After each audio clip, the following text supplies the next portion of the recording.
News World headquarters in New York, I'm Harris Faulkner. This is special breaking news coverage of today's two public hearings in the impeachment inquiry into President Donald J. Trump. And beginning in just a moment, because they're already filing into the room, we'll hear for the first time from people who were actually on that July 25th phone call between President Trump and Ukraine's president. That is the conversation at the center of House Democrats' investigation into the president. This morning's witnesses are Army Lieutenant Colonel Alexander Vindman, the top Ukraine specialist on the National Security Council, and Jennifer Williams, an advisor in Vice President Mike Pence's office. Vindman is a decorated military officer. You see some of the security check from when he first arrived this morning at this building on the Capitol. He served in Iraq and earned many medals, including a Purple Heart. He was on that July 25th phone call between the president and Ukraine's President Zelensky. According to his private testimony, Colonel Vindman told lawmakers he did not think it was proper for the president to ask Ukraine's leader to investigate his political rival, Joe Biden. He said it could undermine U.S. national security. That's a quote from him. We'll also hear from Jennifer Williams, who was assigned from the State Department to Vice President Pence's national security. She was also on that July 25th phone call and testified in private that the conversation was, quote unquote, unusual and inappropriate. President Trump has repeatedly said the call was perfect and he did nothing wrong. House Speaker Nancy Pelosi said he's welcome to testify in the impeachment inquiry, either before the committee or in writing. The president then tweeted back yesterday, strongly considering it. Joining me now for the beginning of today's coverage, Jenna Ellis, who just joined the Trump campaign, like in the last 48 hours. Senior legal advisor now for Trump 2020. And she's also a constitutional law attorney, radio host, and author of The Legal Basis for a Moral Constitution. Alongside me here in New York, David Burstein, progressive commentator and CEO and co-founder of Run for America. Jenna, I'm going to start with you. And we've seen different strategies, so I get to kind of pick your brain from two ways now, from being a Trump advisor, campaign advisor, but also a constitutional attorney. What is the best way forward for Republicans today to make their case defending the president? Yeah, Harris, well, thank you so much for having me today. And I think that the Republican strategy is just going to be able to take as much time as they can to question these witnesses and make sure that they are messaging the fact that President Trump did not condition aid and he has the right to set foreign policy.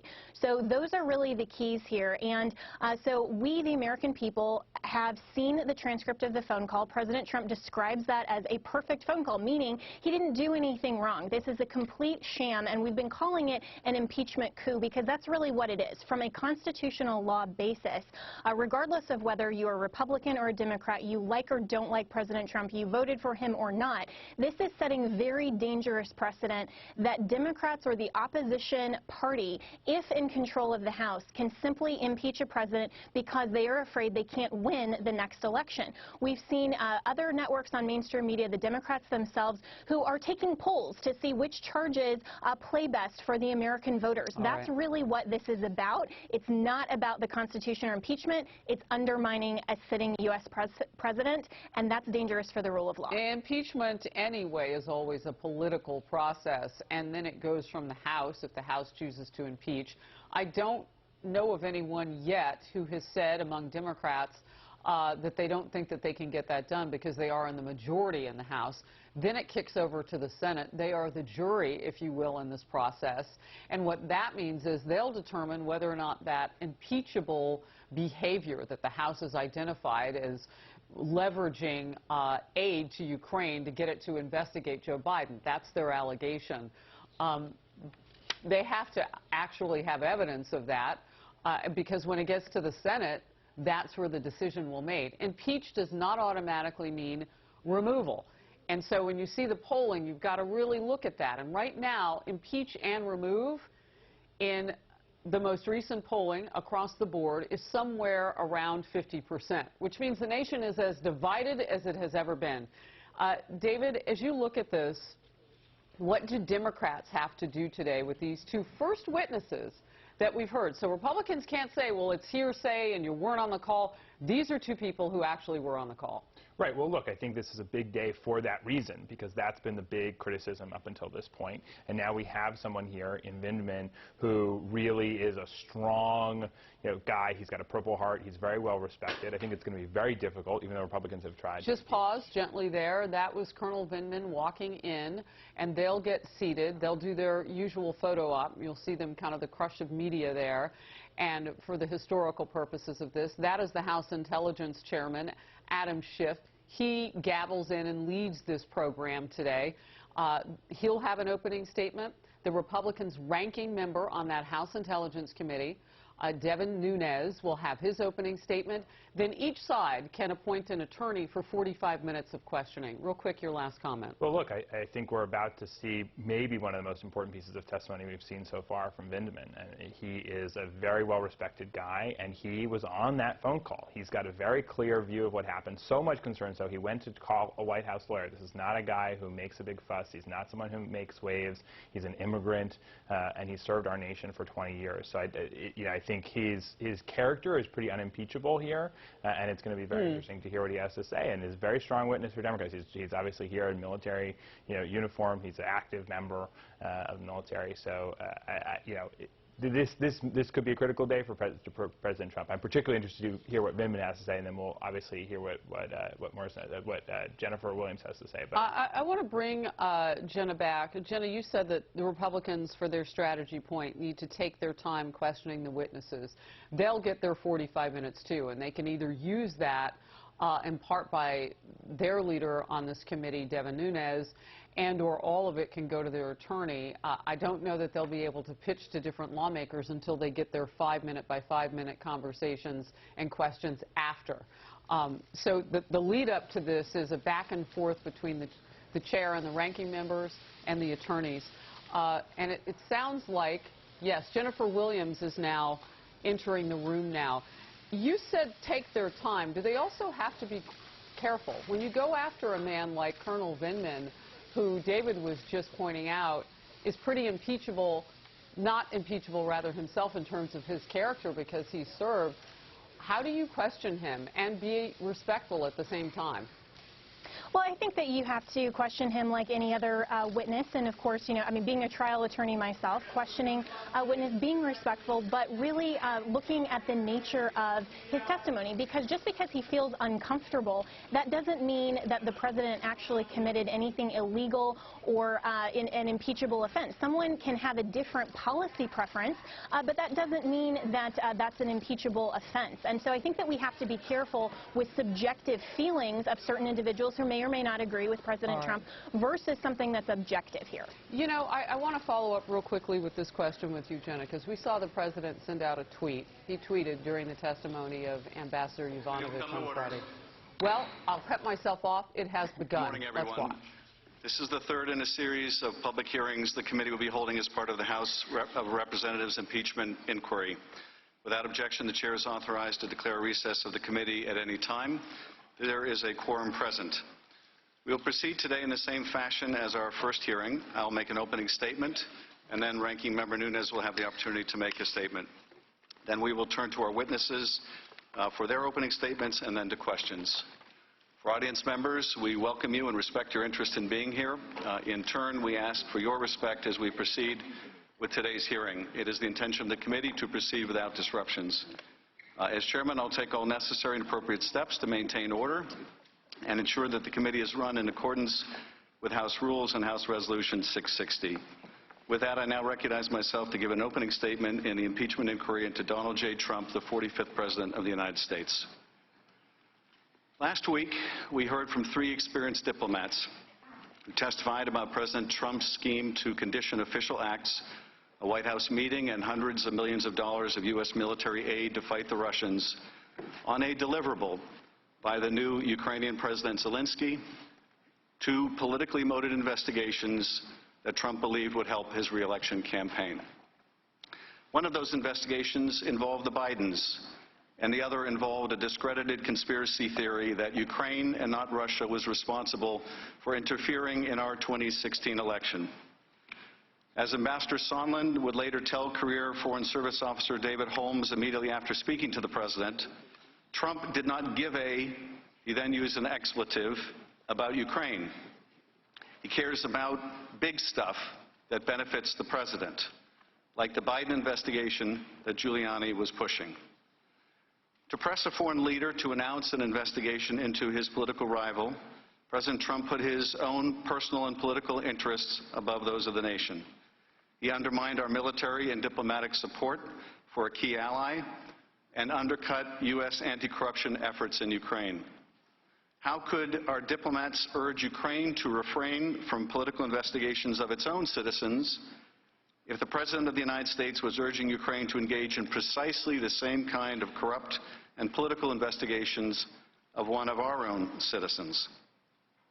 At the White House, career professionals became concerned that President Trump, through an irregular channel that involved his acting chief of staff, Mick Mulvaney, EU Ambassador Gordon Sondland, and Rudy Giuliani, was pushing a policy towards Ukraine at odds with the national interest. This morning, we hear from two of the national security professionals who became aware of those efforts. Lieutenant Colonel Alex Vindman, whose family fled oppression in the Soviet Union when he was a toddler, is a career Army officer, an Iraq War veteran who was awarded a Purple Heart, and an expert in Russia and Ukraine who has worked at the highest levels of the Pentagon. In July 2018, he was detailed to the White House in part to coordinate policy on Ukraine. Jennifer Williams is a career Foreign Service officer who is currently detailed to the Office of the Vice President and responsible for Europe and Eurasia-related issues. Following his initial and congratulatory phone call with Ukrainian President Zelensky on April 21st, President Trump asked Vice President Pence to represent him at Zelensky's upcoming inauguration. Ms. Williams was working on logistics for the trip. Pence would be a coveted attendee, second in significance only to the President, and would have sent an important signal of support to the new Ukrainian President. In early May, however, Rudy Giuliani had been planning to go to Ukraine to pursue the President's interest in having the Bidens investigated, but had to call off the trip after it became public. Among others, Giuliani blamed people around Zelensky for having to cancel and claimed that they were antagonistic to Trump. 3 days later, the President called off the Vice President's attendance at Zelensky's inauguration. Instead, a lower-level delegation was named: Energy Secretary Rick Perry, Ambassador Sondland, and Ambassador Kurt Volker, the three amigos. Senator Ron Johnson and Lieutenant Colonel Vindman would also attend. After returning from the inauguration, several members of the delegation briefed President Trump on their encouraging first interactions with Zelensky. They urged Trump to meet with the Ukrainian president, but Trump instead criticized Ukraine and instructed them to work with Rudy. A few weeks later, on July 10th, Ambassador Sondland met at the White House with a group of U.S. and Ukrainian officials, including Colonel Vindman, and informed the group that, according to Chief of Staff Mulvaney, the White House meeting sought by the Ukrainian president with Trump would happen if Ukraine undertook certain investigations. National Security Advisor Bolton abruptly ended the meeting and said afterwards that he would not be part of whatever drug deal Sondland and Mulvaney are cooking up on this. Undeterred, Sondland brought the Ukrainian delegation downstairs to another part of the White House and was more explicit. According to witnesses, Ukraine needed to investigate the Bidens or Burisma if they were to get a White House meeting with Trump. After this discussion, which Vindman witnessed, he went to the National Security Council's top lawyer to report the matter. Vindman was told to return in the future with any concerns. He would soon find the need to do so. A week later, on July 18th, the representative of the Office of Management and Budget announced on a video conference call that Mulvaney, at Trump's direction, was freezing nearly $400 million in military assistance to Ukraine, which was appropriated by Congress and enjoyed the support of the entirety of the U.S. national security establishment. And 1 week after that, Trump would have the now infamous July 25th phone call with Zelensky. During that call, Trump complained that the U.S. relationship with Ukraine had not been reciprocal. Later, Zelensky thanks Trump for his support in the area of defense and says that Ukraine was ready to purchase more Javelins, an anti-tank weapon that was among the most important deterrents of further Russian military action. Trump's immediate response: "I would like you to do us a favor, though." Trump then requested that Zelensky investigate the discredited 2016 conspiracy theory and, even more ominously, look into the Bidens. Neither was part of the official preparatory material for the call, but they were in Donald Trump's personal interest and in the interest of his 2020 re-election campaign. And the Ukrainian president knew about both in advance, because Sondland and others have been pressing Ukraine for weeks about investigations into the 2016 election, Burisma, and the Bidens. Both Colonel Vindman and Ms. Williams were on the July 25th call. Vindman testified that due to the unequal bargaining position of the two leaders and Ukraine's dependency on the U.S., the favor Trump asked of Zelensky was really a demand. After the call, multiple individuals, including Vindman, were concerned enough to report it to the National Security Council's top lawyer. It was the second time in 2 weeks that Vindman had raised concerns with NSC lawyers.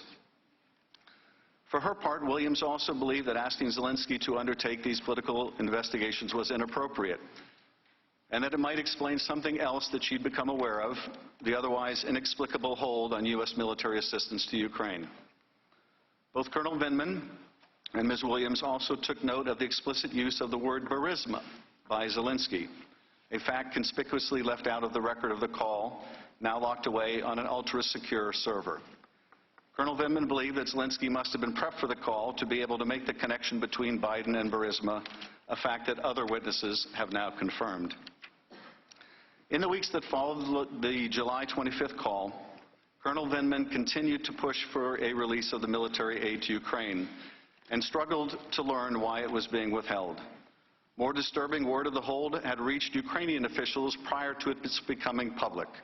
By mid-August, the Ukrainian deputy ambassador asked Vindman why the United States was withholding the aid. Although Vindman didn't have an answer, Sondland made it explicit to Ukrainians at a meeting in Warsaw. They needed to publicly commit to these two investigations if they hoped to get the aid. Ms. Williams, we all saw the president's tweet about you on Sunday afternoon and the insults he hurled at Ambassador Yovanovitch last Friday. You are here today, and the American people are grateful. Colonel Vindman, we have seen far more scurrilous attacks on your character and watched as certain personalities on Fox have questioned your loyalty. I note that you have shed blood for America, and we owe you an immense debt of gratitude. I hope no one on this committee will become part of those vicious attacks. Today's witnesses, like those who testified last week, are here because they were subpoenaed to appear, not because they are for or against impeachment. That question is for Congress, not the fact witnesses. If the president abused his power and invited foreign interference in our elections, if he sought to condition, coerce, extort, or bribe an ally into conducting investigations to aid his re-election campaign and did so by withholding official acts, a White House meeting, or hundreds of millions of dollars of needed military aid, it will be up to us to decide whether those acts are compatible with the office of the presidency. I now recognize Ranking Member Nunes for any remarks he'd like to make. Thanks, gentlemen. I'd like to address a few brief words to the American people watching at home. If you watched the impeachment hearings last week, you may have noticed a disconnect between what you actually saw and the mainstream media accounts describing it. When you saw three diplomats who dislike President Trump's Ukraine policy discussing second-hand and third-hand conversations about their objections with the Trump policy. Meanwhile, they admitted they had not talked to the president about these matters, and they were unable to identify any crime or impeachable offense the president committed. But what you read in the press were accounts of shocking, damning, and explosive testimony that fully supports the Democrats' accusations. If these accounts have a familiar ring, it's because this is the same preposterous reporting the media offered for 3 years on the Russian hoax. On a nearly daily basis, the top news outlets in America reported breathlessly on the newest bombshell revelations, showing that President Trump and everyone surrounding him were Russian agents. It really wasn't long ago that we were reading these headlines. From CNN, Congress investigating Russian investment fund with ties to Trump officials. This was false. New York Times, Trump campaign aides had repeated contacts with Russian intelligence. Also false. Slate was a Trump server communicating with Russia. This was false. New York Magazine, will Trump be meeting with his counterpart or his handler? This was false. The Guardian, Manafort held secret talks with Assange in Ecuadorian embassy. Also false. BuzzFeed, President Trump directed his attorney to lie to Congress about the Moscow Tower project. All of these were false. There was no objectivity or fairness in the media's Russia stories, just as a fevered rush to tarnish and remove a president who refuses to pretend that the media are something different from what they really are, puppets of the Democratic Party.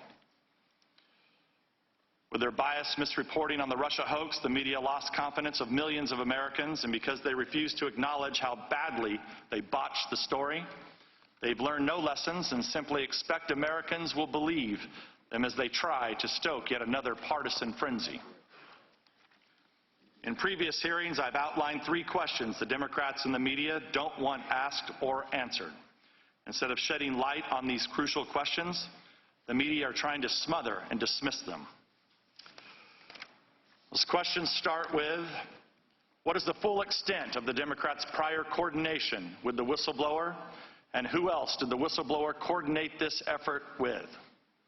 The media have fully accepted the Democrats' stunning reversal on the need for the whistleblower to testify to this committee. When the Democrats were insisting on his testimony, the media wanted it too. But things have changed since it became clear the whistleblower would have to answer problematic questions that include these. What was the full extent of the whistleblower's prior coordination with Chairman Schiff, his staff, and any other people he cooperated with while preparing the complaint? What are the whistleblower's political biases and connections to Democratic politicians? How does the whistleblower explain the inaccuracies in the complaint?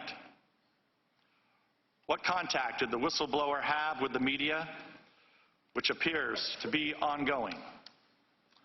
What are the sources of the whistleblower's information? Who else did he talk to? And was the whistleblower prohibited by law from receiving or conveying any of that information? The media have joined the Democrats in dismissing the importance of cross-examining this crucial witness.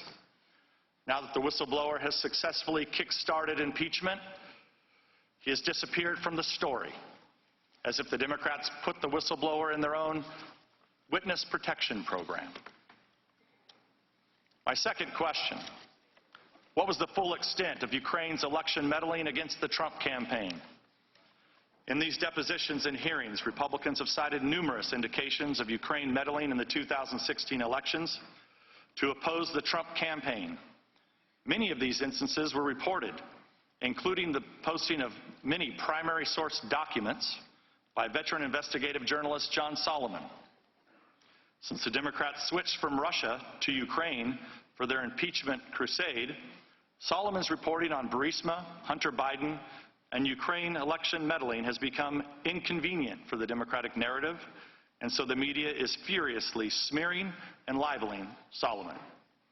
In fact, the publication The Hill told its staff yesterday it would conduct a review of Solomon's Ukraine reporting. Coincidentally, the decision comes just 3 days after a Democrat on this committee told a Hill writer that she would stop speaking to The Hill because it had run Solomon's stories.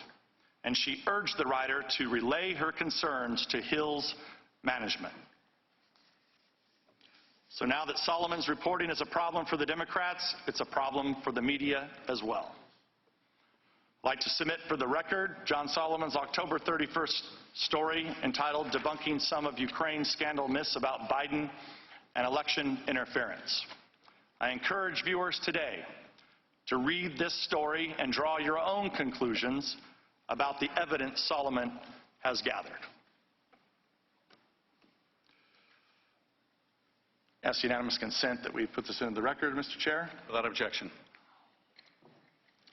The concerted campaign by the media to discredit and disown some of their own colleagues is shocking.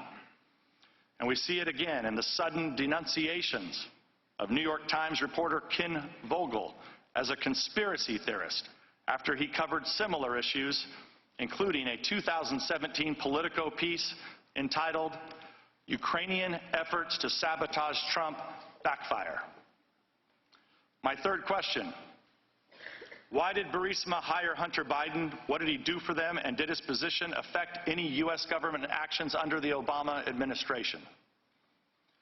We have now heard testimony from the Democrats' own witnesses that diplomats were concerned about a conflict of interest involving Hunter Biden.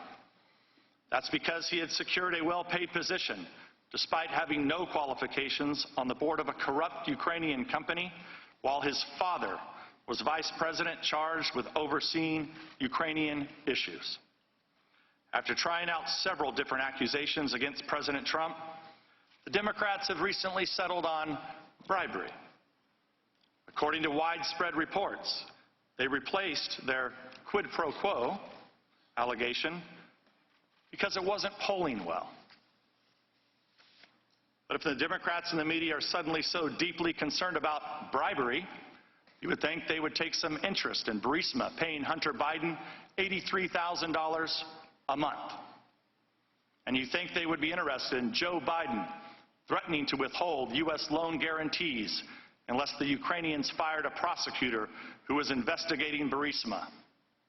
That would be a textbook example of bribery. The media, of course, are free to act as Democrat puppets, and they're free to lurch from the Russia hoax to the Ukraine hoax at the direction of their puppet masters. But they cannot reasonably expect to do so without alienating half the country who voted for the president they're trying to expel. Americans have learned to recognize fake news when they see it, and if the mainstream press won't give it to them straight, they'll go elsewhere to find it, which is exactly what the American people are doing. With that, I yield back. I thank the gentleman. Today we are joined by Lieutenant Colonel Vindman and Jennifer Williams. Lieutenant Colonel Alexander Vindman is an active duty military officer who joined the Army after college and served multiple tours overseas, serving in South Korea, Germany, and Iraq. He was deployed to Iraq at a time of heavy fighting and was awarded a Purple Heart after being wounded by a roadside bomb. Since 2008, Colonel Vindman has served as a foreign area officer specializing in Eurasia, serving both at home and in U.S. embassies in Ukraine and Russia. He has served as a politico-military affairs officer for Russia for the chairman of the Joint Chiefs of Staff. He joined the Trump administration in July 2018 when he was asked to serve on the National Security Council. Jennifer Williams began her career in government service in 2005, shortly after graduating from college, when she joined the Department of Homeland Security as a political appointee during the George W. Bush administration, and after working as a field representative on the 2004 Bush-Cheney presidential campaign. She joined the Foreign Service the following year, completing tours in Jamaica, Beirut, and Lebanon. Prior to joining the office of the Vice President, she served at the U.S. Embassy in London as a public affairs officer.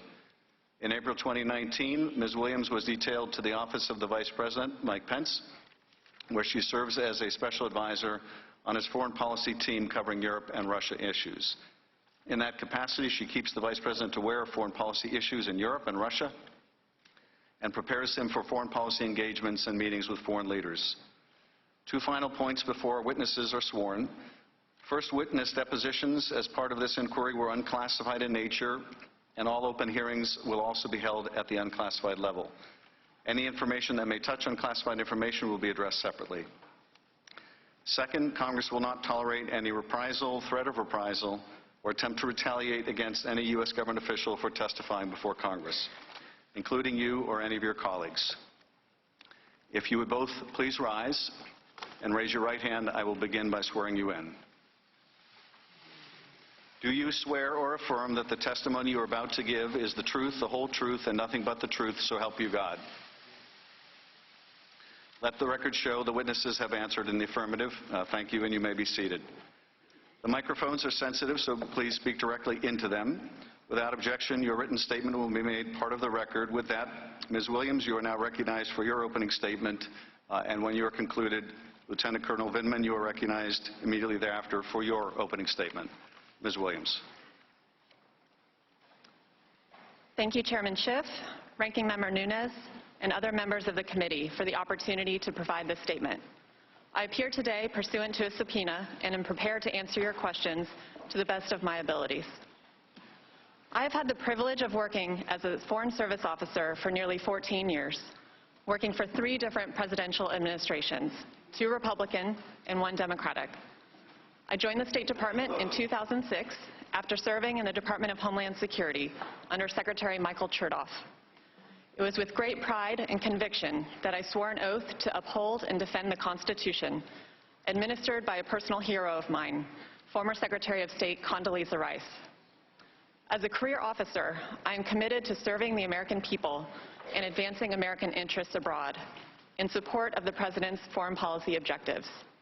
I have been inspired and encouraged in that journey by the thousands of other dedicated public servants who I'm proud to call colleagues across the Foreign Service, Civil Service, military, and federal law enforcement agencies. I have served overseas tours in Kingston, Jamaica, Beirut, Lebanon, and London, United Kingdom.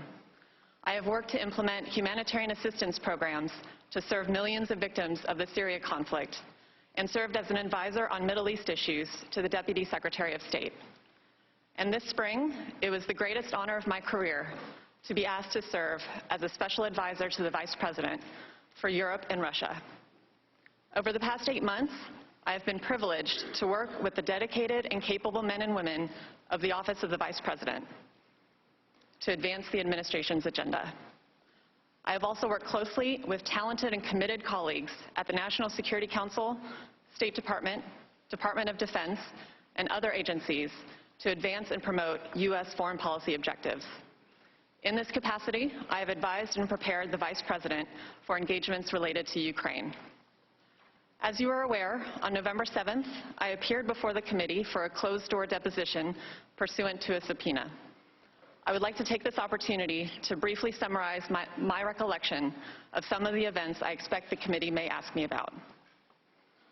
On April 21st, Volodymyr Zelensky won the Ukrainian presidential election. On April 23rd, the Vice President called to congratulate President-elect Zelensky. During the call, which I participated in, the Vice President accepted an invitation to attend President-elect Zelensky's upcoming inauguration, providing that the scheduling worked out. The Vice President had only a narrow window of availability at the end of May, and the Ukrainian Parliament would not meet to set a date for the inauguration until after May 14th. As a result, we did not expect to know whether the Vice President could attend until May 14th at the earliest, and we made only preliminary trip preparations in early May. On May 13th, an assistant to the Vice President's Chief of Staff called and informed me that President Trump had decided that the Vice President would not attend the inauguration in Ukraine. She did not provide any further explanation. I relayed that instruction to others involved in planning the potential trip. I also informed the NSC that the Vice President would not be attending so that it could identify a head of delegation to represent the United States at President-elect Zelensky's inauguration. On July 3rd, I learned that the Office of Management and Budget had placed a hold on a tranche of security assistance designated for Ukraine. According to the information I received, OMB was reviewing whether the funding was aligned with the administration's priorities. I subsequently attended meetings of the Policy Coordination Committee, where the hold on Ukrainian security assistance was discussed. During those meetings, representatives of the state and defense departments advocated that the hold should be lifted, and OMB representatives reported that the White House Chief of Staff had directed that the hold should remain in place. On September 11th, I learned that the hold on security assistance for Ukraine had been released. I have never learned what prompted that decision. On July 25th, along with several of my colleagues, I listened to a call between President Trump and President Zelensky, the content of which has since been publicly reported. Prior to July 25th, I had participated in roughly a dozen other presidential phone calls. During my closed-door deposition, members of the committee asked about my personal views and whether I had any concerns about the July 25th call. As I testified then, I found the July 25th phone call unusual because, in contrast to other presidential calls I had observed, it involved discussion of what appeared to be a domestic political matter. After the July 25th call, I provided an update in the Vice President's daily briefing book, indicating that President Trump had a call that day with President Zelensky. A hard copy of the memorandum transcribing the call was also included in the book. I do not know whether the Vice President reviewed my update or the transcript. I did not discuss the July 25th call with the Vice President or any of my colleagues in the Office of the Vice President or the NSC. On August 29th, I learned that the Vice President would be traveling to Poland to meet with President Zelensky on September 1st. At the September 1st meeting, which I attended, President Zelensky asked the Vice President about news articles reporting a hold on U.S. security assistance for Ukraine. The Vice President responded that Ukraine had the United States' unwavering support and promised to relay their conversation to President Trump that night. During the September 1st meeting, neither the Vice President nor President Zelensky mentioned the specific investigations discussed during the July 25th phone call. Thank you again for the opportunity to provide this statement. I'd be happy to answer any questions.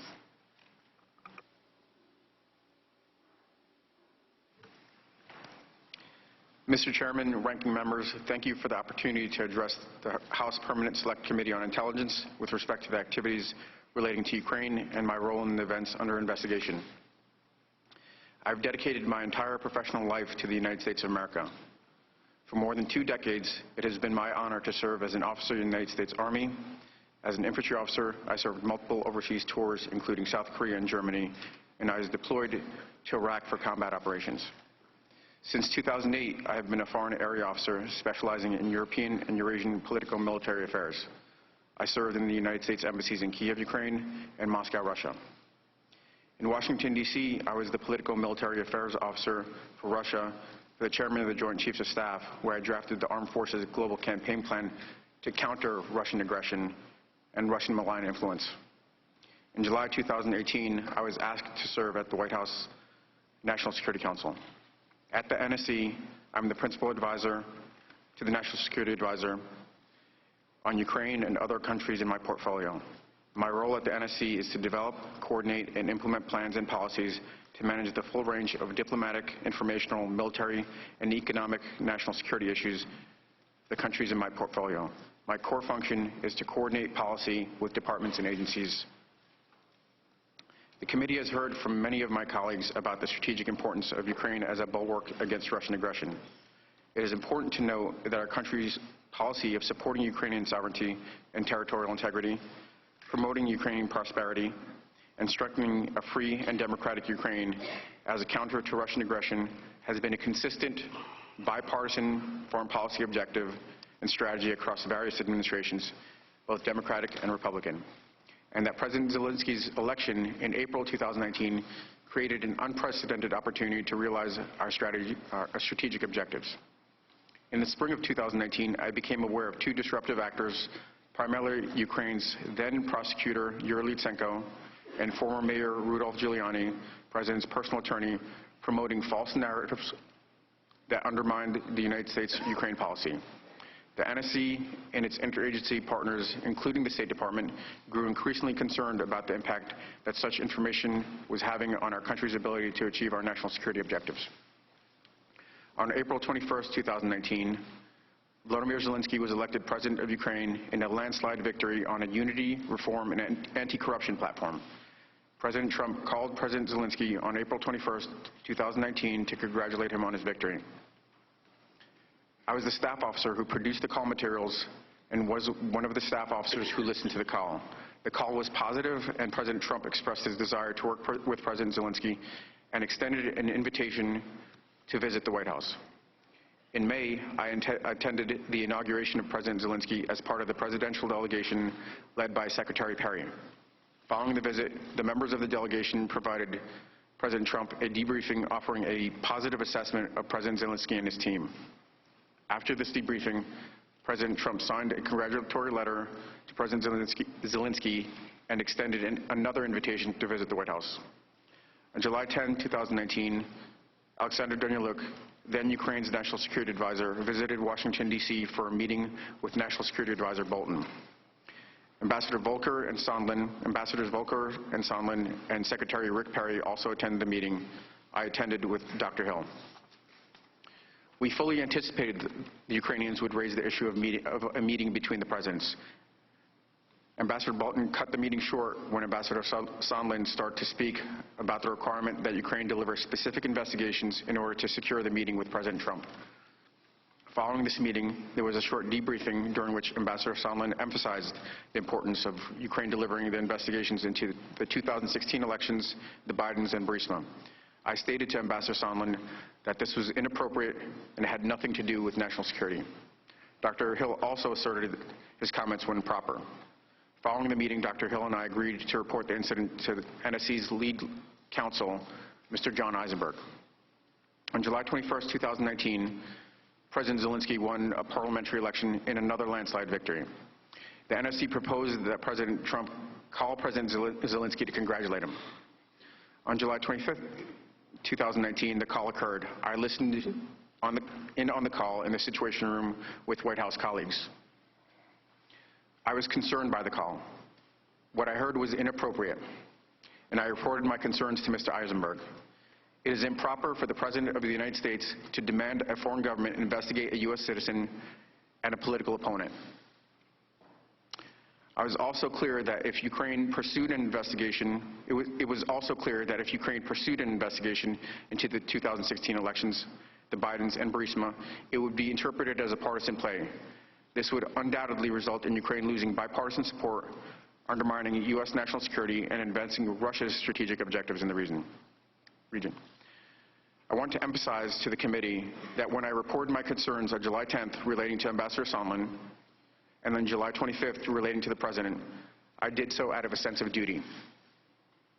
I privately reported my concerns in official channels to the proper authority in the chain of command.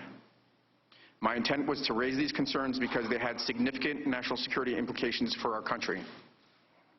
I never thought that I'd be sitting here testifying in front of this committee and the American public about my actions. When I reported my concerns, my only thought was to act properly and to carry out my duty. Following each of my reports to Mr. Eisenberg, I immediately returned to work to advance the President's and our country's foreign policy objectives. I focused on what I have done throughout my military career, promoting America's national security interests. I want to take a moment to recognize the courage of my colleagues who have appeared and are scheduled to appear before this committee. I want to state that the character attacks on these distinguished and honorable public servants is reprehensible. It is natural to disagree and engage in spirited debate, and this has been the custom of our country since the time of our founding fathers. But we are better than personal attacks. The uniform I wear today is that of the United States Army. The members of our all-volunteer force are made up of a patchwork of people from all ethnicities, regions, socioeconomic backgrounds who come together under a common oath to protect and defend the Constitution of the United States of America. We do not serve any political party, we serve the nation. I am humbled to come before you today as one of many who serve in the most distinguished and able military in the world. The Army is the only profession I've ever known.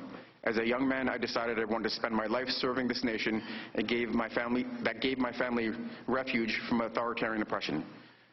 For the last 20 years, it has been an honor to represent and protect this great country. Next month will mark 40 years since my family arrived in the United States as refugees.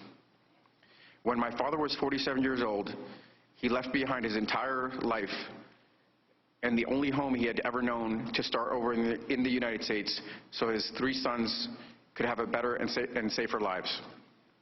His courageous decision inspired a deep sense of gratitude in my brothers and myself and instilled in us a sense of duty and service.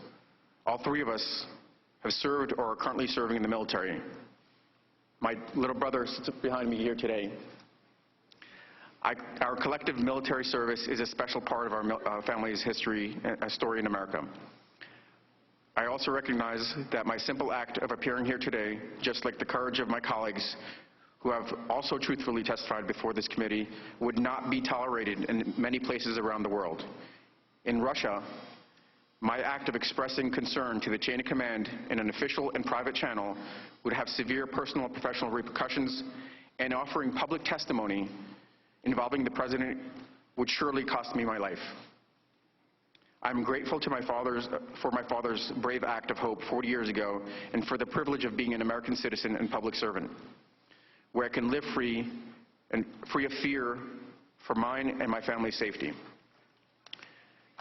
Dad, I'm sitting here today in the U.S. Capitol talking to our elected professionals is proof that you made the right decision 40 years ago to leave the Soviet Union and come here to the United States of America in search of a better life for our family. Do not worry. I will be fine for telling the truth. Thank you again for your consideration. I'll be happy to answer your questions. Thank you, Colonel. Thank you, Ms. Williams. Colonel, your brother and family are more than welcome here. We're grateful to have them with us. We will proceed to the first round of questions as detailed in the memo provided to committee members. There will be 45 minutes of questions conducted by the chairman or majority counsel, followed by 45 minutes for the ranking member or minority counsel. Under House Resolution 660, that time may not be delegated to other members.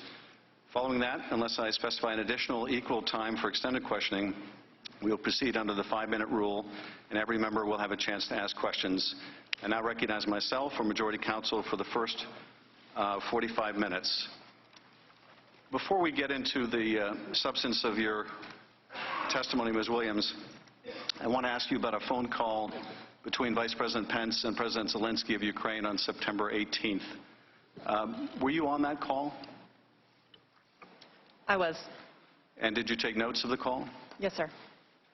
Is there something about that call that you think may be relevant to our investigation? Mr. Chairman, as we previously discussed with the committee, the Office of the Vice President has taken the position that the September... Sir, could you move the microphone a little closer to you?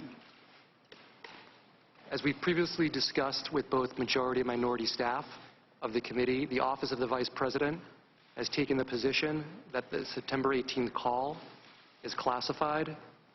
As a result, with respect to the call, I'd refer the committee to the public record, which includes Ms. Williams' November 7th testimony, which has been publicly released, as well as the public readout of that call, which has previously been issued by the White House. Beyond that, given the position of the Vice President's office on classification, I've advised Ms. Williams not to answer further questions about that call in an unclassified setting. Thank you, counsel. Ms. Williams, I would only ask you in this setting whether you think there's something relevant to our inquiry in that call, and whether, if so, you'll be willing to make a classified submission to the committee. I would also refer to my testimony that I gave in the closed session, and I'm very happy to appear for a classified setting discussion as well. It may not be necessary for you to appear if you'll be willing to submit the information in writing to the committee. I'd be happy to do so. I thank you. Colonel Vindman, if I could turn your attention to the April 21st call, that is the first call between President Trump and President Zelensky. Did you prepare talking points for the President to use during that call? Yes, I did. And did those talking points include rooting out corruption in Ukraine? Yes. That was something the President was supposed to raise in the conversation with President Zelensky? Those were the recommended talking points that were cleared through the NSC staff for the President, yes. Did you listen in on that call? Yes, I did. The White House has now released the record of that call. Did President Trump ever mention corruption in the April 21st call? To the best of my recollection, he did not. On the April 21st call, President Trump told President Zelensky that he would send a high-level U.S. delegation to the inauguration. Following that call, Ms. Williams, was your understanding that the President wanted the Vice President to attend the inauguration in Kyiv? Yes, that was my understanding. And did the President subsequently tell the Vice President not to attend the inauguration? I was informed by our Chief of Staff's office, by the Vice President's Chief of Staff's office, that the President had told the Vice President not to attend. I did not witness that conversation. And am I correct that you learned this on May 13th? Is that right? That's correct. Am I also correct that the inauguration date had not been set by May 13th? That's correct. Do you know what accounted for the President's decision to instruct the Vice President not to attend? I do not. Colonel Vindman, you were a member of the U.S. delegation to the inauguration on May 20th. Is that correct? Yes, Chairman. And during that trip, did you have an opportunity to offer any advice to President Zelensky? Yes, Chairman. What was the advice that you gave him? During a bilateral meeting in which the whole delegation was meeting with President Zelensky and his team, I offered two pieces of advice. To be particularly cautious with regards to Ukraine, to be particularly cautious with regards to Russia and its desire to provoke Ukraine, and the second one was to stay out of U.S. domestic policy. Do you mean politics? Politics, correct. And why did you feel it was necessary to advise President Zelensky to stay away from U.S. Domestic politics? Chairman, in the March and April timeframe, became clear that there were actors in the U.S., public actors, non-governmental actors, that were promoting the idea of investigations and 2016 Ukrainian interference, and it was consistent with U.S. policy to advise any country, all the countries in my portfolio, any country in the world, to not participate in U.S. domestic politics. So I was passing the same advice consistent with U.S. policy. I know Mr. Goldman will have more questions about that when I turn to him. But let me turn, if I can, to the hold on security assistance, which I think you both testified you learned about in early July. Am I correct that neither of you were provided with a reason for why the President put a hold on security assistance to Ukraine? My understanding was that OMB was reviewing the assistance to ensure it was in line with administration priorities, but it was not made more specific than that. And Colonel Vindman? That is consistent. The review was to ensure it remained consistent with administration policies. And Colonel Vindman, you attended a meeting in John Bolton's office on July 10th where Ambassador Sondland interjected to respond to a question by senior Ukrainian officials about a White House visit. What did he say at that time? To the best of my recollection, Ambassador Sondland said that in order to get a White House meeting, the Ukrainians would have to provide a deliverable, which is investigations, specific investigations. And what was Ambassador Bolton's response or reaction to that comment? We had not completed all of the agenda items, and we still had time for the meeting, and Ambassador Bolton abruptly ended the meeting. Did you report this incident to the National Security Council lawyers? Yes, I did. Based on Ambassador Sondland's remark at the July 10th meeting, was it your clear understanding that the Ukrainians understood they had to commit to investigations President Trump wanted in order to get the White House meeting? It may have not been entirely clear at that moment. Certainly, Ambassador Sondland was calling for these meetings, and he had stated that this was developed per conversation with the Chief of Staff, Mr. Mick Mulvaney, but the connection to the President wasn't clear at that point. But the import of what Ambassador Sondland said during that meeting was that there was an agreement with Mick Mulvaney that Zelensky would get the meeting if they would undertake these investigations. That is correct. About 2 weeks after that July 10th meeting, President Trump and President Zelensky had their second call, the now infamous July 25th call. Colonel Vindman, what was your real-time reaction to hearing that call?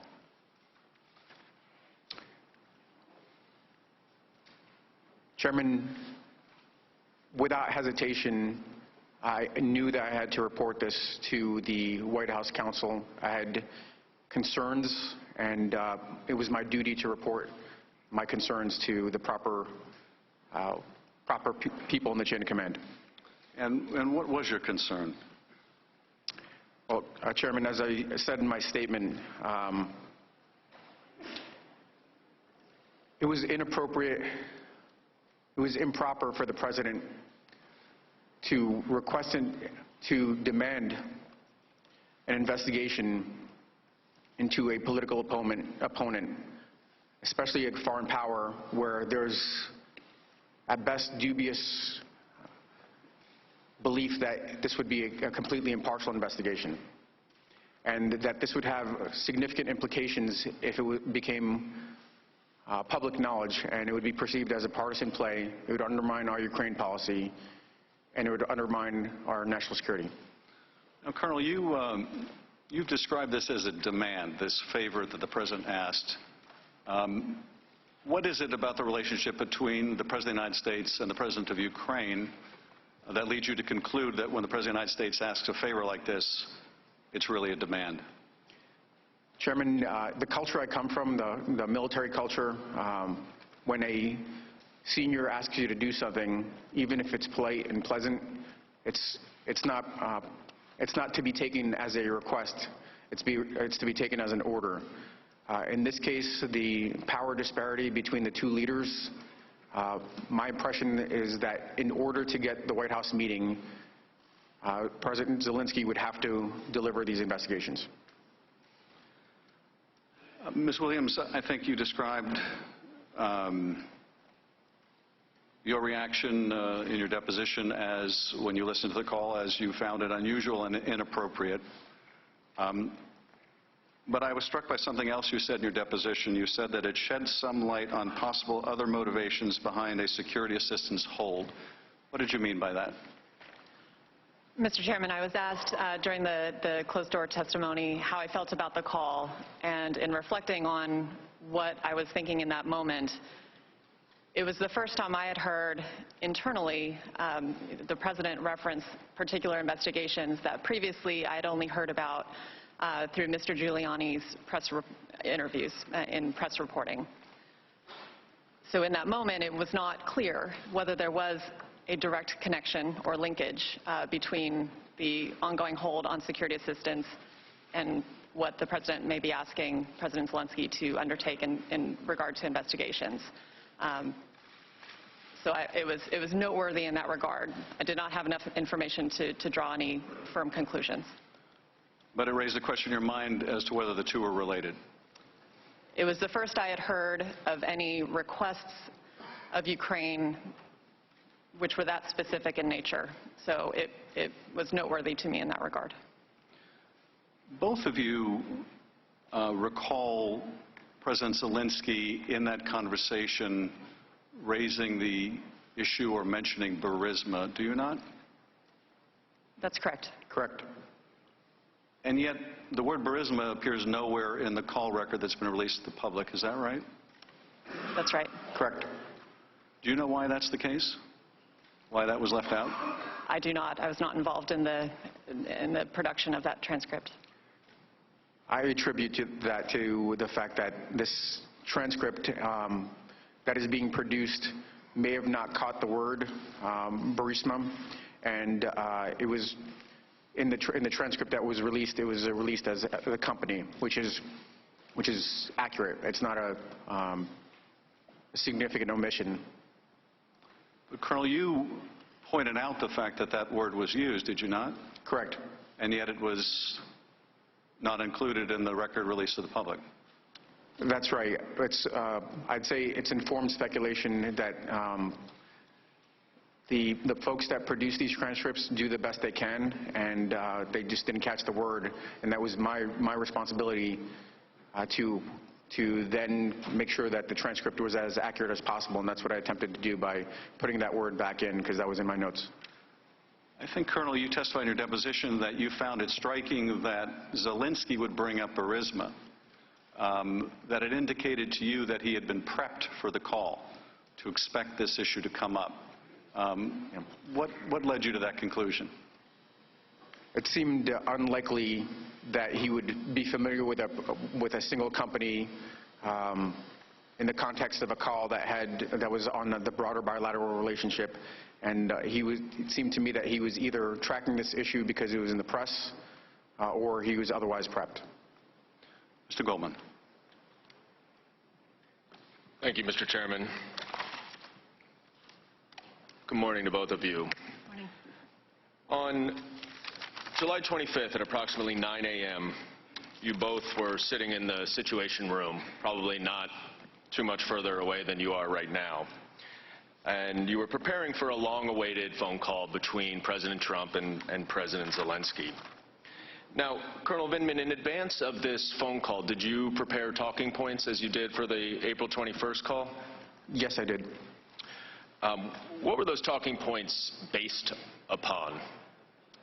They were, so this is not in the public record, and I can't comment too deeply, but what is, the areas that we've consistently talked about in public is cooperation on supporting his reform agenda, anti-corruption efforts, and helping President Zelensky implement his plans to end Russia's war against Ukraine.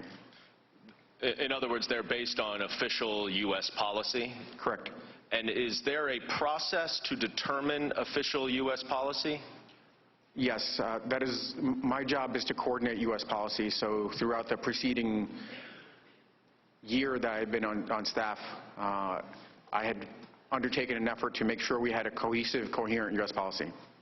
And as you listened to the call, did you observe whether President Trump was following the talking points based on the official U.S. policy? Counsel, the President could choose to use the talking points or not. He's the President, but they were not consistent with what I provided, yes. Let's take a look at a couple of excerpts from this call. And right after President Zelensky thanked President Trump for the United States support in the area of defense, President Trump asks President Zelensky for a favor and then raises this theory of Ukrainian interference in the 2016 election. He says in the highlighted portion, "I would like you to do us a favor, though, because our country has been through a lot and Ukraine knows a lot about it. I would like you to find out what happened with this whole situation with Ukraine. They say CrowdStrike. I guess you have one of your wealthy people. The server, they say Ukraine has it." Now, Colonel Vindman, was this statement based on the official talking points that you had prepared? No. And was this statement related to the 2016 Ukraine interference in the 2016 election part of the official U.S. policy? No, it was not. Now, at the time of this July 25th call, Colonel Vindman, were you aware of a theory that Ukraine had intervened or interfered in the 2016 U.S. election? I was. Are you aware of any credible evidence to support this theory? I am not. Are you also aware that Vladimir Putin had promoted this theory of Ukrainian interference in the 2016 election? I am well aware of that fact. And ultimately, which country did U.S. intelligence services determine to have interfered in the 2016 election? It is the consensus of the entire intelligence community that the Russians interfered in U.S. elections in 2016. Let's go to another excerpt from this call where President Trump asked President Zelensky to investigate his political opponent, Vice President Joe Biden. Here, President Trump says, "The other thing, there's a lot of talk about Biden's son, that Biden stopped the prosecution, and a lot of people want to find out about that. So whatever you can do with the Attorney General would be great. Biden went around bragging that he stopped the prosecution, so if you can look into it." It sounds horrible to me, he said. Again, Colonel Vindman, was this included in your talking points? It was not. Is such a request to investigate a political opponent consistent with official U.S. policy? was not consistent with the policy as I understood it. Now, are you aware of any credible allegations or evidence to support this notion that Vice President Biden did something wrong or against U.S. policy with regard to Ukraine? I am not. Ms. Williams, are you familiar with any credible evidence to support this theory against Vice President Biden? No, I'm not. Now, Ms. Williams, prior to the July 25th call, approximately how many calls between the President of the United States and foreign leaders had you listened to? I would say roughly a dozen. Had you ever heard a call like this? As I testified before, I believe what I found unusual or different about this call was the President's reference to specific investigations, and that struck me as different than other calls I had listened to. You testified that you thought it was political in nature. Why did you think that?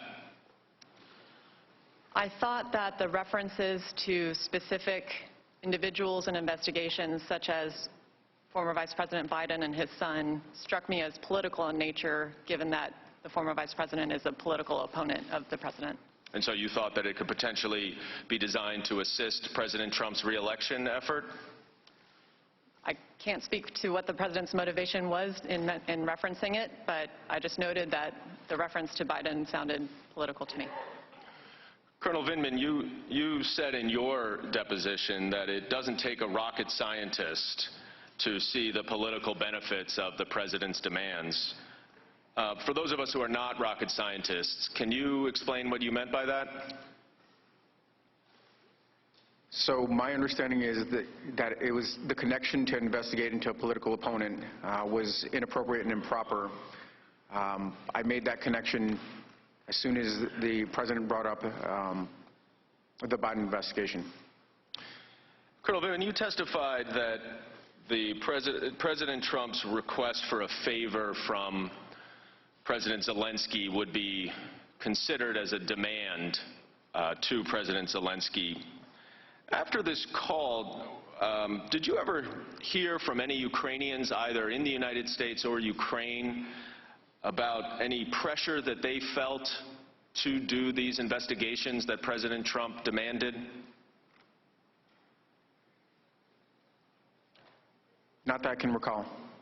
Did you have any discussions with officials at the embassy here, the Ukrainian embassy here in Washington, D.C.? Yes, I did. Did you discuss at all the demand for investigations with them? I did not. Did you discuss at all, at any point, their concerns about the hold on security assistance? To the best of my recollection, in the August timeframe, the Ukrainian embassy started to become aware of the hold on security assistance, and they were asking if I had any comment on that or if I could substantiate that.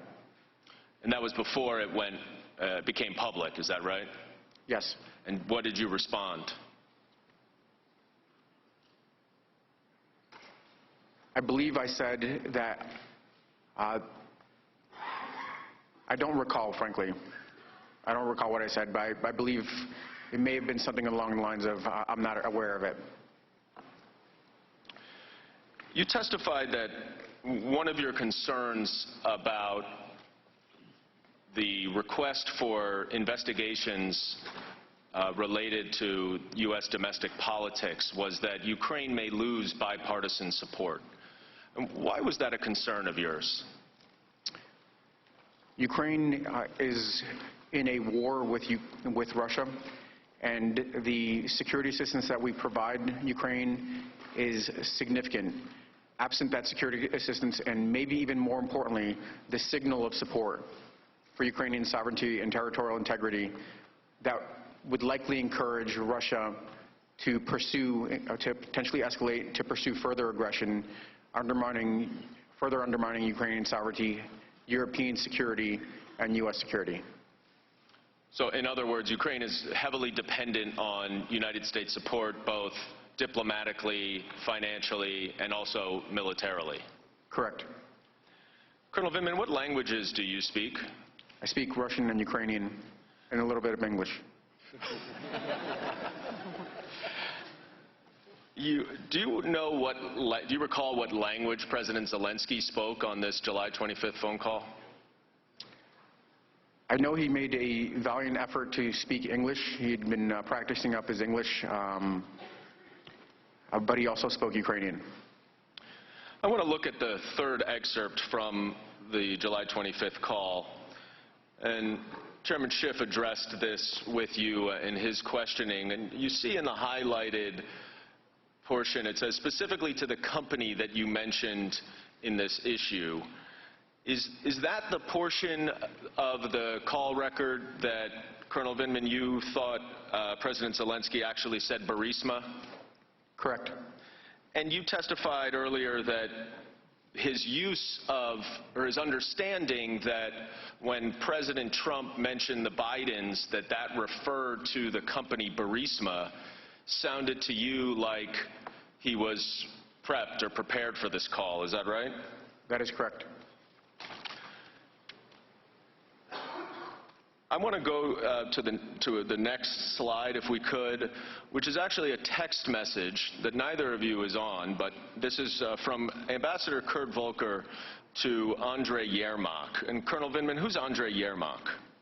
Andrei Yermak is a senior advisor within the presidential administration, to Ukrainian presidential administration. He's a senior advisor to President Zelensky. Now, this text message is less than a half hour before the call on July 25th. And since neither of you are on it, I'll read it. It says from Ambassador Volker, "Good lunch, thanks. Heard from White House. Assuming President Z convinces Trump he will investigate, quote, get to the bottom of what happened, unquote, in 2016, we will nail down date for visit to Washington. Good luck. See you tomorrow, Kurt." Now, is this the sort of thing that you're referring to when you say that it sounded like President Zelensky was prepared for this call? This would be consistent, yes. Now, turning to the fourth excerpt from the July 25th call, where Ukraine's President Zelensky links the White House meeting to the investigations that President Trump requests.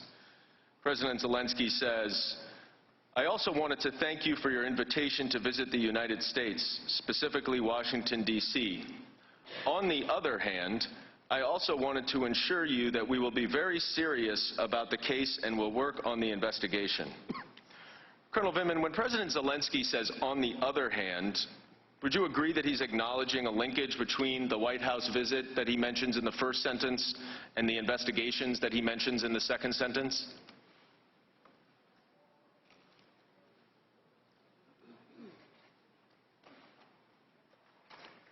It could be taken that way. I'm not sure if it seems like a reasonable conclusion.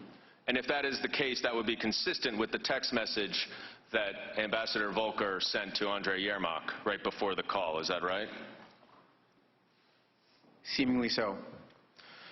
Now, you've testified in your deposition that a White House visit, an Oval Office visit, is very important to President Zelensky. Why is that? The show of support for President Zelensky, still a brand new president, frankly a new politician on the Ukrainian political scene,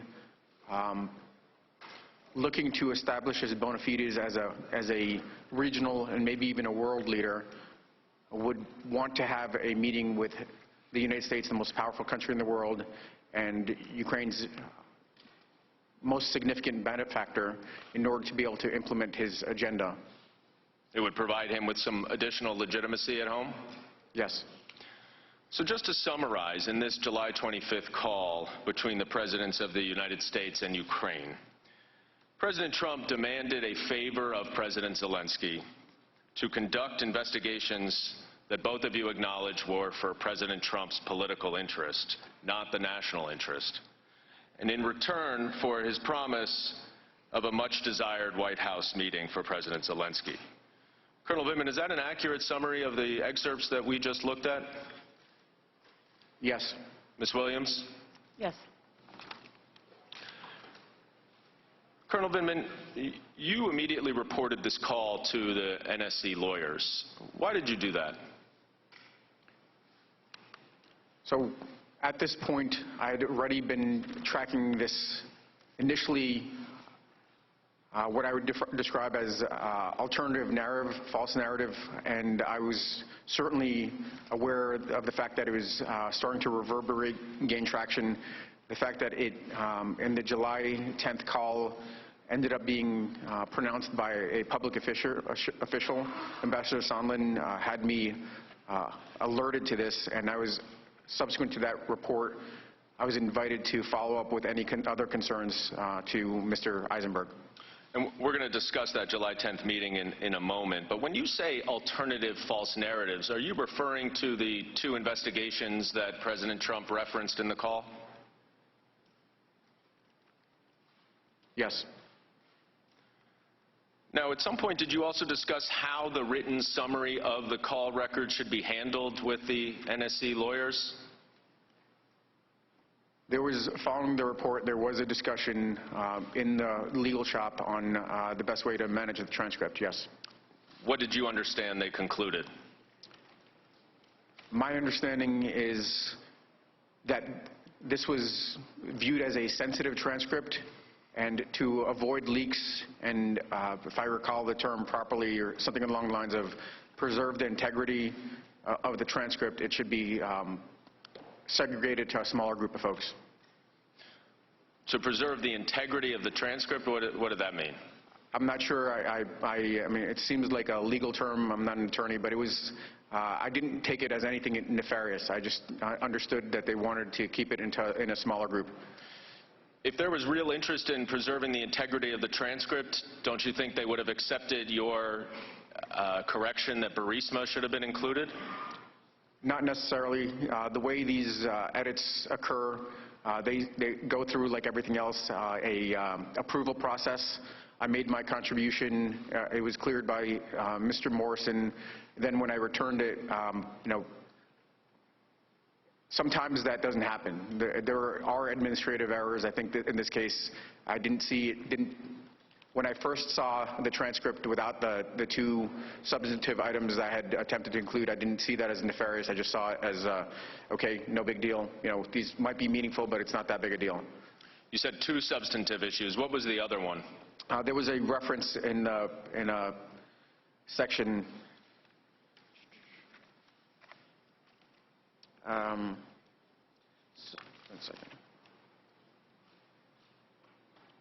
Yeah. On page 4, the top paragraph, let me find the right spot. Okay. Yes. You can look into it. Ellipse. There are videos, so what I recall, or the recordings. Instead of an ellipses, it should have said, to what you heard, that there are recordings? Correct. Did you ultimately learn where the call record was put? I understood that it was being segregated into a separate system, separate secure system. Why would it be put on a separate secure system?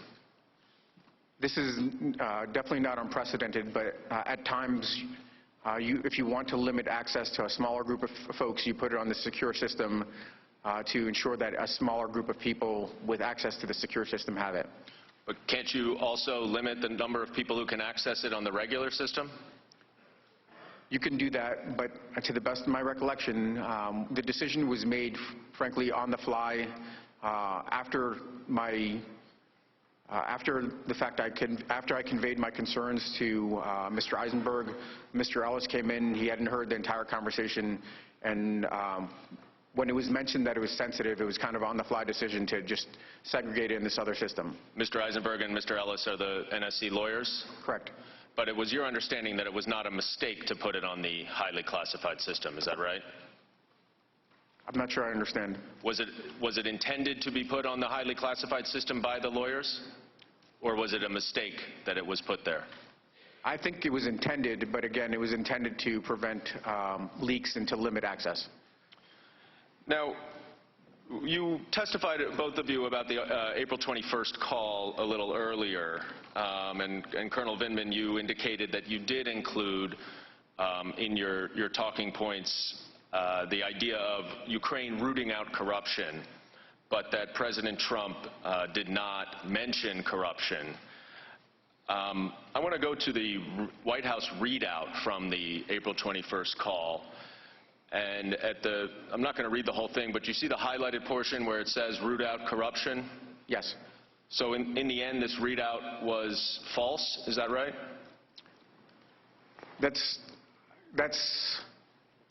Maybe that's a bit of it's not entirely accurate, but I'm not sure if I would describe it as false. It was consistent with U.S. policy, and these items are used as messaging tools also. So a statement that goes out, in addition to reading out the meeting itself, is also a messaging platform to indicate what is important with regards to U.S. policy. So it is a part of U.S. official policy that Ukraine should root out corruption, even if President Trump did not mention it in that April 21st phone call. Is that right? Certainly. And he also did not mention it in the July 25th phone call. Is that right? Correct. So even though it was included in his talking points for the April 21st call, and presumably even though you can't talk about it for the July 21st call, it was not included in either. Is that right? For the April 21st call... He did not mention it in either, rather. Correct. So when the president says now that he held up security assistance because he was concerned about rooting out corruption in Ukraine, that concern was not expressed in the 2 phone conversations that he had with President Zelensky earlier this year. Is that right? Correct. Now, Ms. Williams, you testified that earlier that after this April 21st call, President Trump asked Vice President Pence to attend President Zelensky's inauguration. Is that right? That's correct. And that on May 13th, you were just informed by the Chief of Staff's office that Vice President Pence will not be going per request of the President. Is that right? That's what I was informed, yes. And you didn't know what had changed from April 21st to May 13th. Is that right? No, not in terms of that decision. Well, Colonel Vindman, since you in particular, a little bit more perhaps than Ms. Williams, who has a broader portfolio, focuses on Ukraine, I want to ask you if you were aware of the following things that happened from April 21st to May 13th. Were you aware that Ambassador Yovanovitch was abruptly recalled from Ukraine in that time? Yes. Were you aware that President Trump... I'm sorry, to correct it. So she was recalled prior... Let me see.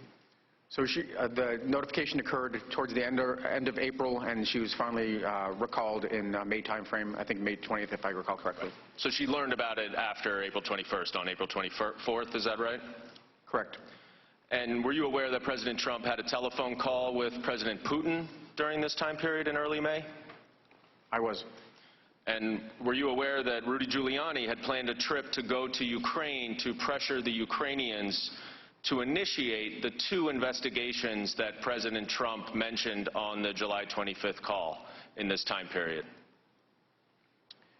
I was aware that he was traveling there and that he had been promoting the idea of these investigations. I want to move now to that July 10th meeting that you referenced, Colonel Vindman. What exactly did Ambassador Sondland say when the Ukrainian officials raised the idea of a White House meeting? As I recall, he referred to specific investigations that Ukrainians would have to deliver in order to get these meetings. And what happened to the White House meeting? What happened to the broader meeting after he made that reference? Ambassador Bolton very abruptly ended the meeting. And did you have any conversations with Ambassador Bolton about this meeting? No, I did not. Did you follow Ambassador Sondland and the others to the wardroom for a meeting follow-up? There was a photo opportunity that we leveraged in order to demonstrate U.S. support. So the White House visit demonstrating U.S. support for Ukraine, and the new National Security Advisor, who's a technocrat. And then after that, we went down to a short post-meeting huddle or debrief. Were the investigations, the specific investigations that Ambassador Sondland referenced in the larger meeting, also discussed in the wardroom meeting? They were. What did Ambassador Sondland say? Ambassador Sondland referred to investigations into the Biden's Burisma in 2016. How did you respond, if at all? I said that this request to conduct these meetings was inappropriate. These investigations was inappropriate and had nothing to do with national security policy. Was Ambassador Volker in this meeting as well? I don't recall specifically. I believe he was there for at least a portion of the time. I don't recall if he was there for that the whole meeting. Was this statement made in front of the Ukrainian officials? I believe there was some discussion prior to the Ukrainians leaving, when it was apparent there was some discord between the senior folks, Ambassador Sondland and other White House staff, myself. They were asked to step out.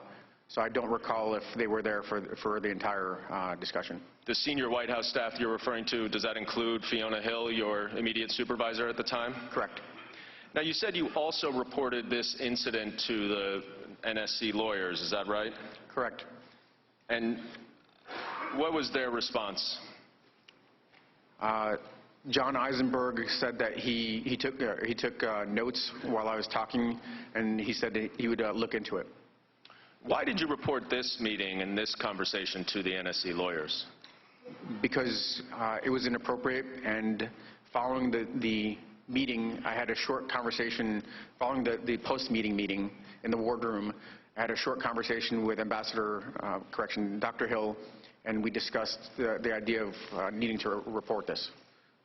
So am I correct, Colonel Vindman, that at least no later than that July 10th meeting, the Ukrainians had understood, or at least heard, that the Oval Office meeting that they so desperately wanted was conditioned on these specific investigations into Burisma and the 2016 election? That was the first time I was aware of the Ukrainians being approached directly by a government official. And directly linking the White House meeting to the investigations? Correct.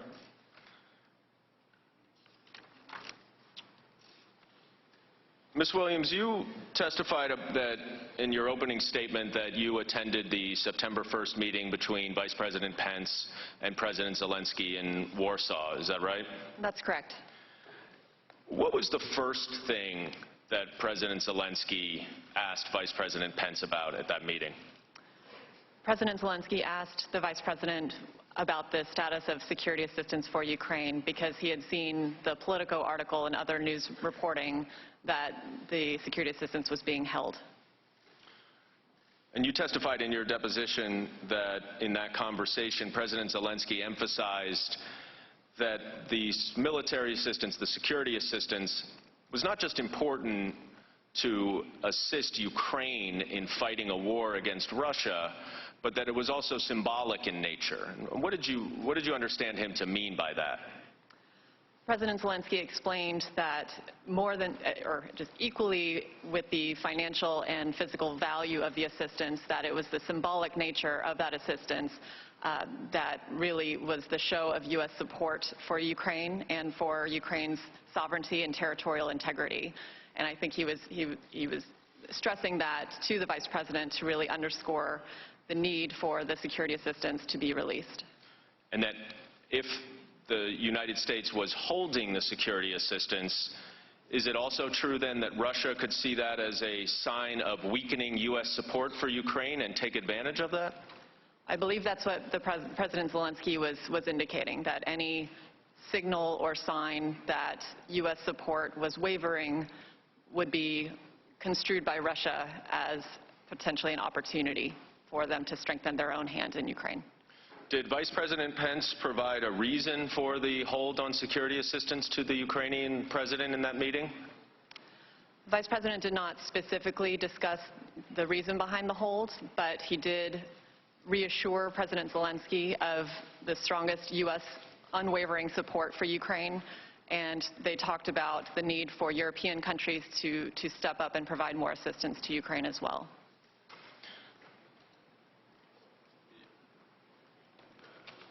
Did Vice President Pence report back to President Trump on that meeting, to your knowledge? The Vice President conveyed to President Zelensky that he would follow up with President Trump that evening and convey to President Trump what he had heard from President Zelensky with regard to his efforts to implement reforms in Ukraine. I am aware that the Vice President spoke to President Trump that evening, but I was not privy to the conversation. Are you also aware, however, that the security assistance hold was not lifted for another 10 days after this meeting? That's correct.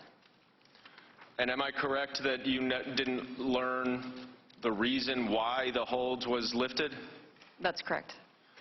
Colonel Vindman, you didn't learn a reason why the hold was lifted either, is that right? Correct. Colonel Vindman, are you aware that the committees launched an investigation into Ukraine matters on September 9th, 2 days before the hold was lifted? I am aware, and I was aware. And on September 10th, the Intelligence Committee requested the whistleblower complaint from the Department of National Intelligence. Are you aware of that? I don't believe I was aware of that. Were you aware that the White House was aware of this whistleblower complaint prior to that date? The first I heard of the whistleblower complaint is, I believe, when the news broke. I was only aware of the committees investigating the hold on security assistance.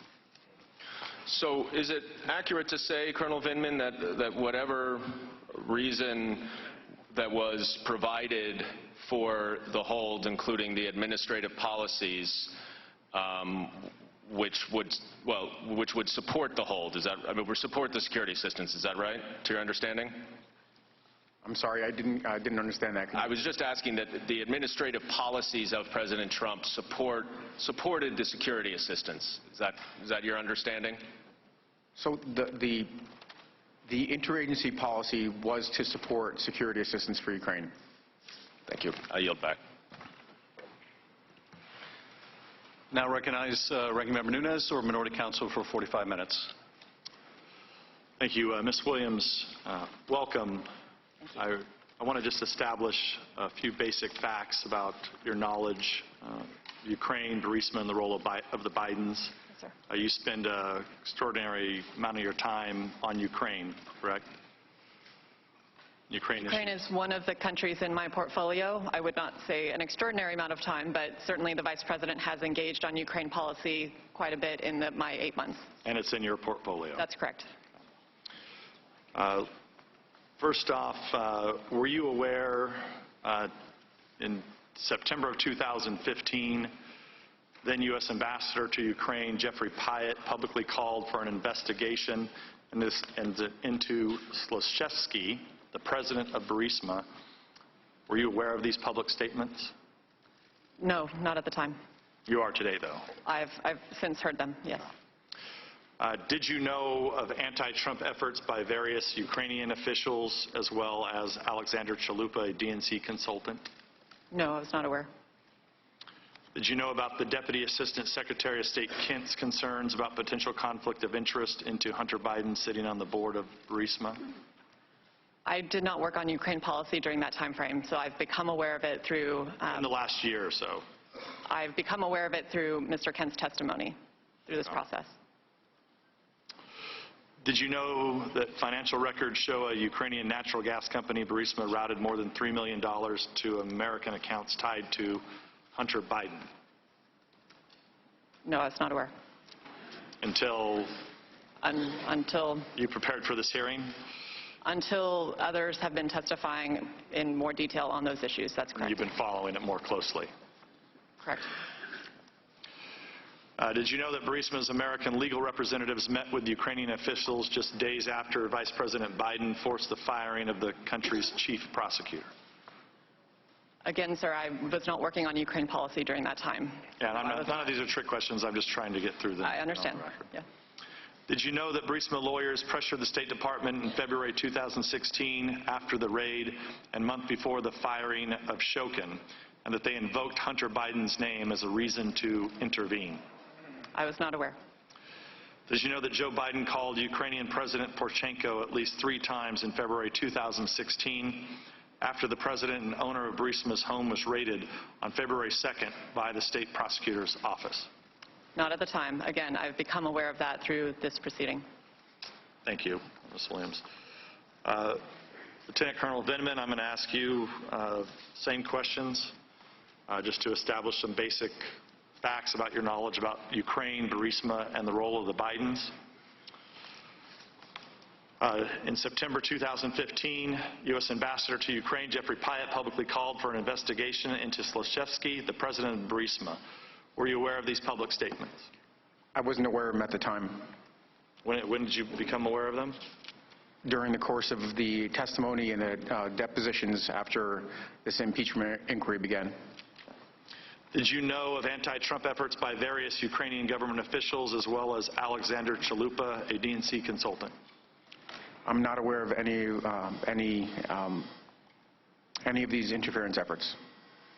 Did you know about Deputy Assistant Secretary of State Kent's concerns about potential conflict of interest with Hunter Biden sitting on the board of Burisma? The only thing I'm aware of is pertains to his deposition. Did you know that financial records show a Ukrainian natural gas company, Burisma, routed more than $3 million to the American accounts tied to Hunter Biden? I'm not aware of this fact. Until recently. I guess I didn't independently look into it. I'm just not aware of, what kind of payments Mr. Biden may have received. This is not something I'm aware of. Did you know that Burisma's American legal representatives met with Ukrainian officials just days after Vice President Biden forced the firing of the country's chief prosecutor? I'm not aware of these meetings. Did you know that Burisma lawyers pressured the State Department in February 2016 after the raid and a month before the firing of Shokin, that they invoked Hunter Biden's name as a reason to intervene? I'm not aware of any of these facts.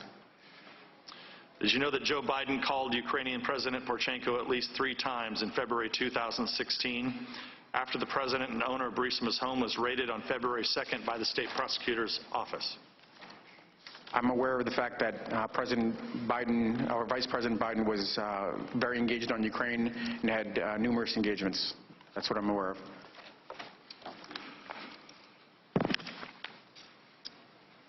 Ms. Williams and Lieutenant Colonel Vindman, as you may or may not know, this committee has spent nearly 3 years conducting various investigations, starting with the Russia collusion hoax, FISA abuse, Democratic hysteria over the lack of collusion in the Mueller report, and now this impeachment charade. One of the most concerning things regarding all of these investigations is the amount of classified or otherwise sensitive information I read in the press that derive either from this committee or sources in the administration. To be clear, I'm not accusing either one of you of leaking information. However, given that you are the first witnesses who actually have some firsthand knowledge of the President's call by listening in on July 25th, it's imperative to the American public's understanding of the events that we get a few matters out of the way first. Ms. Williams, let me just go to you first. For the purposes of the following questions, I'm only asking about the time period from July 25th to September 25th. Okay. Did you discuss the July 25th phone call between President Trump and President Zelensky, or any matters associated with the phone call, with any members of the press? No. To be clear, you never discussed these matters with the New York Times, the Washington Post, Politico, CNN, or any other media outlet? No, I did not. Did you ask or encourage any individual to share the substance of the July 25th phone call or any matter associated with the call with any member of the press? I did not. Do you know of any individual who discussed the substance of the July 25th phone call or matter associated with the call with any member of the press? No, I do not. Lieutenant Colonel Vindman, the same questions for you. Did you discuss the July 25th phone call between President Trump and President Zelensky or any matter associated with the phone call with any member of the press? I did not. Just to be clear, you did not discuss this with the New York Times, the Washington Post, Politico, CNN, or any other media outlet. I did not. Did you ask or encourage any individual to share the substance of the July 25th phone call or any matter associated with the call with any member of the press? I did not.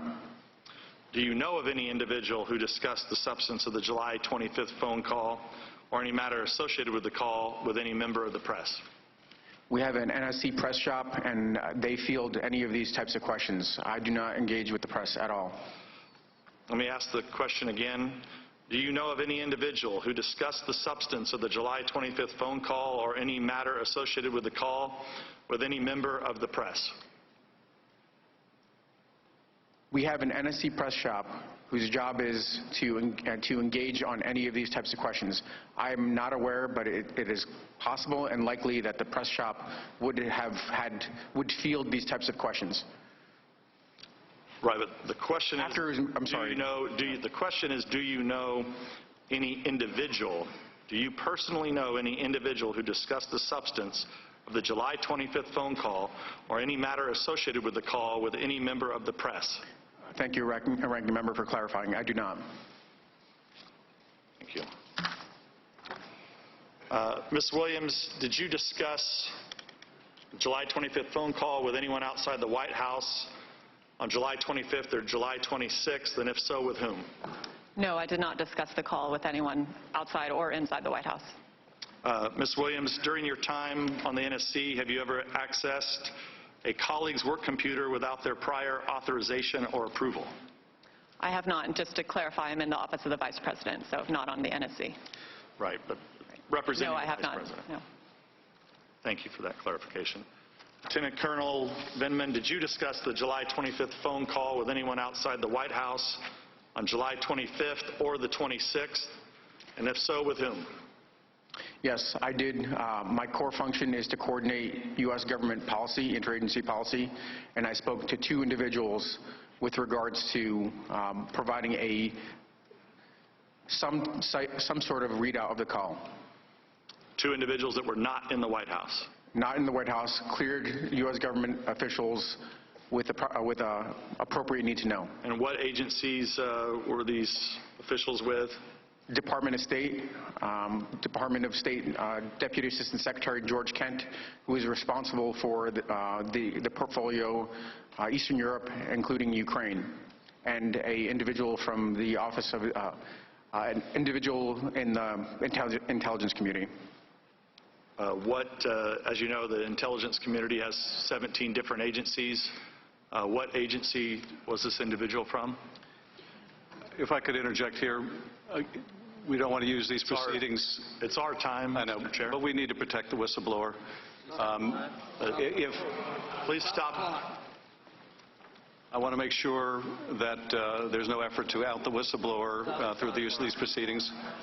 If the witness has a good faith belief that this may reveal the identity of the whistleblower, that is not the purpose that we are here for, and I want to advise the witness accordingly. Mr. Vindman, you testified in your deposition that you did not know the whistleblower. Ranking Member, it's Lieutenant Colonel Vindman, please.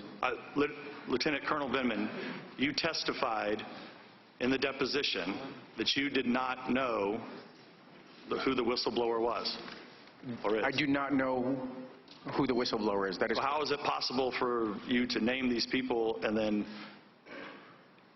out the whistleblower? Per the advice of my counsel, I've been advised not to answer specific questions about members of the intelligence community. Are you aware that this is the Intelligence Committee that's conducting an impeachment hearing? Of course I am. Wouldn't the appropriate place for you to come to testify would be the Intelligence Committee about someone within the intelligence community? Ranking Member, per the advice of my counsel and the instructions from the chairman, I've been advised not to provide any specifics on who I have spoken to inside the intelligence community. What I can offer is that these were properly cleared individuals, or was a properly cleared individual with a need to know. Well, this is, I mean, you can plead the Fifth, but you're here to answer questions, and you're here under subpoena. So you can either answer the question or you can plead the fifth. Excuse me. On behalf of my client, we are following the rule of the committee, the rule of the chair with regard to this issue, and this does not call for an answer that is invoking the fifth or any theoretical issue like that. We're following the ruling of the chair. Counselor, what ruling is that? If I could interject, counsel is correct. Whistleblower has the right, statutory right to anonymity. These proceedings will not be used to out the whistleblower. And I've advised my client accordingly, and he's going to follow the ruling of the chair. If there's an alternative or you want to work something out with the chair, that's up to you, Mr. Nunes. Well, we've attempted to subpoena the whistleblower to sit for a deposition. The chair has tabled that motion and then has been unwilling to recognize those motions over the last few days of this impeachment inquisition process. Well, that I'll go to Mr. Castro. Thank you, Ranking Member Nunes. The call transcript as published on September 25th is complete and accurate. Will both of you attest to that? Ms. Williams? I didn't take a word-for-word accounting. When I first saw the publicly released version, it looked substantively correct to me. And Colonel Vindman? I think I certainly would describe it as substantively correct. I think in your testimony, your deposition, you said very accurate? Correct. Okay. And you flagged a couple edits, Colonel Vindman. I think you had Burisma on page 4, where President Zelensky was talking about the company mentioned in the issue. I'm sorry, could you say that question I believe again? in your testimony you explained that you offered an edit that on page 4 of the transcript that was ultimately published, you thought President Zelensky mentioned the word Burisma. Oh, I had it in my notes. I know that's what he said, yes. Okay. And Ms. Williams, and that was on page 4, correct? Correct. And Ms. Williams, I believe after your deposition you went back and checked your notes and you had President Zelensky using the term Burisma as well. Is that correct? That's correct. But that came up on a different part of the transcript than what Colonel Vindman was relating to, correct? Yes, I believe so. Yours came up on page 5, and it would have been in substitution for the word case? That's right. That's where I have it in my notes. Okay. Colonel Vindman, we've had some discussion earlier today and also at your deposition about whether the president had a demand for President Zelensky. And, you know, I suggested to you in the deposition that the president's words are in fact ambiguous, and he uses some phrases that certainly could be characterized as hedging. On page 3, in the first paragraph, he talks about whatever you can do. He talks about if that's possible. On page 4, he mentions if you could speak to him. He's talking about the Attorney General. Or Rudy Giuliani, and then at the end of the first paragraph on page 4, he says whatever you can do. The president also says, you know, if you can look into it. And I asked you during your deposition whether you saw or acknowledged the fact that certain people could read that to be ambiguous. And I said correct, yes. And I believe you said, I think people want to hear what they have already preconceived. Is that what you testified? Actually, if I could ask for just a page cite. 256. 256 Yeah. and a line. Thank you. Just a minute, please. And Just a minute, please.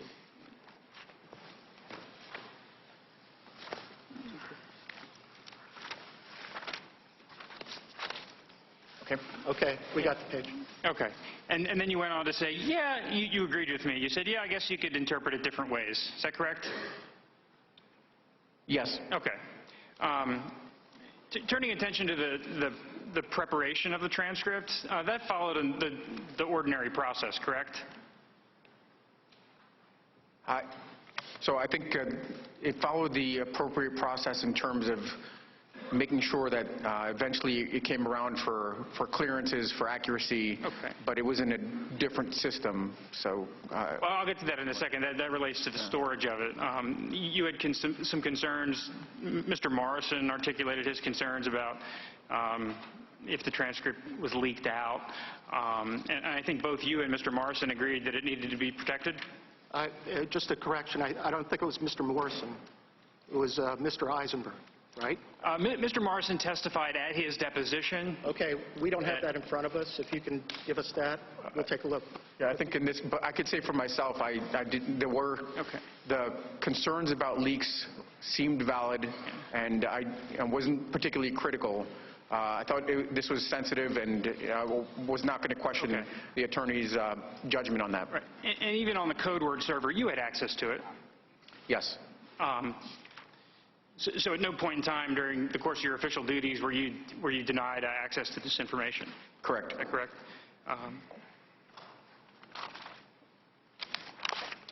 Ms. Williams, I want to turn to you for a moment. And you testified that you believe the transcript is complete and accurate, other than the one issue you mentioned? Yes, substantively accurate, yes. Now, did you express any concerns to anyone in your office about what you heard on the call? My supervisor was listening on the call as well, so because he had heard the same information, I did not feel a need to have a further conversation with him about it. And you never had any concerns with anyone else in the Vice President's office? I did not discuss the call further with anyone in the Vice President's office. Okay, so you didn't flag it for the Chief of Staff or the Vice President's counsel or anyone of that sort? Again, my immediate supervisor, Lieutenant General Kellogg, was in the room with me. Right. So. And after the call, did you and General Kellogg ever discuss the contents of the call? We did not, no. Okay.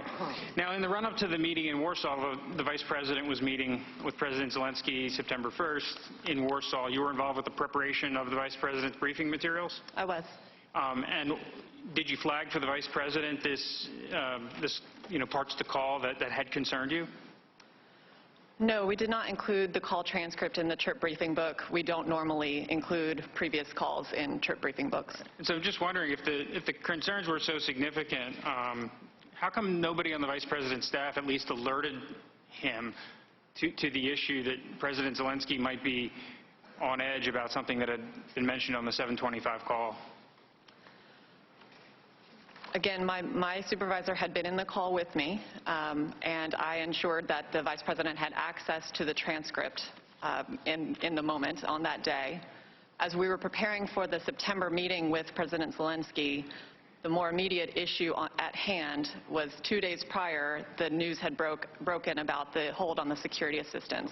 So we were much more focused on the discussion that was likely to occur about the hold on security assistance for that meeting. And to your recollection, you were in the meeting with President Zelensky and Vice President Pence?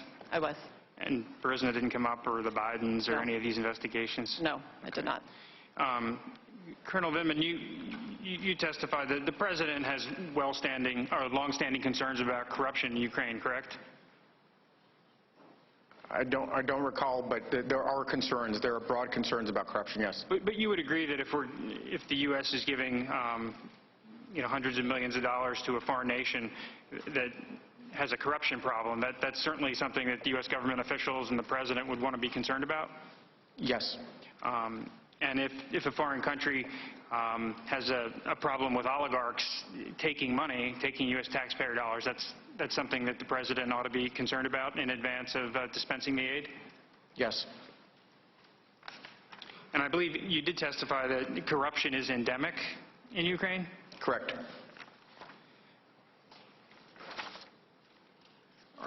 Are you also aware of the President's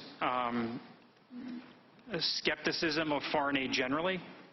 I am. And it's something that he's made part of his priorities to make sure that U.S. foreign aid is spent wisely? That is correct. And you're also aware the President has concerns about burden sharing among our allies? Yes. And with respect to Ukraine, he was very interested and engaged in seeing if there was a possibility for our European allies to step up and contribute more? Yes, I think that would be in the context of military assistance. In terms of burden sharing, the European Union provides over $15 billion. Okay. Has provided since 2014. Okay, but you are aware of the President's concern of burden sharing, right? Yes, I am. Okay. Turning our attention specifically to the company Burisma. Mykola Zlochevsky, the co-founder of Burisma, it's one of Ukraine's largest natural gas producers, correct? That is my understanding, yes. And it's been subject to numerous investigations over the years. I'm not aware of, I guess I couldn't point to specific investigations, but there is a, what I would call a pattern of questionable dealings and questions about corruption. Zlochevsky had served as the Minister of Ecology during President Yanukovych's tenure. I came to learn that that is correct, yes.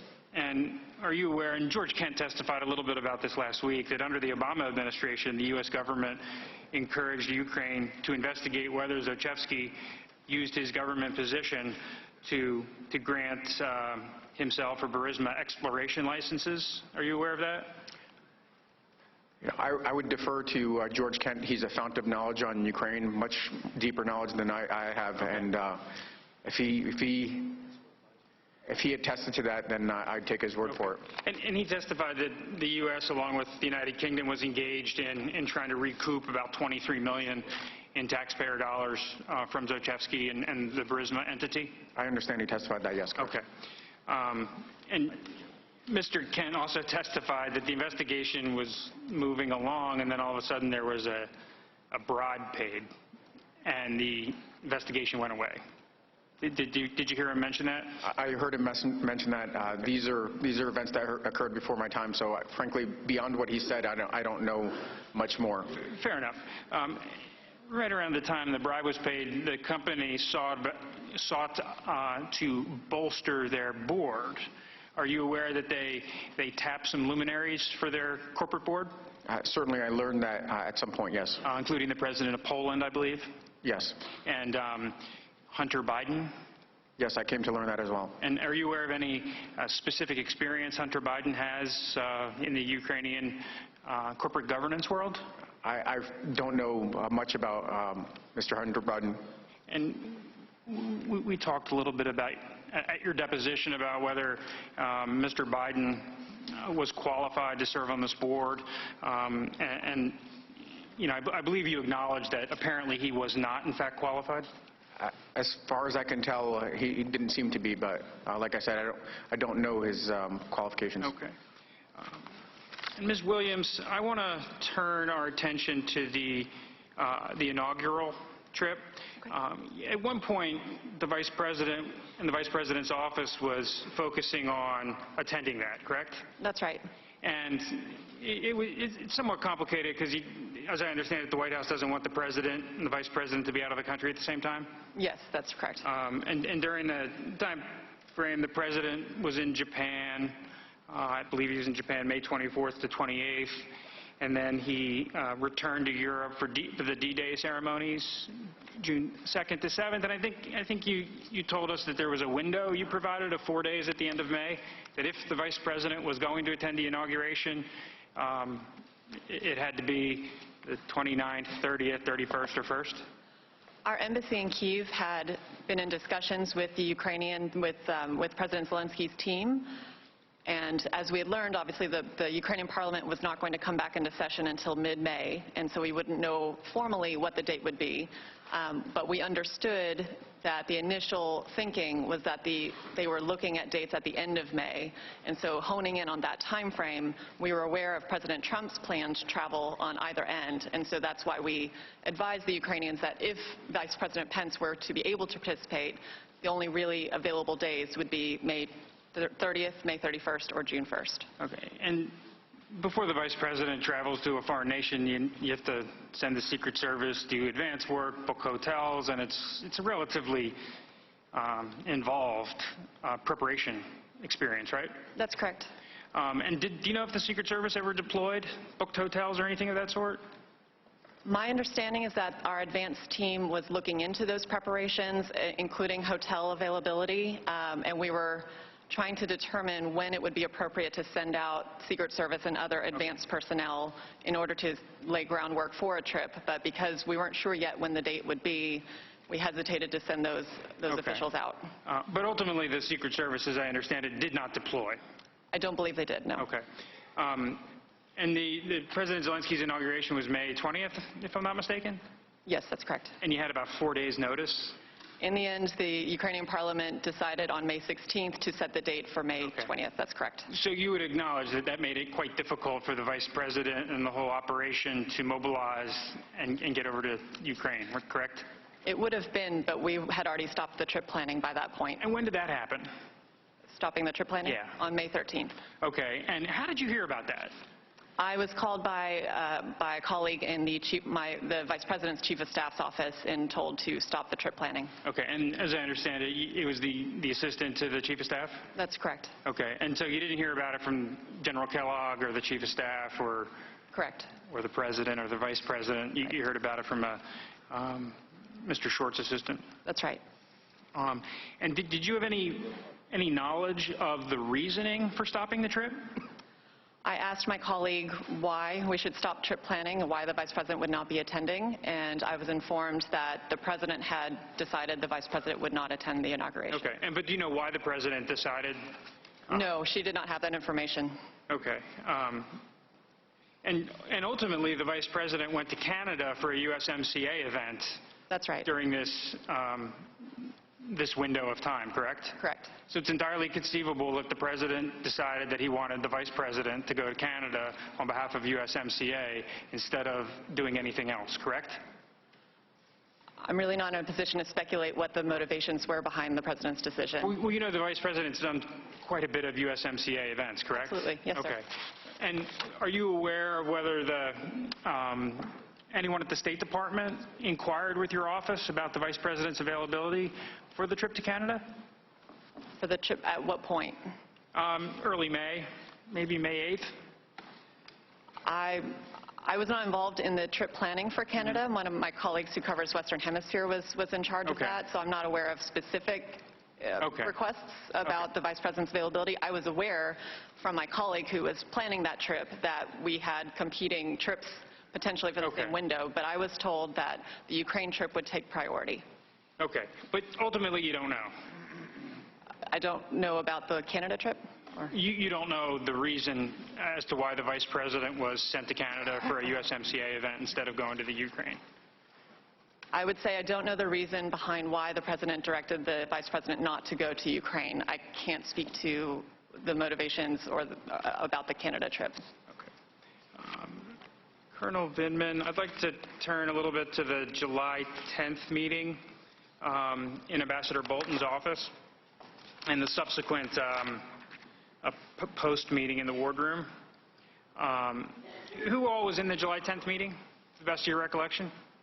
Are we talking about the boardroom, or are we talking about the actual meeting with Ambassador Bolton? We'll start with the first meeting in the ambassador's office.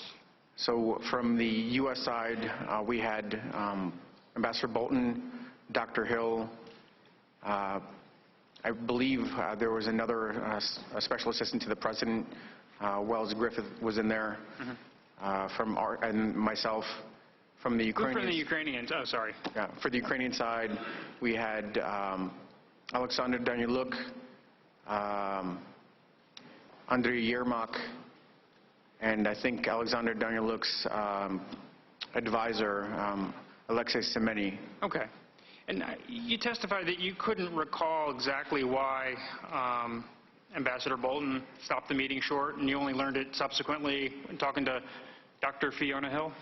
Yeah, I noted that, it ended abruptly, but I didn't, frankly, I didn't exactly know why. And in the Bolton meeting, you don't remember Ambassador Sondland using the word Biden? He did not. Okay. To the best of my recollection, I don't think he did. And then the group decamped to take a photo, correct? Correct. Okay.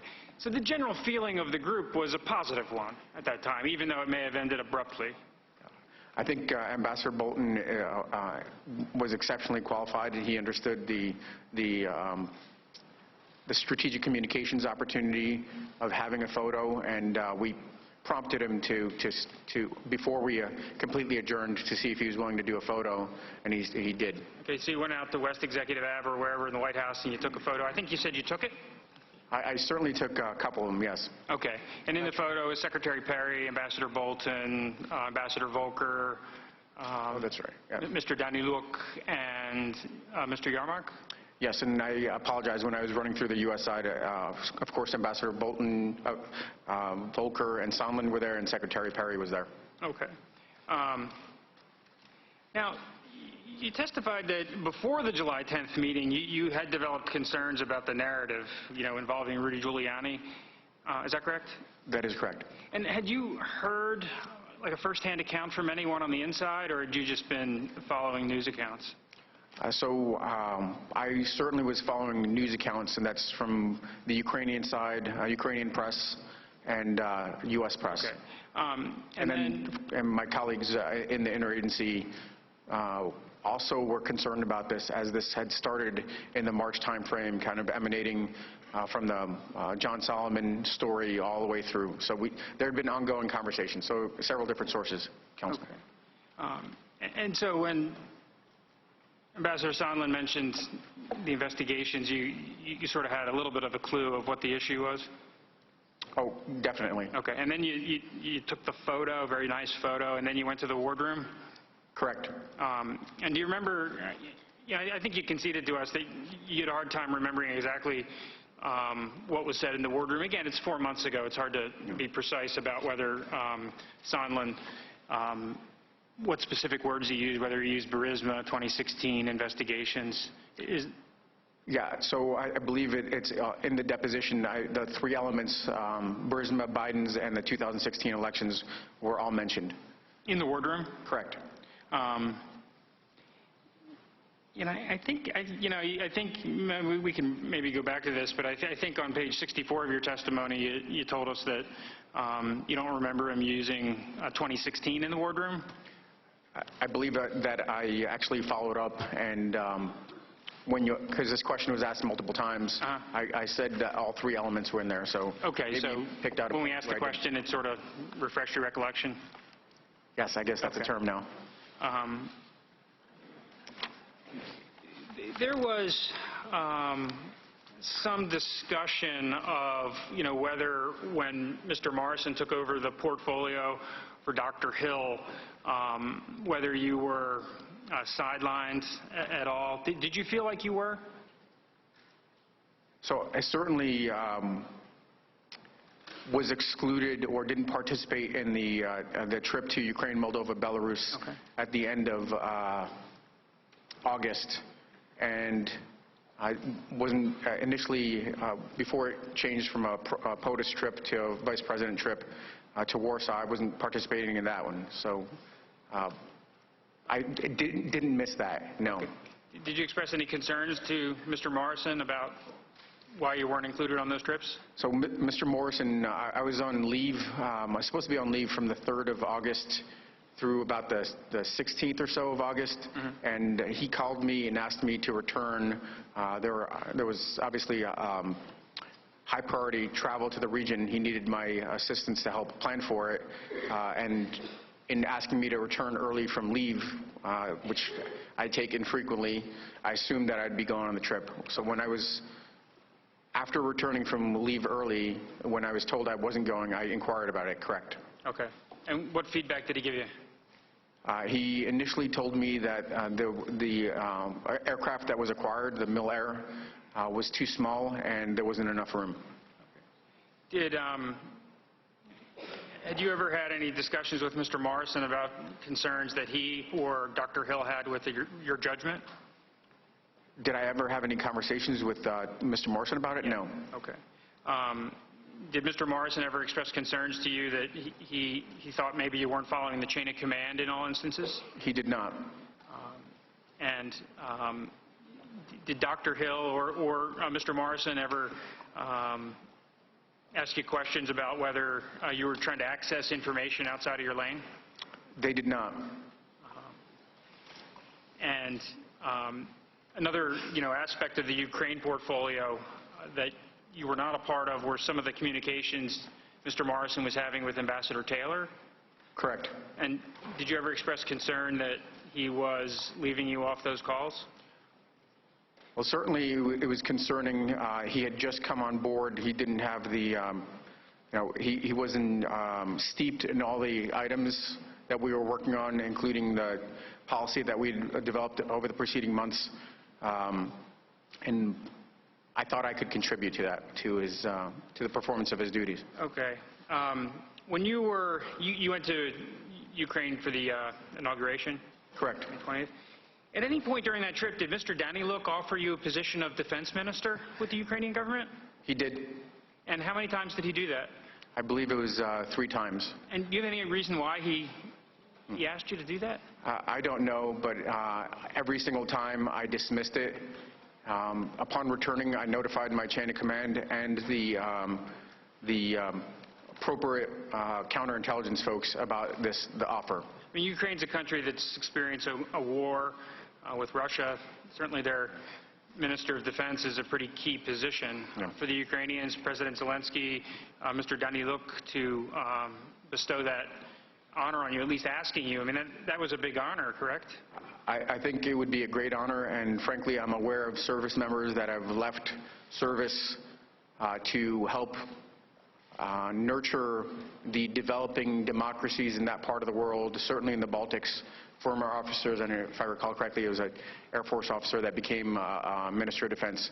But I'm an American. I came here when I was a toddler, and I immediately dismissed these offers, did not entertain them. When he made this offer to you initially, did you leave the door open? Was there a reason that he had to come back and ask a second and third time, or was he just trying to convince you? Counsel, you know what? It's the whole notion is rather comical that I was being asked to consider whether I'd want to be the Minister of Defense. I did not leave the door open at all. Okay. But it is pretty funny for a Lieutenant Colonel in the United States Army, which really is not that senior, to be offered that illustrious a position. When he made this offer to you, was he speaking in English or Ukrainian? Oh, Mr. Daniluk is a absolutely flawless English speaker. He's speaking in English. Okay. And just to be clear, there were 2 other staff officers, Embassy Kiev staff officers, that were sitting next to me when this offer was made. Okay. Yeah. And who were they? So one of them you may have met. It was Mr. David Holmes, and the other one was, I don't know. I mean, I guess it's another Foreign Service officer, Keith Bean. Okay. Yeah, we met Mr. Holmes last Friday evening. I understand. He's a delightful fellow. And you said when you returned to the United States, you papered it up, given your with SCI clearance. Whenever a foreign government makes an overture like that, you paper it up and you tell your chain of command? I did, but I also don't know if I fully entertained it as a legitimate offer. I was just making sure that I did the right thing in terms of reporting, yes. Okay. And did any of your supervisors, Dr. Hill at the time, or Dr. Kupperman or Ambassador Bolton ever follow up with you about that? It's rather significant. Yeah. You know, the Ukrainians offered you the post of defense minister.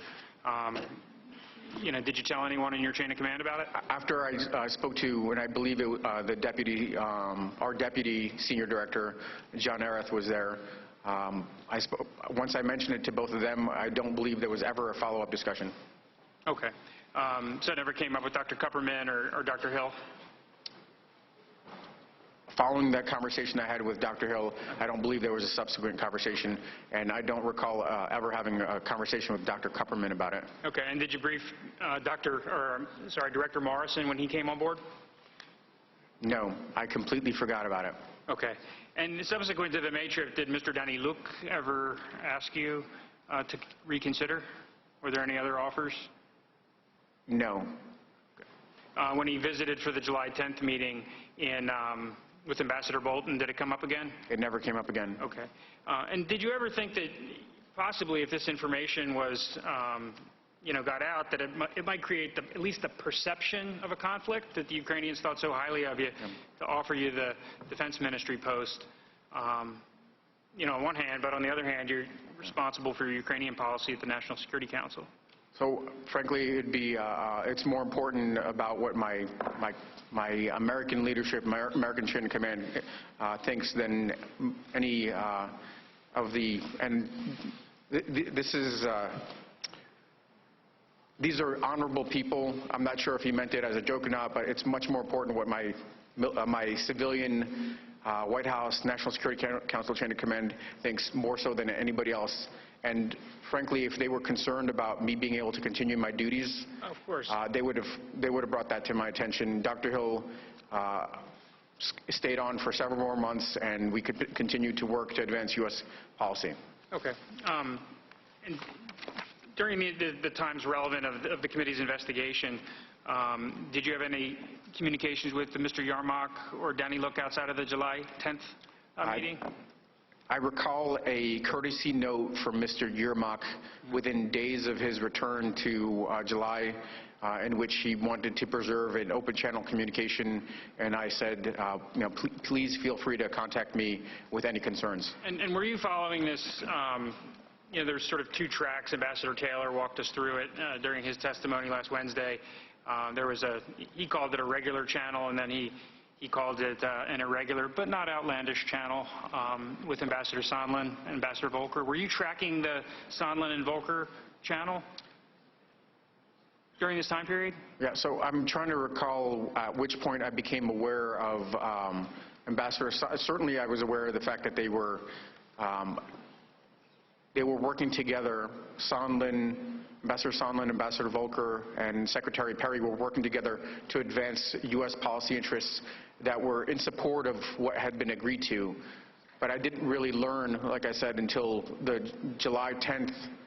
Actually, there may have been a slightly earlier point. I recall a meeting in which Ambassador Bolton facilitated a meeting between Ambassador Volker and Ambassador Bolton in the June timeframe.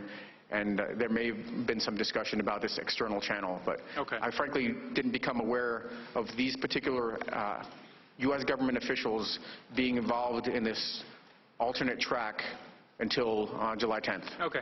And I think we had some discussion that, Mr. Giuliani was promoting a negative narrative about the Ukraine, and certain officials were trying to help the president understand that with Zelensky, it was a new day, and Ukraine's going to be different. Is that your understanding? That is correct. That is exactly what was being reported by the intelligence community, by the policy channels within the NSC, and the conservative voices of the various people that have actually met with them, including foreign officials. And to the extent that you're aware of what Ambassador Sondland's goals were here and Ambassador Volker's goals were here, you think they were just trying to do the best they could and try to advocate in the best interest of the United States? That is what I believed, and that is what I still believe, frankly. And so to the extent Mr. Giuliani may have had differing views, they were trying to help him understand that it was time to change those views?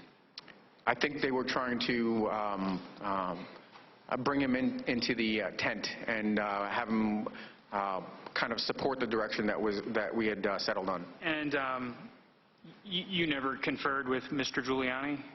No. You never had any meetings, phone calls, or anything of that sort? I did not. And did you have any... I only know him as New York's finest mayor. America's mayor. America's mayor. And did you have any discussions, communications during this relevant time period with the president?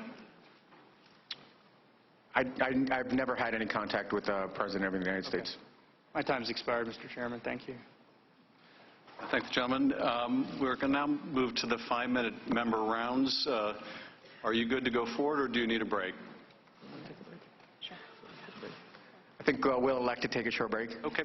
Let's try to take a 5 or 10 minute break, and we will resume with the 5-minute rounds. If I could ask the audience and members to please allow the witnesses to leave the room first. All right, so as today's witnesses exit that meeting room on Capitol Hill, which is cavernous, by the way, there are several hundred people in there. It's where they used to hold the backup hearings, if you will, and backup procedures for the House of Representatives when they were remodeling the U.S. House. So we're going to watch just the next 5-10 minutes for them to leave and come back, take a quick break. I want to bring in Jenna Ellis, Senior Legal Advisor for the Trump 2020 campaign. She's also a constitutional law attorney, radio host, and author of The Legal Basis for a Moral Constitution. And here by my side in New York, David Burstein, progressive commentator, CEO, and co-founder of Run for America. Jenna, I want to start with you. First of all, your impression of both these witnesses, and the Council for Republicans was just there. And so Steve Castor, going back and forth with these two witnesses, want to get your response. Yeah, so I think that there were a couple of key, both procedural and substantive observations here for those who kind of watch this whole thing thinking what's going on. So procedurally, I think it was very important that Adam Schiff basically cut off Devin Nunes from questioning and said that the intention of these proceedings is not to uncover the name of the whistleblower. Well, I would like to ask Chairman Schiff then, what is the intent of these proceedings if you're going to cut off the minority party from asking very important questions about who Vindman actually spoke to in the intelligence community? That's very, very important for fact and truth, and we're seeing that Schiff is not interested at all in fact and truth. Substantively and legally here, Harris, I think that there are two really key points. The first one is that both of these witnesses, both Vindman and Williams, testified that the Ukraine funding was under review for consistency with the administration's priorities as well as national security interests. And so there was never any hold. This is completely consistent with Jim Jordan's earlier observations to the committee that there was a reason, and a contextual reason, that the funding was simply held up and later released. And then second, it was very important for people to understand that when Vindman characterized this Ukraine phone call with the president as a demand, and he put it in the military chain of command context, that was actually very misleading. Ukraine is its own national sovereignty. It's certainly our ally, but Zelensky himself said that he didn't feel pressure, and to characterize this as somehow there are subordinates is just frankly entirely misleading. I don't think the Democrats gained any ground here. I know that my guest next to me, Jenna, just to step in here because we won't have a lot of time on this break. I know that you take exception to the power difference between Ukraine and the United States there. Yes. Well, look, I think that's really relevant, and it was drawn out in this conversation. You know, having this conversation, and Vindman used the word demand, that Trump did demand in this call, but the context is really important, and that's why we're having these hearings, and that's what we're getting, is that Trump having a similar conversation like this with Angela Merkel, two leaders of superpowers, global superpowers, is very different than with the president of Ukraine, who it depends very heavily on the U.S. for this kind of request. So you know, it's like going to your boss, and your boss asks you for a favor. It's very different than your partner asking you for a favor. You have a different ability to work for that or not. So I think that was important, what we heard there. And I think really Vindman, I just have to say, kudos to him and both these witnesses. This is not easy for these people to come up there and do this under all the attacks they've been after. We saw them even while they were on the air,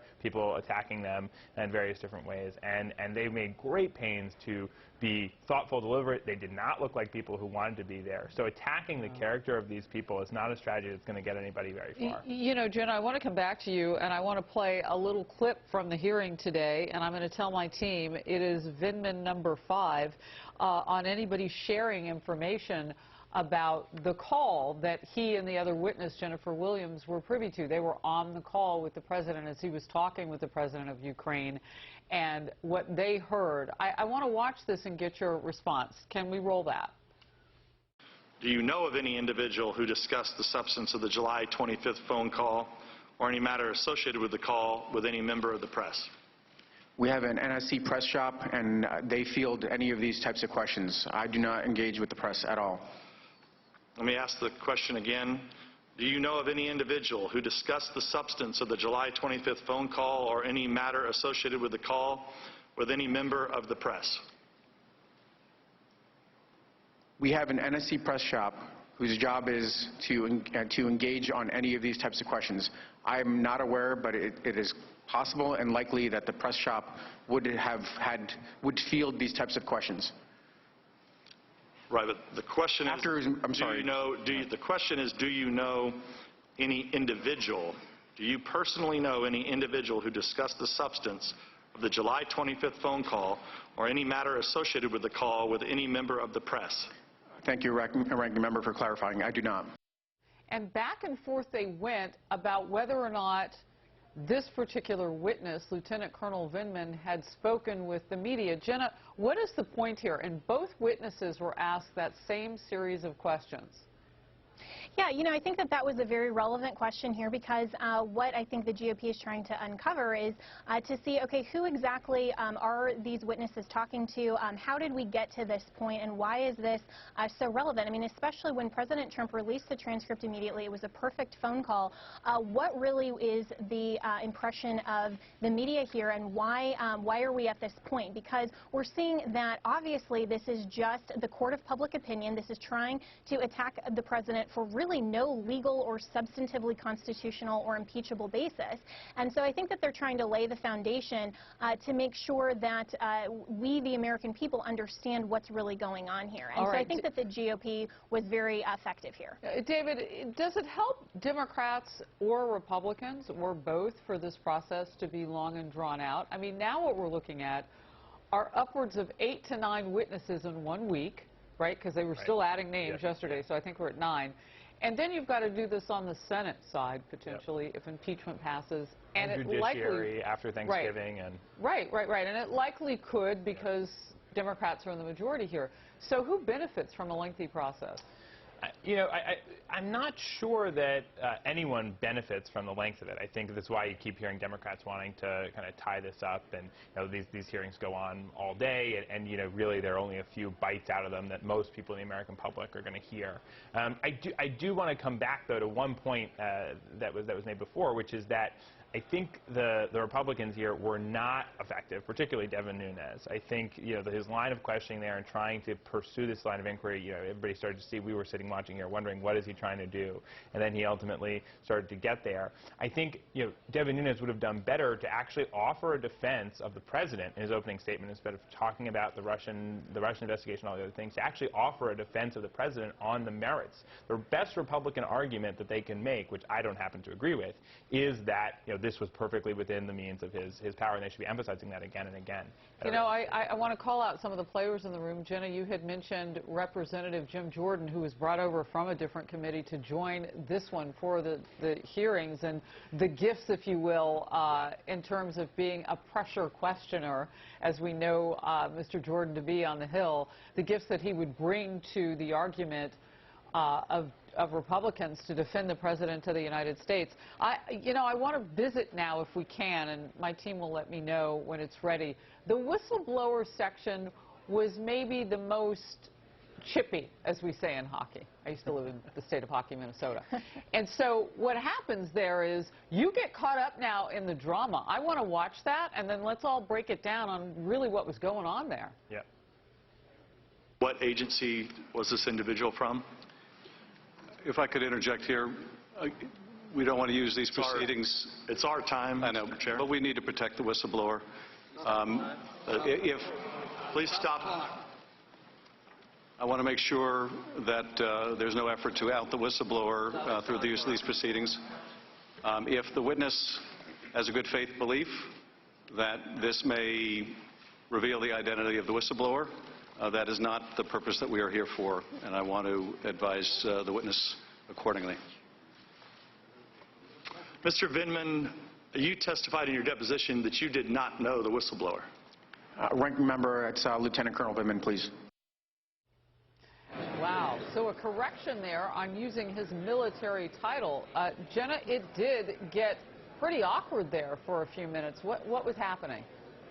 Yeah, well, I think that Chairman Schiff outed himself as really acting as a party attorney rather than an unbiased chairperson, and we've seen this over and over again. And so I do think that Devin Nunes' opening statement was very effective to put all of this in context, that this is no more than just an impeachment scam that is trying to be perpetuated with the resistance and the continued effort to simply oust President Trump. And so we're seeing in this exchange, I think it was one of the most important of the proceedings, that Schiff is not acting as just an impartial chairman here. He's really acting on behalf of his own party and in the interest of the witness, not in the interest of seeking truth or fact-finding. Now, I want to bring in our senior producer for Capitol Hill, Chad Pergram, reporting live from there.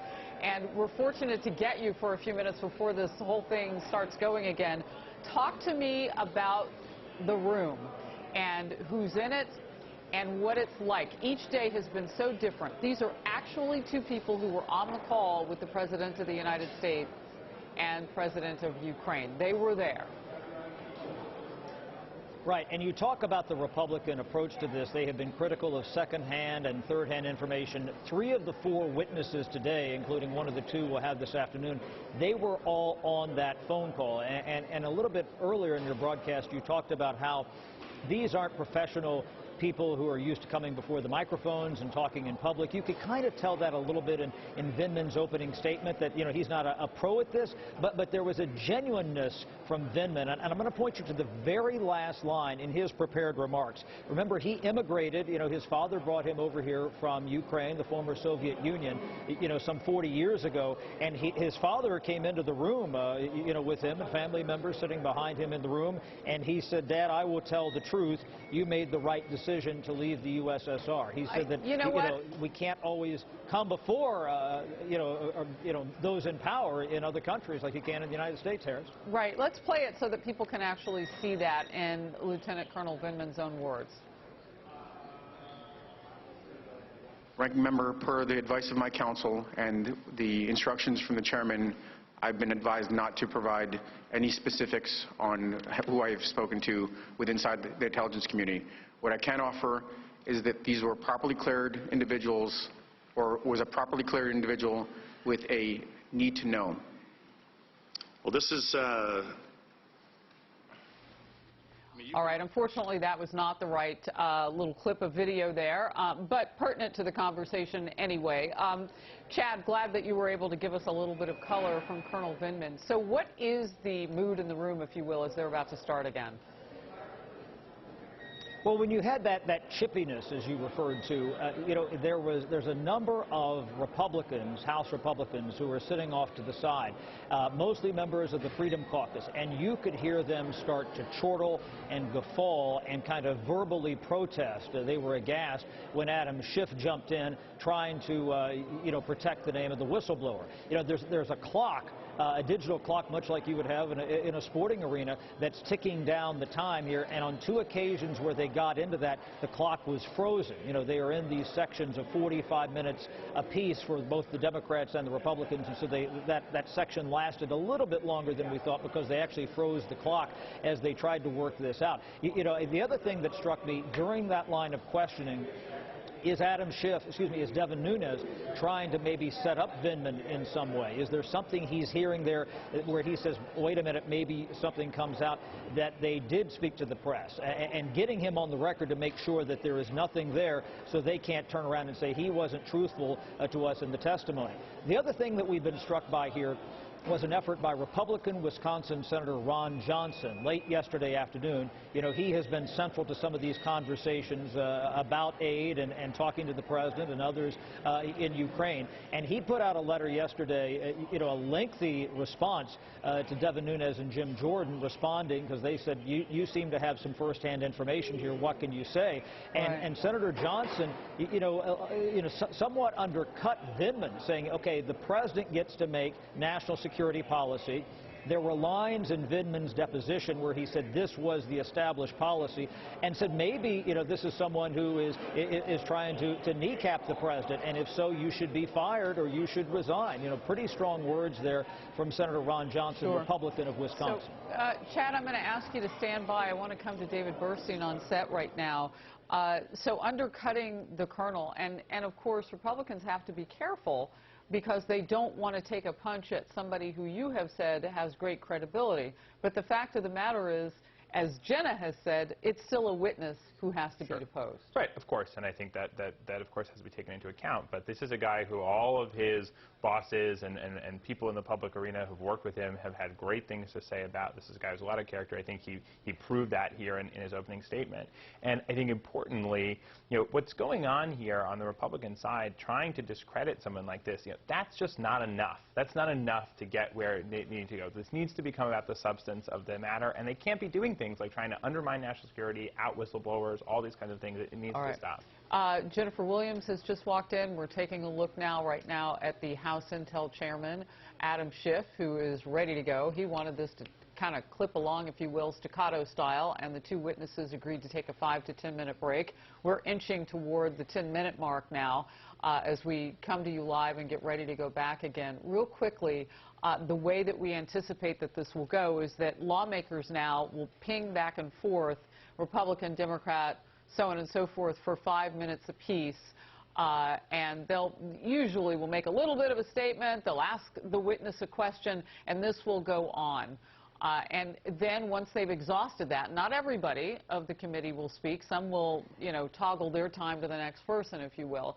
But this is getting ready to start again, and as it does, we will watch it live. The committee will come back to order. We'll now begin a period of 5-minute questions from the members. I recognize myself for 5 minutes. I want to ask you both about some of the questions you were asked by my colleagues in the minority. First, if I could ask you, Ms. Williams and Colonel Vindman, you were asked a series of questions by the ranking member at the outset. Were you aware of the fact that, and then there was a recitation of information about Burisma, Zlochevsky, the Bidens. Is it fair to say you have no firsthand knowledge of any of the matters that were asked in those questions? That's correct. That is correct. Ms. Williams, you were also asked a series of questions about the Vice President's schedule and whether he could have made the inauguration, or was the President traveling, or the trip to Canada. But let's be clear about something. The President, you were instructed that the President had told the Vice President not to go before you even knew the date of the inauguration. Is that correct? Yes, that's correct. So, at the time he was told not to go, there was no calculation about where he might be or where the President might be because the date hadn't even been set yet. Is that right? That's right. The date had not been set, so we were weighing a number of different scenarios of when the inauguration might fall. Now, I think you said that originally the President had told him to go, and then you received the instruction that the President no longer wanted him to go.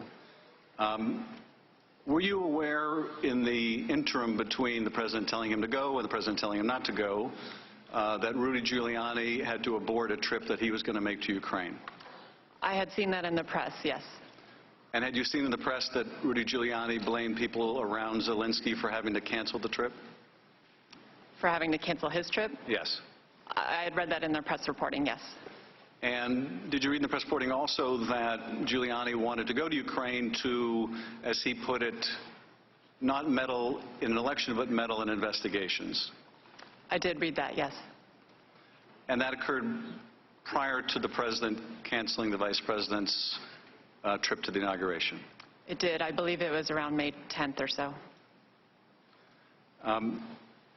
Colonel Vindman, you were asked by the Minority Council about the President's words in the July 25th call and whether the President's words were ambiguous. Was there any ambiguity about the President's use of the word Biden? There was not. It was pretty clear that the President wanted Zelensky to commit to investigating the Bidens, was it not? That is correct. That is one of the favors that you thought should be properly characterized as a demand? That is correct. And there's no ambiguity about that? In my mind, there was not. It's also true, is it not, that these two investigations that the President asked Zelensky for into 2016 and into the Bidens were precisely the two investigations that Rudy Giuliani was calling for publicly, were they not? That is correct. So when people suggest, well, maybe Rudy Giuliani was acting on his own and maybe he was a freelancer or whatever, the President referred to exactly the same two investigations Rudy Giuliani was out pushing on his behalf. Is that correct? That is correct. Now, Ms. Williams, you were asked about the meeting the Vice President had with Zelensky in September, in which the Ukrainians brought up their concern about the hold on the security assistance. Is that right? That's right. And you were asked about whether in that meeting between the Vice President and Zelensky, the Bidens or Burisma came up, and I think you said they did not, correct? That's correct. They did not come up. Now, that bilateral meeting was a large meeting that involved 2 or 3 dozen people, wasn't it? It was. So in the context of this meeting with 2 or 3 dozen people, the Vice President didn't bring up those investigations, correct? No, he did not bring up those investigations. He's never brought up those investigations.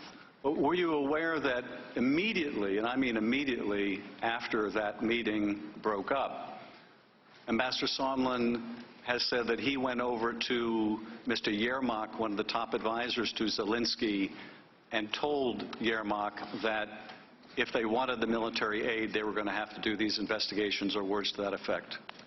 I was not aware at the time of any meetings, side meetings that Ambassador Sondland had following the Vice President's meeting with President Zelensky. I've only learned that through Ambassador Sondland's testimony. So at the big public meeting, it didn't come up, and you can't speak to the private meeting that was held immediately thereafter? Correct. The Vice President moved on with his schedule immediately after his meeting with President Zelensky. Now, Colonel Vindman, I want to go back to that July 10th meeting or meetings, the one with Ambassador Bolton and then the one in the wardroom that followed quickly on its heels. Were you aware that Ambassador Bolton instructed your superior, Dr. Hill, to go talk to the lawyers after that meeting? I learned shortly after she was finished talking to Ambassador Bolton, and after we wrapped up with the wardroom, that she did have a meeting with him, and that's what was expressed. Now, you thought you should go talk to the lawyers on your own, correct? That is my recollection, yes. But Bolton also thought that Dr. Hill should go talk to the lawyers because of his concern over this drug deal that Sondland and Mulvaney were cooking up. Is that right? That is my understanding. And in fact, this drug deal, as Bolton called it, involved this conditioning of the White House meeting on these investigations that Sondland brought up. Is that right? That is my understanding. And in fact, this same conditioning or the same issue of wanting these political investigations and tying it to the White House meeting, this came up in the July 25th call, did it not, when the President asked for these investigations? That is correct. So the very same issue that Bolton said to Hill, go talk to the lawyers, the very same issue that prompted you to go talk to the lawyers, ends up coming up in that call with the President. Is that right? That is correct. And it was that conversation that once again led you back to the lawyer's office. That is correct. Now yield to the ranking member. Parliamentary inquiry, Mr. Chairman, you took 7 minutes, so I assume you're going to give us equal time? Yes, Mr. Nunes. Thank you, gentlemen.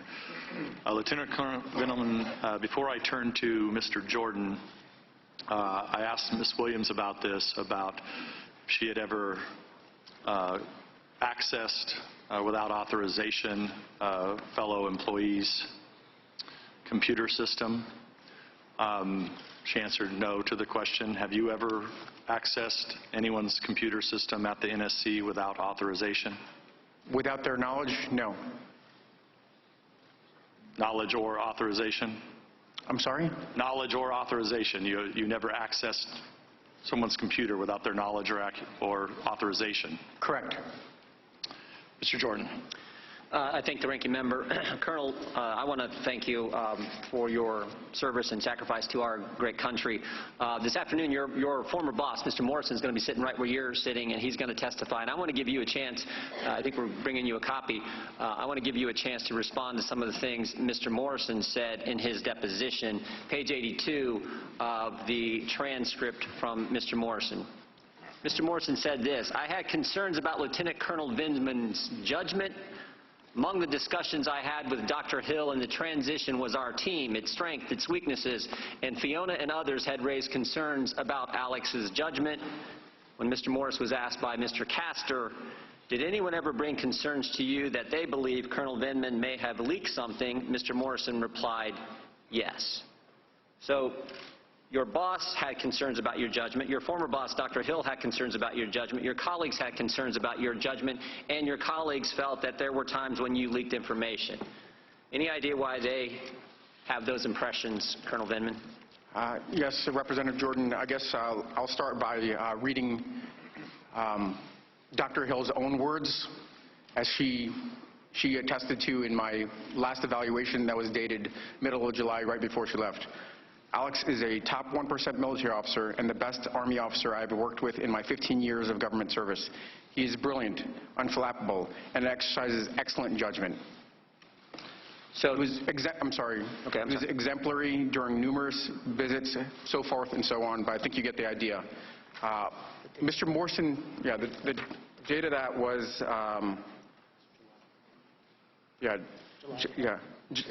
let's see, I'm sorry, July 13th. So, Mr. Jordan, I would say that I can't say what why Mr. Morrison questioned my judgment. We had only recently started working together. He wasn't there very long, and we were just trying to figure out our relationship. Maybe it was a different culture, military culture versus... And Colonel, you never leaked information? I never did, never would. That is preposterous that I would do that. Okay. Colonel, it's interesting. We deposed a lot of people in the bunker in the basement of the Capitol over the last several weeks, but of all those depositions, only 3 of the individuals we deposed were actually on the now somewhat famous July 25th phone call between President Trump and President Zelensky. There was you, the individual sitting beside you, Ms. Williams, and then there, of course, was your boss, Mr. Morrison, who I just read from his deposition. When we asked Ms. Williams who she spoke to after the call, about the call, she was willing to answer our questions, and chairmanship allowed her to answer our questions. When we asked Mr. Morrison who he spoke to after the call about the call, he was willing to answer our question, and Mr. chairmanship allowed him to answer our question. But when we asked you, you first told us 3 individuals at the NSC, your brother and the 2 lawyers. And then you said there was a group of other people you communicated with, but you would only give us 1 individual in that group, Secretary Kent. And the chairman would only allow you to give us that name. When we asked you who else you communicated with, you would not tell us. So I want to know first, how many other people are in that group of people you communicated with outside the 4 individuals I just named? Yes, Mr. Jordan, on call readout, certainly after the first call, there were probably half a dozen or more people that I read out. Those are people with the proper clearance and the need to know.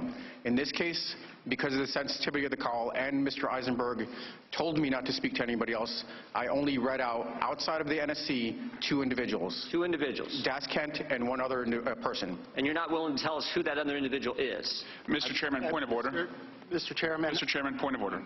The gentleman will suspend. Counsel. Mr. Chairman, I would ask you to enforce the rule with regard to the disclosure with regard to the intelligence office. Thank you, counsel. You know, as I indicated before, this committee will not be used to out the whistleblower. That same Mr. Chairman, necessity can you first stop the time so I don't lose the time? Will persist. You are recognized again, Mr. Jordan. Mr. Chairman, I don't see how this is outing the whistleblower. The witness has testified in his deposition that he doesn't know who the whistleblower is. You have said, even though no one believes you, you have said you don't know who the whistleblower is. So how is this outing the whistleblower to find out who this individual is? Mr. Jordan, this is your time for questioning. You can use it any way you like, but your question should be addressed to the witness. And your question should not be addressed to trying to out the whistleblower. Well, okay. Colonel Vindman, there's another thing Mr. Morrison told us in his deposition. He said he was not concerned about the call itself. He said there was nothing illegal or improper on the call, but he was concerned about the call leaking, the contents of the call leaking. He said this, he was concerned how it would play out in Washington's polarized environment, how the contents would be used in Washington's political process. Mr. Morrison was right. Excuse me, Mr. Jordan, could I get a page? Page 44. Mr. Morrison was right. The call leaks. The whistleblower goes to Chairman Schiff, staff. Then he runs off to the lawyer, the same lawyer who said in January of 2017 the coup has started against President Trump. The one thing the Democrats they didn't count on. One thing they didn't count on was the president releasing the call transcript and letting us all see what he said. They didn't count on that. Transcript shows no linkage. The 2 individuals on the call have both said no pressure, no pushing, no linkage with security assistance dollars to an investigation. Ms. Williams, after the call on the 25th, we know that Colonel Vindman talked to several people. After the call on the 25th, how many people did you talk to about the call? I did not speak to anybody about the call. Didn't speak to anybody. No. I yield back. Mr. Himes. Thank you, Mr. Chairman. Mr. Chairman, I ask unanimous consent to enter the Lieutenant Colonel's performance review into the record. May I inquire of Colonel Vindman whether you would like us to do that? If you would, we're happy to. If you would prefer it not be in the record, I leave that to you. Yeah, I guess with redactions, it has PII in it, and that should be protected. And maybe the only elements that are relevant are the actual narrative. Chairman. Did you read the relevant portions, or? I mean, that was the short version. There were some other paragraphs in there, but. Chairman, I'll withdraw my request. Okay, thank you. Thank you both for your testimony. Ms. Williams, you joined the Foreign Service in 2006, correct? Correct. Prior to becoming a nonpartisan career official, you worked as a field representative for the Bush-Cheney campaign in 2004, and then you held a political appointment in the Department of Homeland Security under Secretary Chertoff. Is that correct? That's correct, sir. And now, as a Foreign Service officer, you have served 3 presidents, 2 Republicans and 1 Democrat in a variety of roles, correct? Yes, sir. And in your current position, you're detailed from state to advise the Vice President on foreign policy towards Europe and Russia, correct? That's right. Ms. Williams, on Sunday, the President personally targeted you in a tweet. This is after he targeted Ambassador Yovanovitch during her hearing testimony. I'd like to show and read you the tweet. It reads, "Tell Jennifer Williams, whoever that is, to read both transcripts of the presidential calls and see the just-released statement from Ukraine. Then she should meet with the other never-Trumpers, who I don't know and mostly never even heard of, and work out a better presidential attack." Ms. Williams, are you engaged in a presidential attack? No, sir. Ms. Williams, are you a never-Trumper? I'm not sure I know an official definition of a never-Trumper. Would you describe yourself that way? I would not, no. Did that tweet make an impression on you when you read it? It certainly surprised me. I was not expecting to be called out by name. Which surprised me too, and it looks an awful lot like witness intimidation and tampering in an effort to try to get you to perhaps shape your testimony today. Lieutenant Colonel, you previously testified that you've dedicated your entire professional life to the United States of America. Colonel, above your left breast, you are wearing a device which is a Springfield musket on a blue field. What is that device? It's a Combat Infantryman's badge. How do you get the Combat Infantryman's badge? You have to be serving in a brigade and below a tactical unit. That means a fighting unit, frontline unit, in combat. Under fire? Correct. You're also wearing a Purple Heart. Can you tell us in 20 or 30 seconds why you're wearing a Purple Heart? In 2014, in the ramp up to probably the largest urban operation in decades outside of Fallujah, we were conducting a reconnaissance patrol in conjunction with the Marines, and my vehicle was struck by an improvised explosive device that penetrated the armor. Were you injured? I was. The day after you appeared for your deposition, Lieutenant Colonel, President Trump called you a never-Trumper. Colonel Vindman, would you call yourself a never-Trumper? Representative, I'd call myself never partisan. Thank you.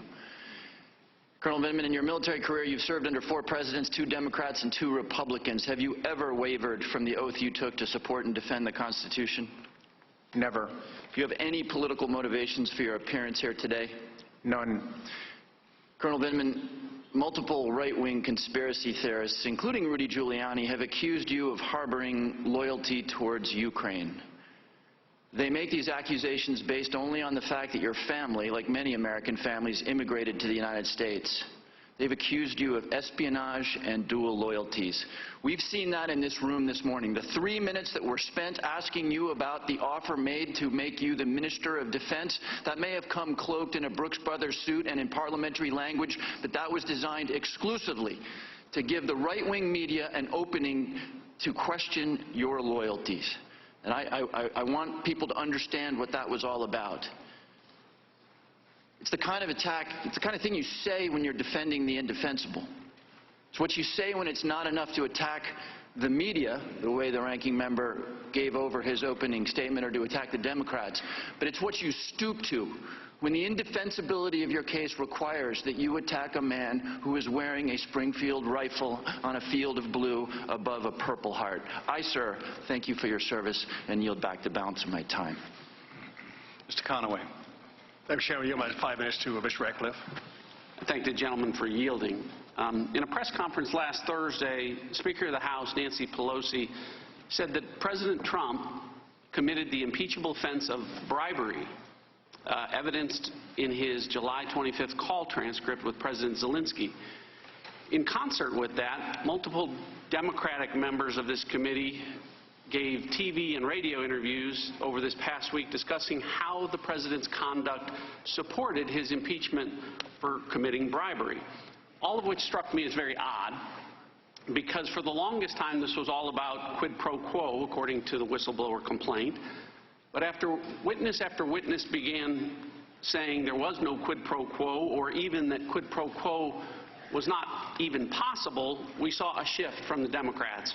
They briefly started to refer to the president's conduct on the July 25th call as extortion. And now it's shifted again last week to bribery. Ms. Williams, you used the word unusual to describe the president's call on July 25th. Lieutenant Colonel Vindman, you used the word inappropriate and improper. Now, I've word searched each of your transcripts, and the word bribery or bribe doesn't appear anywhere in that. Ms. Williams, you've never used the word bribery or bribe to explain President Trump's conduct, correct? No, sir. Colonel Vindman, you haven't either. That is correct. The problem is, in an impeachment inquiry that the Speaker of the House says is all about bribery, where bribery is the impeachable offense, no witness has used the word bribery to describe President Trump's conduct. None of them. These aren't all of the deposition transcripts. These are just the 10 that have been released. 6 weeks of witness interviews in this impeachment inquiry, hundreds of hours of testimony, thousands of questions asked, thousands of answers given.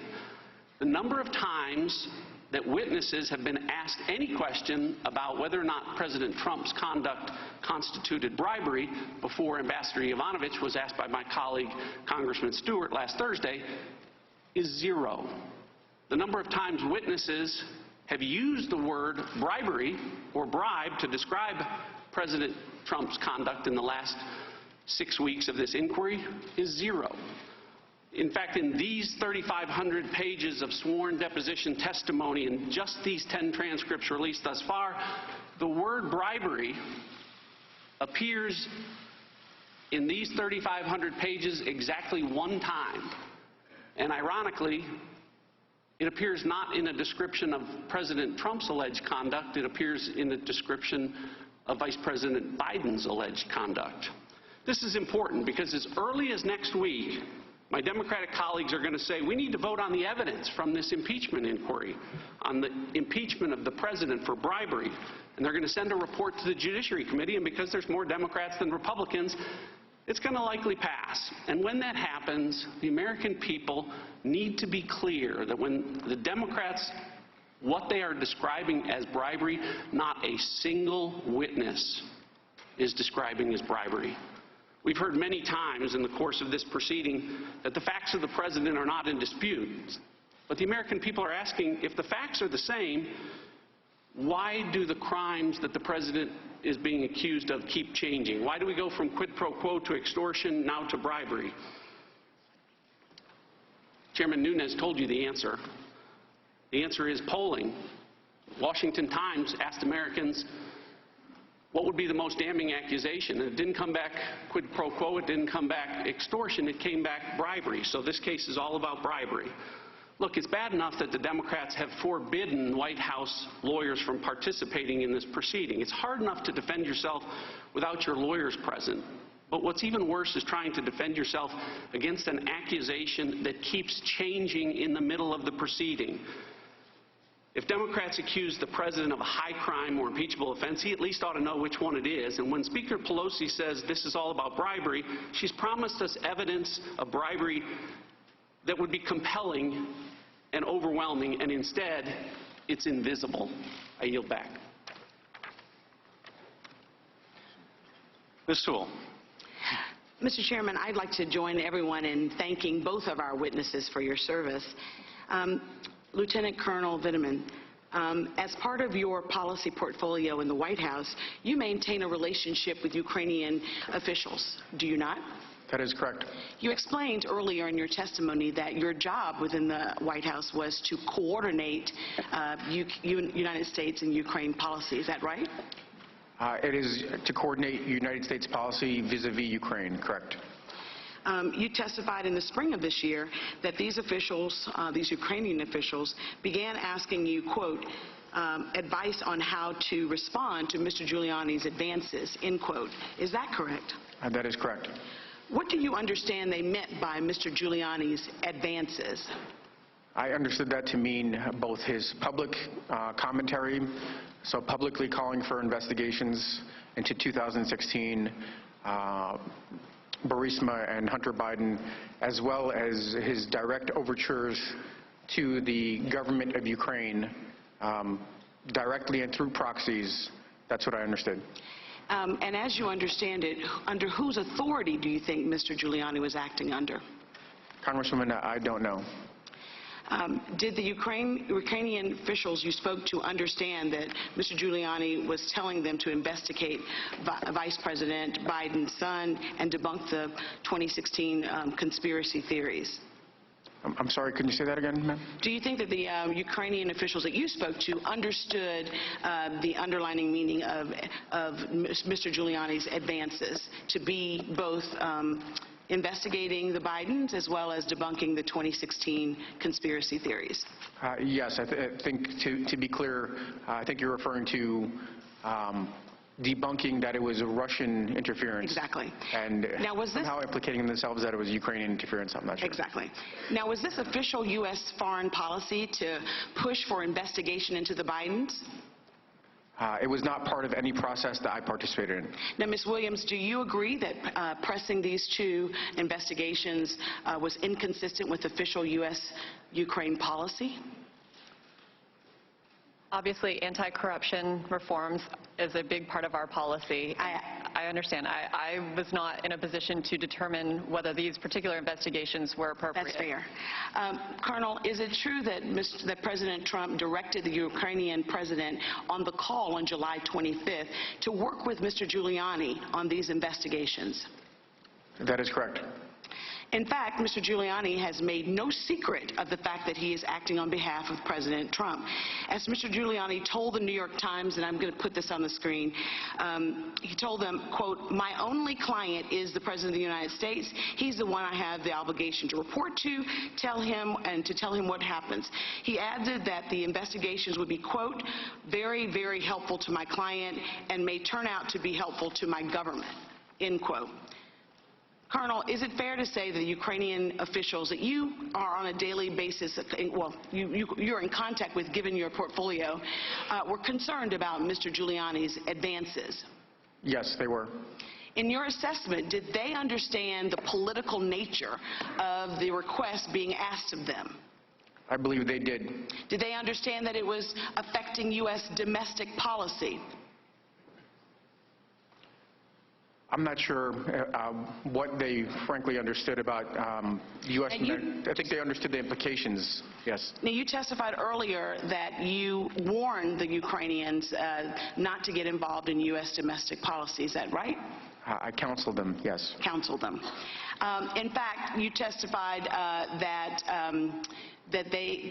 you felt like it was important that you were espousing not just what you thought, but tradition and policy of the United States to say that.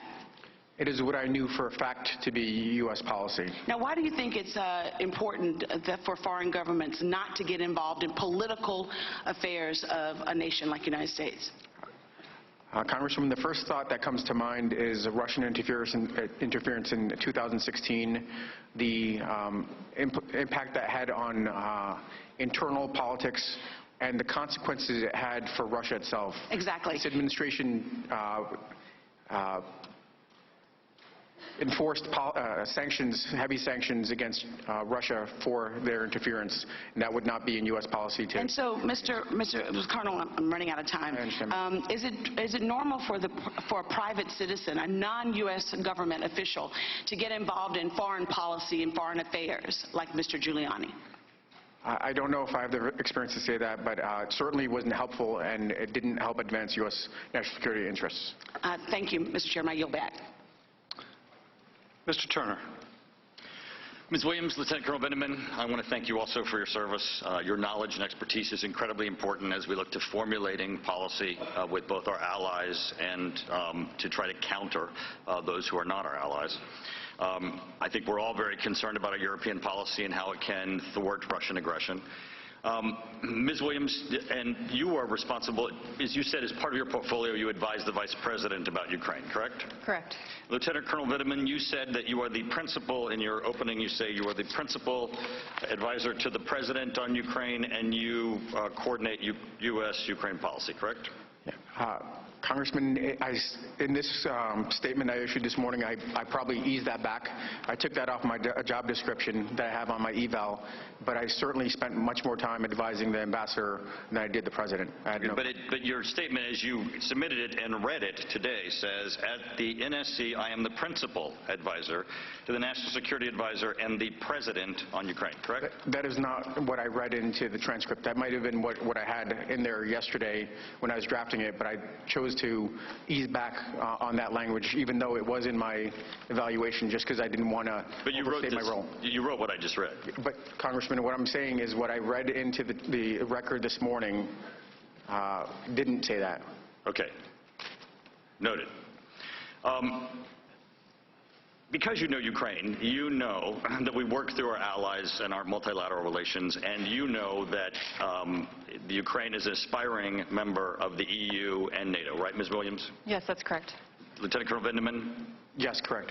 And you know that probably that the EU and the NATO both have offices in the Ukraine, and that we try to advance our policy with the EU and NATO, and you would agree that our Ambassador Kay Bailey Hutchinson and Ambassador Sondland would be responsible for advancing our policy interests with Ukraine at the EU and at NATO. Right, Ms. Williams? I would say that certainly in terms of the specific relationship between NATO and Ukraine, that would fall to Ambassador Hutchinson, and between the EU and Ukraine to Ambassador Sondland. But obviously we have an ambassador in Ukraine as well. Right. Lieutenant Colonel Vindman, you would agree? I agree with Ms. Williams. Great. Now, Lieutenant Colonel, you said in your written statement that Mayor Rudolph Giuliani promoted false information that undermined the United States-Ukraine policy. Have you ever met Giuliani? Just to be, again, accurate, I said false narrative just because that's what I said in the record this morning, but okay. I have not met him. And so you've never had a conversation with him about Ukraine or been in a meeting with him where he has spoken to others about Ukraine? No, just what I saw him, his comments on TV. So news and reports. In news, yes. And similarly, you've never met the President of the United States, right? That is correct. So you've never advised the President of the United States on Ukraine? I advised him indirectly. I made all his preparations for the calls. But you've never spoken to the President of the United States and told him advice on Ukraine? That is correct.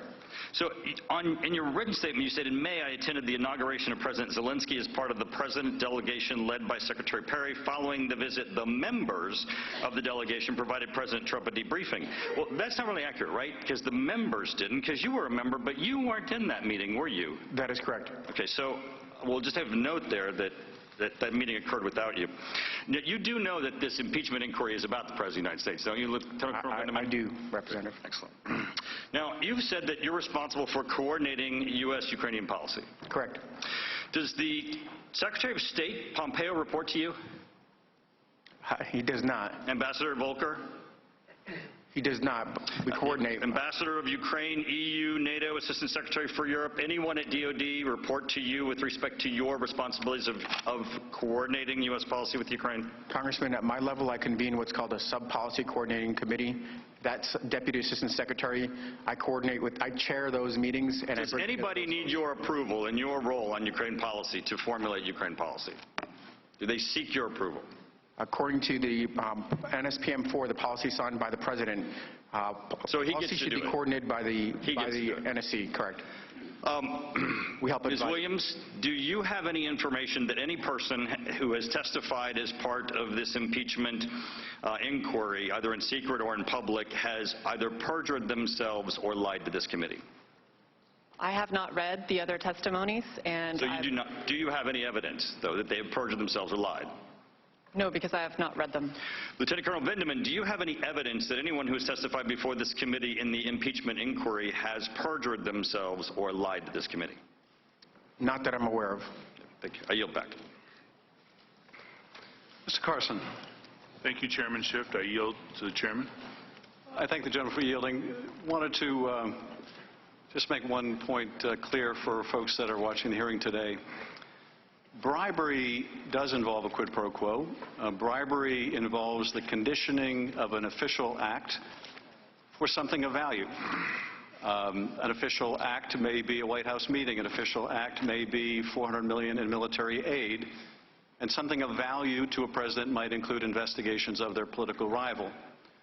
The reason we don't ask witnesses that are fact witnesses to make the judgment about whether a crime or bribery has been committed or whether, more significantly, what the founders had in mind when they itemized bribery or other high crimes and misdemeanors is your fact witnesses. It will be our job to decide whether the impeachable act of bribery has occurred. That's why we don't ask you those questions. For one thing, you're also not aware of all the other facts that have been adduced during the investigation. With that, I yield back to Mr. Carson.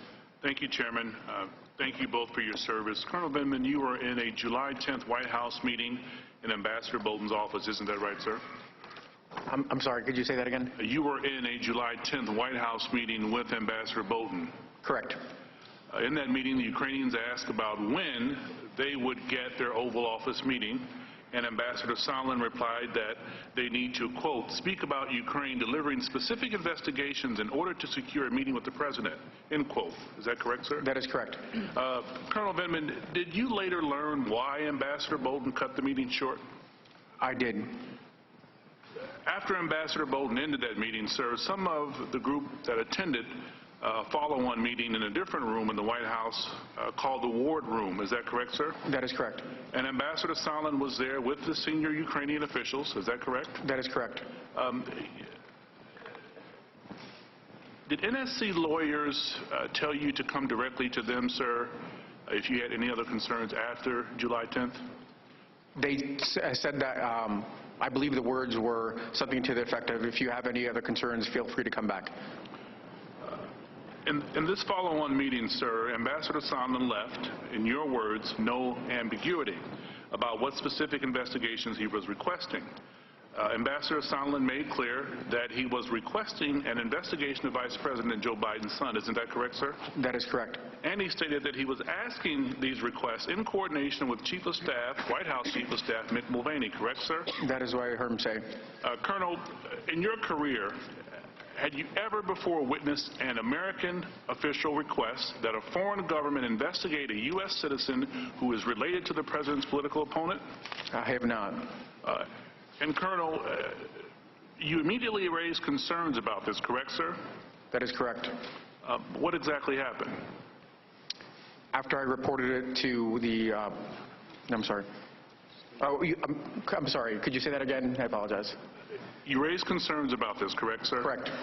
What happened? To Ambassador Sondland, if I understood you correctly, I stated that it was inappropriate and had nothing to do with national security policy. Did you also raise concern that day with White House lawyers? I did. What did you tell them? I reported the same thing. That I reported the content of the conversation with Ambassador Sondland. At that point, I wasn't aware that Dr. Hill had a conversation with Ambassador Bolton. So I just relayed what I experienced to the attorney, lead legal counsel. As we are now aware, sir, Ambassador Bolton expressed his concerns and instructed Dr. Fiona Hill, your supervisor, to also meet with the same White House lawyers to tell them what happened. Colonel Vindman, I agree that there is no question that Ambassador Sondland was proposing a transaction to Ukrainian officials trading White House meetings for specific investigations, with the full awareness of the President's Chief of Staff, White House attorneys, and his National Security Advisor. In my view, sir, that's appalling. Thank you both for your service. I yield back to the Chairman. Thank the gentleman.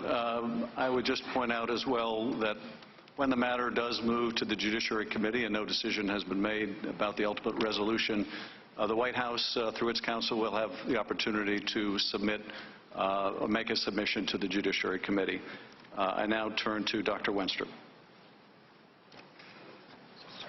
Thank you, Mr. Chairman. Lieutenant Colonel Vindman, thank you very much for being here. As an Army colonel who served a year in Iraq, I appreciate your service and the sacrifice that you made during that time, and I know the environment. And I understand and appreciate the importance of chain of command. In your deposition, you emphasized the importance of chain of command.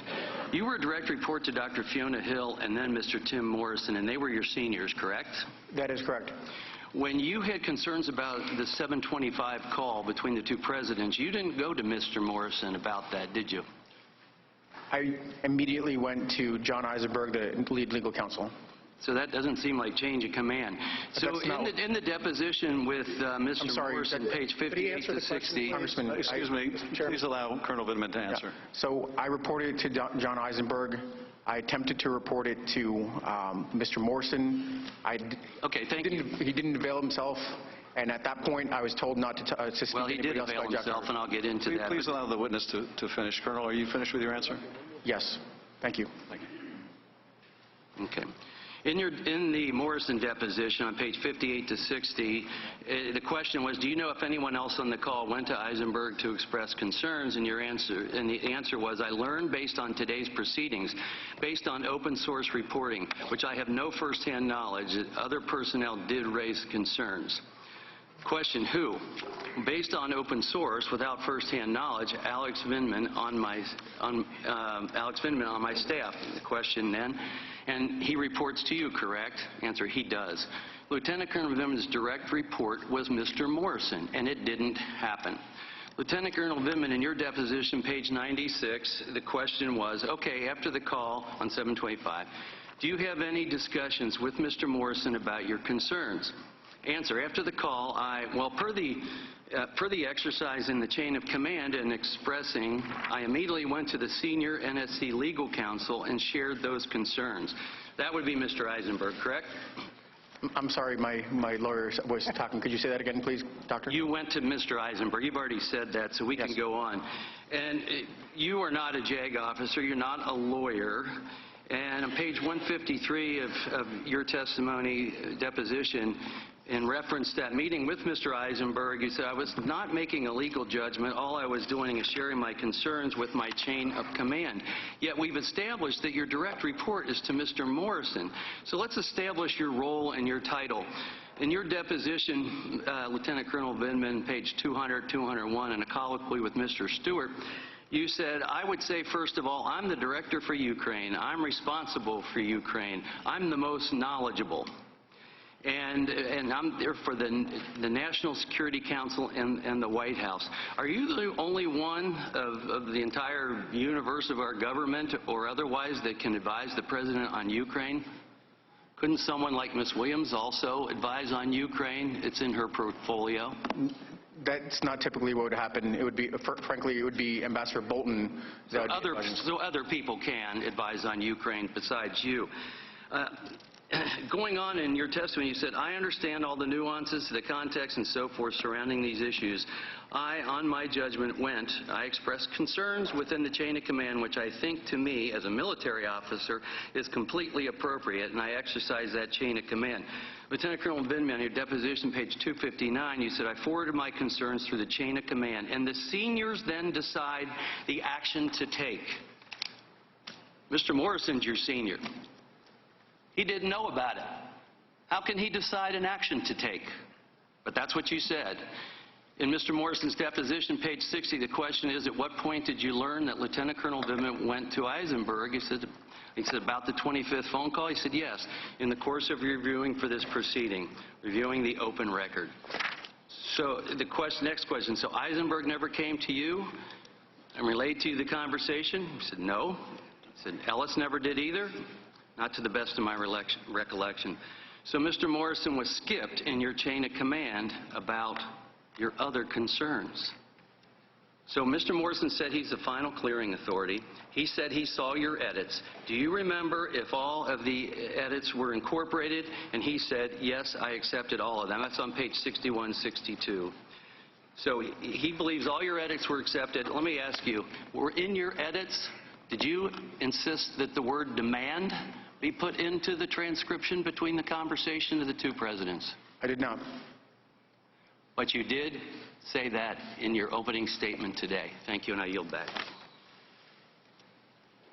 Ms. Spear. Thank you, Mr. Chairman, and thank you both for your testimony and your service.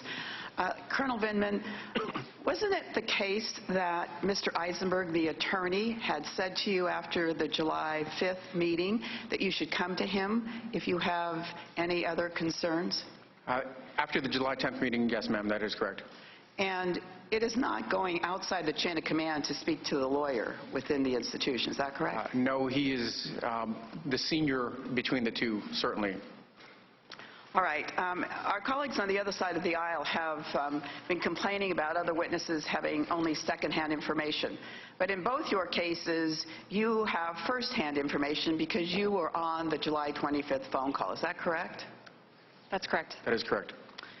Now, Colonel, you in your comments today said, I want to state that the vile character attacks on these distinguished and honorable public servants is reprehensible. Would you like to expand on that at all? Ma'am, I think they stand on their own. I don't think it's necessary to expand on it. So in both your situations, since you have given depositions, since those depositions have been made public, have you seen your experience in your respective jobs changed, or have you been treated any differently? I have not, no. Since the report on the July 25th, as I stated, I did notice I was being excluded from several meetings that would have been appropriate for my position. So in some respects, then, there have been reprisals. I'm not sure if I could make that judgment. I could say that it was out of the course of normal affairs to not have me participate in some of these events. Thank you. In preparation for the July 25th phone call, it's standard for the National Security Council to provide talking points. Is that correct? Correct. Because the words of the President carry incredible weight. Is that not correct? That is correct.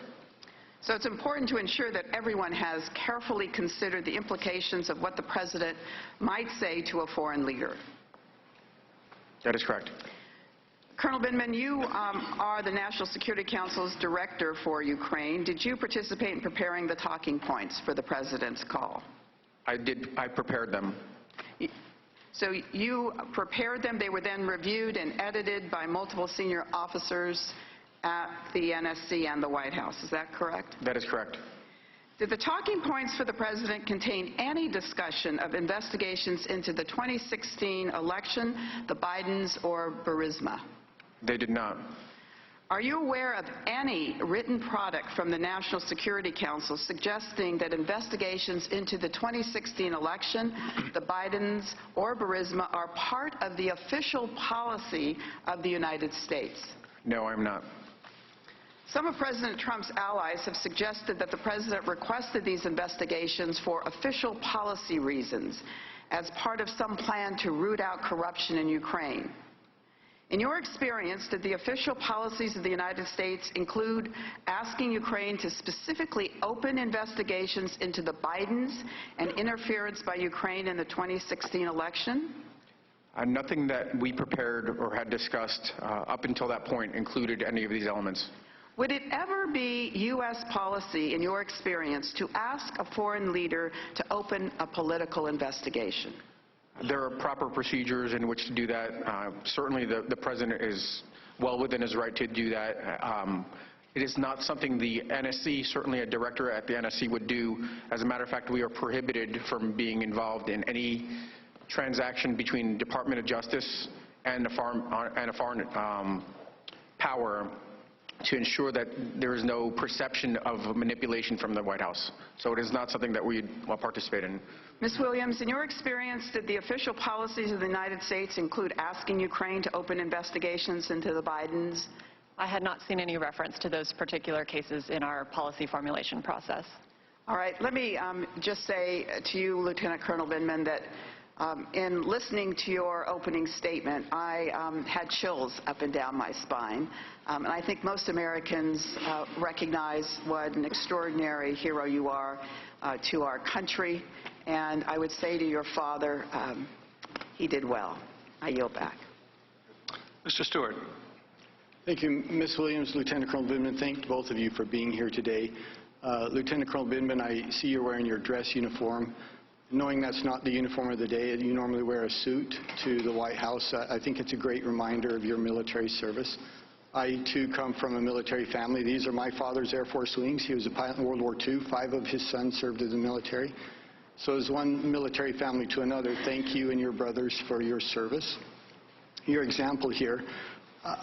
Very quickly, I'm curious, when Ranking Member Nunes referred to you as Mr. Vindman, you quickly corrected him and wanted to be called Lieutenant Colonel Vindman. Do you always insist on civilians calling you by your rank? Mr. Stewart, Representative Stewart, I'm in uniform wearing my military rank. I just thought it was appropriate to stick with that. Well, I'm sorry, Mr. Stewart. I apologize. He meant no disrespect. Because I don't believe he did. But the attacks that I've had in the press, in Twitter, have kind of eliminated the fact that either marginalized me as a military officer or... Listen, I'm just telling you that the ranking member meant no disrespect to you. I believe that. I'd like to go back to your previous testimony earlier today. Much has been talked about, as we've discussed, between the President Trump and President Zelensky and the word favor, and this being interpreted as a basis for impeachment. And your interpretation of the word favor, and I'll paraphrase you, and you feel free to correct me, you said, in the military culture, which you and I are both familiar with, when a superior officer asks for a favor of a subordinate, they will interpret that as a demand. Is that a fair synopsis of what you previously stated? Representative, when a superior makes a request, that's an order. Okay. In short, then, you think your interpretation of a favor as a demand is based on your military experience and the military culture? I think that is correct. I think that is correct. Is President Trump a member of the military? He is not. Has he ever served in the military? Not that I'm aware of. Is President Zelensky a member of the military? I don't believe so. I don't know. He's not. Would it be fair, then, to take a person who has never served in the military and to take your reevaluation of their words based on your military experience and your military culture, and to attach that culture and that meaning of those words to someone who has never served? Representative, I made that judgment. I stick by that judgment. Okay, well, I got to tell you, I think it's nonsense. Look, I was in the military. I could distinguish between a favor and an order and a demand, and so could my subordinates. And I think President Zelensky did as well. He never initiated an investigation. In fact, he's been very clear. He said, I never felt any pressure at all. So you interpreted the word favor, but the two people who were speaking to each other did not interpret that as a demand. It was your interpretation. Is that fair?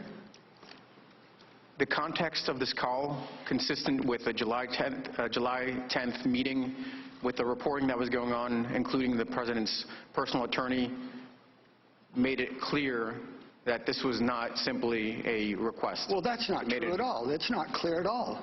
You say it makes it clear. It's not clear at all. And the two individuals who were talking to each other didn't interpret it that way. I'd like to go on to discuss your reaction to the phone call and, again, your previous testimony. And for brevity and for clarity, I'm going to refer to your previous testimony, page 155. Your attorney is welcome to follow along. Quoting you, Lieutenant Colonel Vindman, I did not know whether this was a crime or anything of that nature. I thought it was wrong. And I'd like to key on the word wrong here, because we're going to come back to that. In my mind, Did I consider this factor? There could have been other implications? Yes, but it wasn't the basis of, I don't know, lodging a criminal complaint or anything like that. Then you go on to talk about policy concerns and moral and ethical judgments. So your concerns regarding this phone call were not legal. They were based on moral, ethical, and policy differences. Let me ask you then, and what you thought were wrong, to use your word. You said this was wrong. Not illegal, but wrong. There are, as I've stated sitting here a couple days ago, there are dozens of corrupt nations in the world, hundreds of corrupt government officials. Exactly one time did a vice president go to a nation and demand the specific firing of one individual and give a 6-hour time limit and withhold or threaten to withhold $1 billion in aid if not. It was the one individual who was investigating a company that was paying his son. So I'll ask you, was that also wrong? That is not what I understand. I frankly don't have any firsthand knowledge of that. You've not seen the video? I've seen the video. That's all I've described is the video. Everything I just said to you was in the video. Was that wrong as well? Congressman, this is something I actually participated in. I think the American people can make a judgment. I don't know. The time of the gentleman has expired. Colonel Vindman, if you'd like to answer the question, you're more welcome. I frankly don't know that much more about that particular incident. I saw the snippet of the video, but I don't know if I could make a judgment off that. Thank you. Mr. Quigley. Thank you, Mr. Chairman. Colonel, it's one thing to ask somebody a favor like, hey, go pick up my dry cleaning. And it's another when the commander-in-chief of the most powerful army in the world asks an ally who's in a vulnerable position to do him a favor, is it not? Yes. Let me go back to that military assistance, if I could. Ms. Williams, again, when did you first learn that the security assistance was being held up, the nearly $400 million that was referenced? July 3rd. And were you aware of any additional, or did you attend any additional meetings in which that military assistance being withheld was discussed? I did. I attended meetings on July 23rd and July 26th where the security assistance hold was discussed. I believe it may have also been discussed on July 31st. And at that point, did anyone provide a specific reason for the hold? In those meetings, the OMB representative reported that the assistance was being held at the direction of the White House Chief of Staff. And did they give reasons beyond that it was being withheld by the White House Chief of Staff? Not specifically. The reason given was that there was an ongoing review whether the funding was still in line with administration priorities. Did anyone in any of those meetings or in any other subsequent discussion you had discuss the legality of withholding that aid? There were discussions, I believe, in the July 31st meeting and possibly prior as well in terms of Defense and State Department officials were looking into how they would handle a situation in which earmarked funding from Congress that was designated for Ukraine would be resolved if the funding continued to be held as we approach the end of the fiscal year. And from what you witnessed, did anybody in the national security community support withholding the assistance? No. Colonel, again, just for the record, when did you first learn the security assistance was being withheld? On or about July 3rd. And what exactly had you learned from the State Department, I believe, that prompted you to draft the notice on July 3rd? So on or about July 3rd, I became aware of inquiries into security assistance funding in general. There are two typical pots, State Department and DOD, and I believe it was around that date that OMB put a hold on congressional notification. Had you had any earlier indications that this might be the case? Prior to that, there were some general inquiries on how the funds were being spent, things of that nature, nothing specific, but no hold, certainly. Were you aware of anyone in the national security community who supported withholding the aid? No. No one from the national security? None. No one from the State Department? Correct. No one from the Department of Defense? Correct. Did anyone, to your understanding, raise the legality of withholding this assistance? It was raised on several occasions. And who raised those concerns?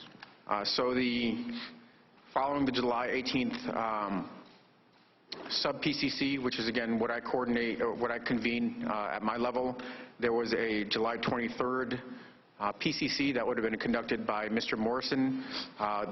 There were questions raised on as to the legality of the hold. Over the subsequent week, the issue was analyzed, and during the July 26th deputies, so the deputies from all the departments and agencies, there was a opinion rendered that it was legal to put the hold. It was, excuse me? There was an opinion rendered that it was okay to, that the hold was legal. From a purely legal point of view? Correct. Very good. I yield back to the chairman. I thank the gentleman for yielding. Ms. Stefanik. Ms. Williams, Lieutenant Colonel Vindman, thank you for being here, and thank you both for your service. As millions of Americans are watching throughout the hysteria and frenzied media coverage, two key facts have not changed that are critical to these impeachment proceedings. One, Ukraine in fact received the aid, and two, there was no investigation into the Bidens. My question to both of you today will focus on the following: systemic corruption in Ukraine; two, highlighting for the public that by law, aid to Ukraine requires anti-corruption efforts; and three, who in our government has the decision-making authority when it comes to foreign policy and national security matters. So on corruption in Ukraine, as Ambassador Yovanovitch testified, one of the key reasons why President Zelensky was overwhelmingly elected by the Ukrainian people was that they were finally standing up to rampant corruption in their country. Would you both agree with the ambassador's assessment? Yes. Yes. And Ms. Williams, corruption was such a critical issue from your perspective that when you prepared the Vice President for his congratulatory call with President Zelensky, you testified that the points you wanted to communicate on the call were the following, quote, looked forward to seeing President Zelensky really implement the agenda on which he had run related to anti-corruption reforms. That's correct. That is, yes. And Lieutenant Colonel Vindman, would you agree that this focus on anti-corruption is a critical aspect of our policy towards Ukraine? I would. And Lieutenant Colonel Vindman, you are aware that in 2014, during the Obama administration, the first anti-corruption investigation partnered between the U.S., the U.K., and Ukraine was into the owner of the company Burisma. I'm aware of it now. And Lieutenant Colonel Vindman, you testified that you were aware that Burisma had questionable business dealings. That's part of its track record. That is correct. You also testified that regarding Burisma, money laundering, tax evasion comports with your understanding of how business is done in Ukraine. Is that correct? I'm not aware of specific incidents, but my understanding is that it would not be out of the realm of the possible for Burisma. Well, that's page 207 from your testimony, but I'll move on. You are aware that Hunter Biden did sit on the board of Burisma at this time? I am. Well, I know that my constituents in New York 21 have many concerns about the fact that Hunter Biden, the son of the vice president, sat on the board of a corrupt company like Burisma. The Obama administration, State Department, was also concerned, and yet Adam Schiff refuses to allow this committee to call Hunter Biden despite our requests. Every witness who has testified and has been asked this has answered yes. Do you agree that Hunter Biden on the board of Burisma has the potential for the appearance of a conflict of interest? Certainly the potential, yes. And Ms. Williams? Yes. Now, shifting to the legal requirements that our aid to Ukraine is conditioned on anti-corruption, Lieutenant Colonel Vindman, you testified that you understood that Congress had passed, under the Ukrainian Security Assistance Initiative, a legal obligation to certify that corruption is being addressed. That is correct. And you also testified that it is required by the National Defense Authorization Act.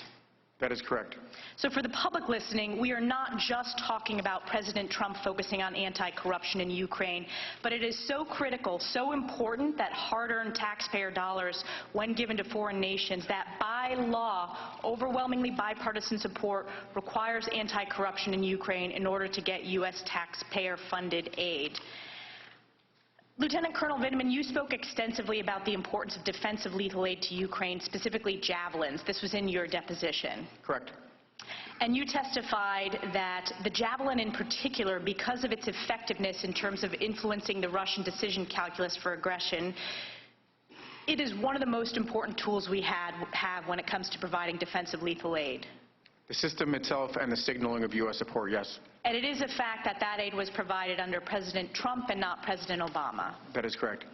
And my last question, Lieutenant Colonel Vindman, I know you serve at the NSC in the White House. I served in the West Wing of the White House for President Bush on the Domestic Policy Council and in the Chief of Staff's office, so I'm very familiar with the policy process. I also know that as a staff member, the person who sets the policy of the United States is the President, not the staff. And you testified that the President sets the policy, correct? That is correct. And I respect your deep expertise, your tremendous service to our country. We can never repay those that have worn the military uniform and served our nation. But I was struck when you testified in your deposition. I would say, first of all, I'm the director for Ukraine. I'm responsible for Ukraine. I'm the most knowledgeable. I'm the authority for Ukraine, for the National Security Council, and the White House. I just want a clarification. You report to Tim Morrison, correct? In my Your advisory, direct report is Tim Morrison, in my correct? advisory, just to clarify, only in my advisory capacity, I advise up through the chain of command. That's what I do. And the chain of command is Tim Morrison to Ambassador John Bolton, the National Security Advisor to the President of the United States. Correct. Mm-hmm. And do you agree that the President sets the policy as Commander-in-Chief, as you testified previously? Absolutely. Thank you. My time's expired. Mr. Swalwell. Thank you both. Lieutenant Colonel Vindman, I think the follow-up question that my colleague from New York did not ask you, but is relevant for everyone at home. Isn't it true that the Department of Defense had certified that the anti-corruption requirements of Ukraine had been met when the hold was put on by the President? That is correct. Now, Mr. Jordan suggested that the President did something none of us expected by releasing that call transcript. You listened to the call, is that right, Lieutenant Colonel? That is. Ms. Williams, you also listened to the call, is that right? Yes. Fair to say, Ms. Williams, a lot of other people at the White House listened to the call or read the transcript? I can't characterize how many. I believe there were five or six of us in the listening room at the time. And the transcript was distributed to others, is that right? I wasn't part of that process, but that's my understanding. So the President is asking for us and his defenders to give him a gold star because a number of people listened to the call or saw the call transcript and then he released it. The difference, of course, between this and, say, his one-on-one meeting in Helsinki with Vladimir Putin was it was a one-on-one meeting, and he took the notes from the interpreter, so none of us could see it. The point being, the President had no choice but to release a call that everyone had seen. Now, you've been asked to also characterize what exactly legally all of this means.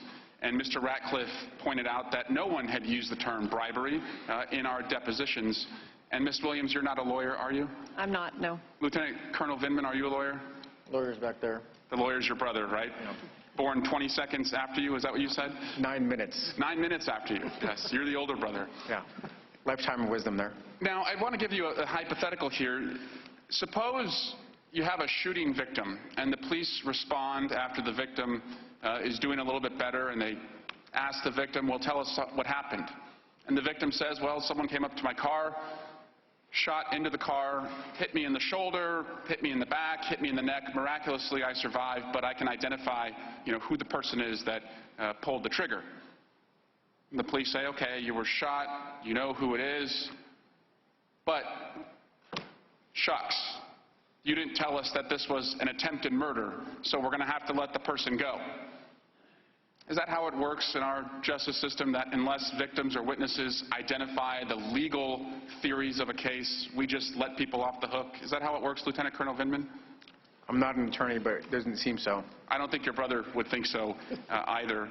Ms. Williams, Vice President Pence was described to our committee by Mr. Morrison as a, quote, voracious reader of his intelligence read book. And after the April 21 call with President Zelensky, you put a transcript of that call in the Vice President's read book. Is that right? That's correct.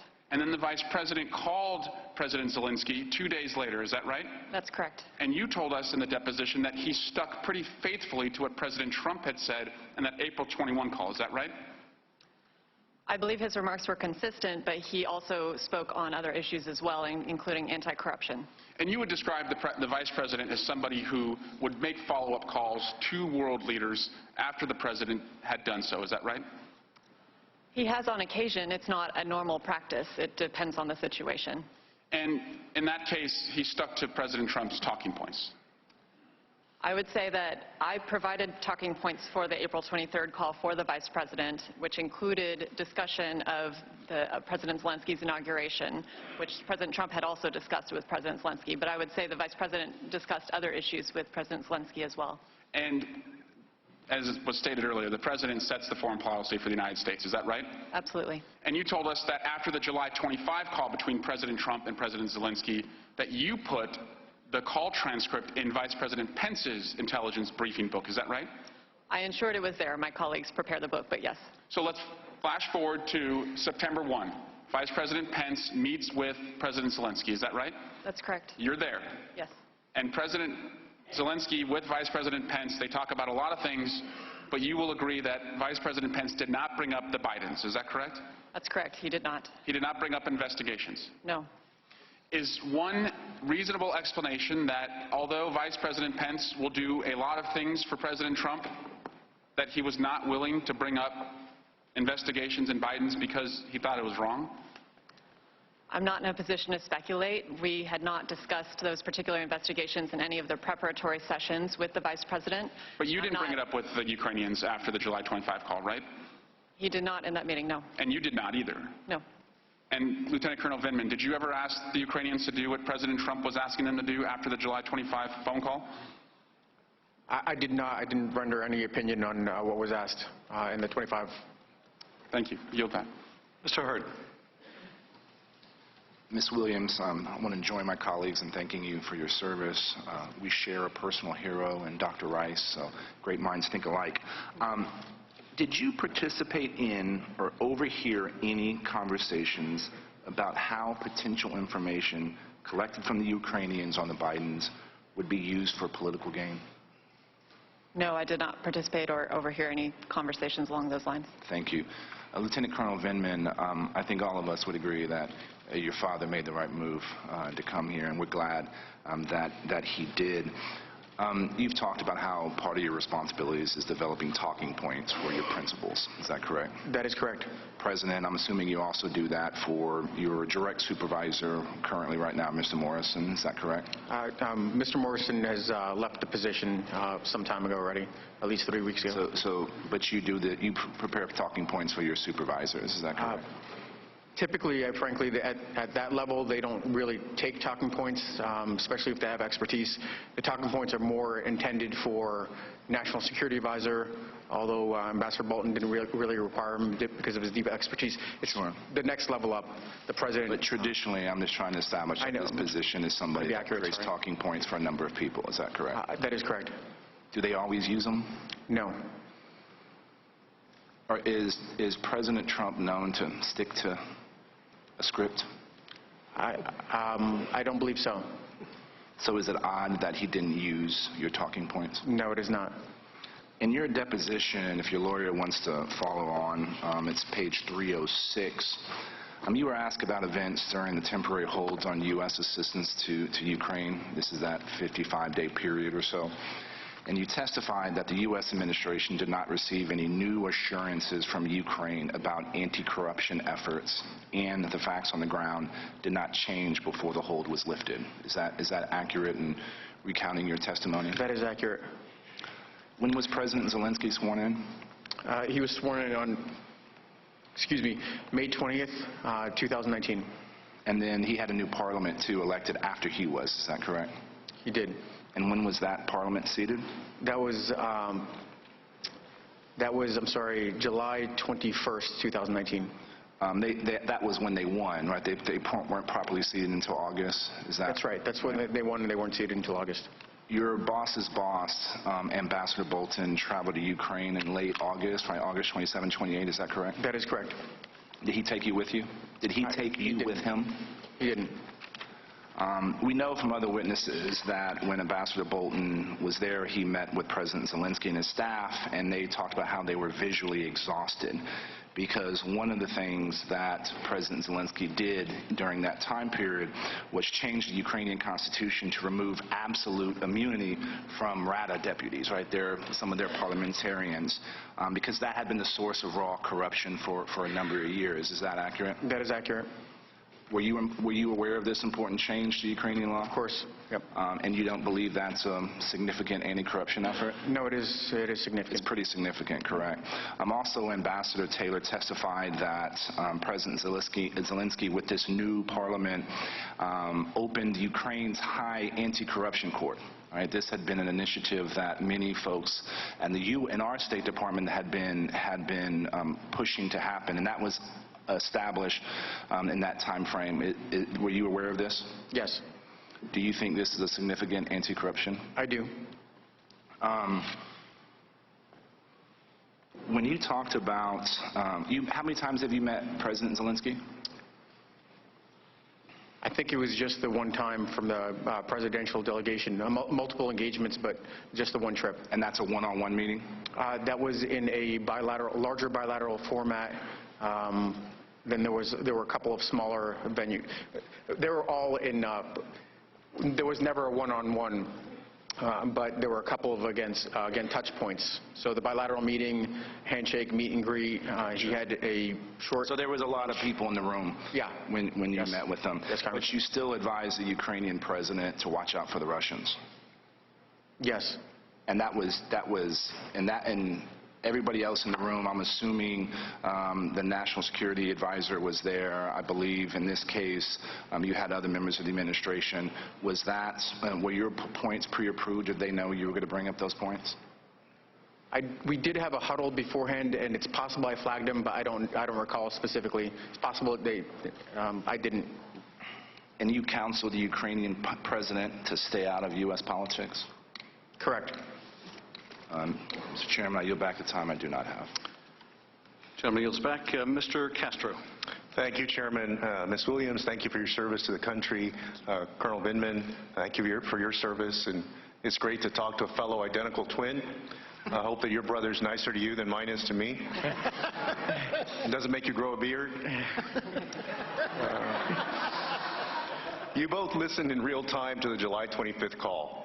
In particular, you would have heard President Trump ask the President of Ukraine, quote, "I'd like you to find out what happened with this whole situation with Ukraine. They say CrowdStrike." And, quote, "The server, they say Ukraine has it." This is a debunked conspiracy theory that has no basis in fact. President Trump's own former Homeland Security Advisor, Thomas P. Bossert, called the President's assertion that Ukraine intervened in the 2016 elections, quote, "not only a conspiracy theory, but quote unquote, completely debunked," unquote. Colonel Vindman, are you aware of any evidence to support the theory that the Ukrainian government interfered in the 2016 election? Congressman, I am not, and furthermore, I would say that this is a Russian narrative that President Putin has promoted. Said definitively that it was the Russians who interfered in the 2016 elections. That is correct. It seems incredibly odd, though unfortunately, but not inconsistent to me, that President Trump would be giving credence to a conspiracy theory about Ukraine that helps Russia really in at least two ways. First, it ignores and frankly undermines the assessment of the U.S. intelligence community and seeks to weaken a state dependent on the United States support to fight Russian aggression. It also, for the United States, hurts our national security and emboldens Russia. And I want to look at what President Trump was doing on his call. Instead of pushing back against Russian hostility, he was pressuring Ukraine to do his political work. President Trump stated on that July 25th call, quote, "There's a lot of talk about Biden's son, that Biden stopped the prosecution, and a lot of people want to find out about that. So whatever you can do with the Attorney General would be great."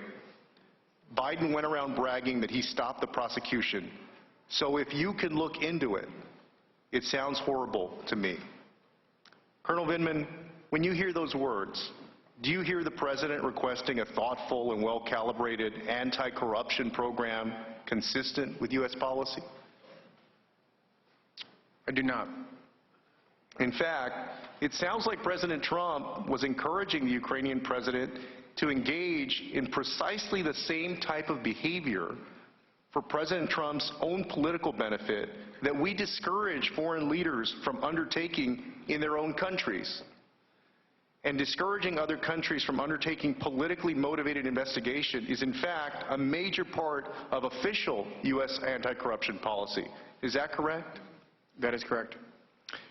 And are you, in fact, aware of any evidence that Vice President Biden improperly interfered in an investigation of his family members? I am not. These false narratives, it should be said, are damaging our country. They poison our politics and distract from the truth. And pressing another country to engage in corruption is antithetical to who we are as a nation. You also mentioned that this request, well, you felt this request was wrong. And you've also said that corruption in Ukraine is endemic to Ukraine, just as it is in other places around the world. Can you speak to what is the danger of a President of the United States, whether it's Donald Trump or any future president, asking another nation where there's rampant corruption to investigate a political rival or just any other American citizen? What would be the danger to that American? Congressman, the Ukrainian judiciary is imperfect at the moment, and the reliance on U.S. support could conceivably cause them to tip the scales of justice in favor of finding the U.S. citizen guilty if they thought they needed to do that in their national. So they could trump up charges if they wanted to in a corrupt system like that? They could, and Ukraine is making progress.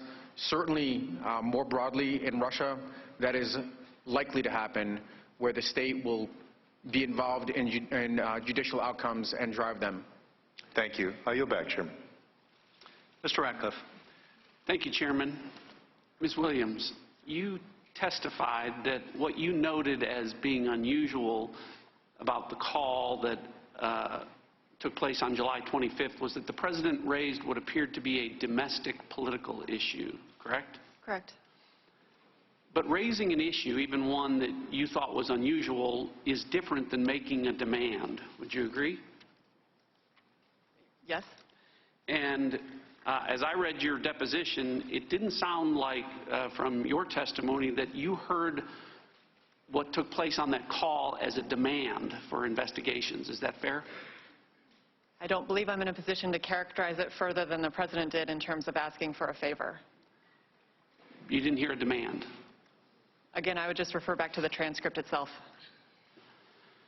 Lieutenant Colonel Vindman, you've testified and explained to us why, in your mind, it was a demand. And you've given us reasons, the disparity of power between the two presidents. And because you did feel that way, you also felt that you had a duty to report what you thought was improper. Is that correct? That is correct. Okay. So, two different people, two impartial observers, one felt the need to report the call because there was a demand that was improper, and one that didn't report it to anyone. You didn't report it to anyone, right, Ms. Williams? I ensured that the information was available to my superiors. So, while all this might seem as clear as mud, I think your honest and candid assessments of what you heard on the call tells us what we need to know. We have two independent folks, nonpartisans, and I'm not hearing a consensus between the two of you about what exactly you both heard on the call that you heard at the exact same time. And if you can't reach an agreement with regard to what happened on the call, how can any of us? An impeachment inquiry is supposed to be clear. It's supposed to be obvious. It's supposed to be overwhelming and compelling. And if two people on the call disagree honestly about whether or not there was a demand and whether or not anything should be reported on a call, that is not a clear and compelling basis to undo 63 million votes and remove a president from office. I yield my remaining time to Mr. Jordan. I thank the gentleman for yielding. Colonel Vindman, why didn't you go, after the call, why didn't you go to Mr. Morrison? I went immediately per the instructions from the July 10th incident. I went immediately to Mr. Eisenberg. After that, once I made that, expressed my concerns, it was an extremely busy week. We had a PCC just finish, we had the call, and then we had a deputies meeting, which consumed all of my time. I was working extremely long days. I attempted to try to communicate. I managed to speak to 2 folks in the interagency. I attempted to try to talk to Mr. Morrison. That didn't happen before I received instructions from John Eisenberg to not talk to anybody else any further. So the lawyer, you not only didn't go to your boss, you said you tried, but you didn't go to your boss. You went straight to the lawyer, and the lawyer told you not to go to your boss? No, he didn't tell me until what ended up unfolding is I had the conversation with the attorney. I did my coordination, my core function, which is coordination. I spoke to the appropriate people within the interagency, and then circling back around, Mr. Eisenberg came back to me and told me not to talk to anybody I'm going to read from the transcript here. Why didn't you go to your direct report, Mr. Morrison? Your response was, this page 102, because Mr. Eisenberg had told me to take my concerns to him. Then I asked you, did Mr. Eisenberg tell you not to report, to go around Mr. Morrison? And you said, actually, he did say that. I shouldn't talk to any other people. Is that right? Yes, but there's a period of time in there between him and when he circled back around. It wasn't that long a period of time, but it was enough time for me to... Enough time to go to talk to someone that you won't tell us who it is, right? I've been instructed not to, Representative Jordan. Well, here's what I'm getting. The lawyer told you don't talk to any other people, and you interpret that as not talking to your boss, but you talk to your brother, you talk to the lawyers, you talk to Secretary Kent, and you talk to the one guy Adam Schiff won't let you tell us who he is. Is that right? Representative Jordan, I did my job. I'm not saying you did it. All I'm saying is the instructions from the lawyer was you shouldn't talk to anybody, and you interpret that as don't talk to my boss, but I'm going to go talk to someone that we can't even ask you who that individual is. That is incorrect. Well, I just read what you said. That is I shouldn't incorrect. talk to any other people. The gentleman has expired. Yeah, I'm sorry, Chairman, but Yes, that sequence is not the way it played out. I'm reading from your transcript, Colonel Vindman. Jordan, please let Colonel Vindman answer. There's the sequence played out where immediately afterwards I expressed my concerns. I did my coordination function. Mr. Eisenberg circled back around, told me not to talk to anybody else. In that period of time, I did not manage to talk to you. So that's when it happened. That's when you talked to someone. Mr. Heck? That's right.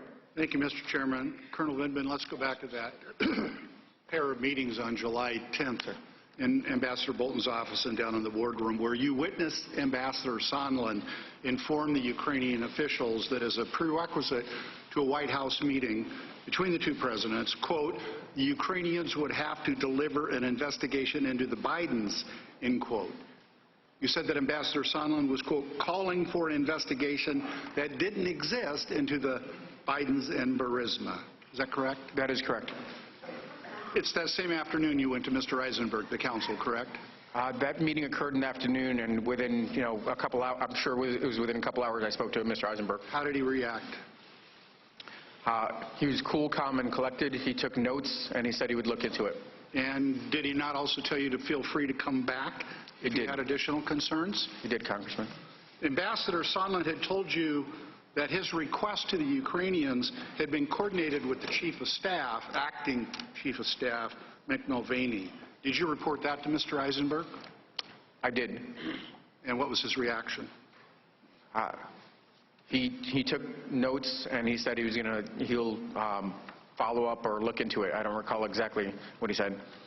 Colonel, you've also testified that on the July 25th call now between the 2 presidents, quote, there was no doubt, end quote, that President Trump asked for investigations into the 2016 election and Vice President Biden's son in return for a White House meeting. Within an hour of that call, you reported that to Mr. Eisenberg, did you not? I did. Went back to him just as he had suggested would be appropriate? He's an assistant to the president. It was less a suggestion, more of an instruction. Did you tell the lawyers that President Trump asked President Zelensky to speak to Mr. Giuliani? Yes. And the lawyers, it was at this point, told you not to talk to anyone else? That is not correct with regards to timing. They didn't follow back. They didn't circle back around. What ended up happening is, in my coordination role, I spoke to state. I spoke to a member of the intelligence community, and the general counsel from one of the intelligence bodies notified Mr. Eisenberg that there was information on the call, on the July 25th call. At that point, Mr. Eisenberg told me I shouldn't talk to anybody else about it.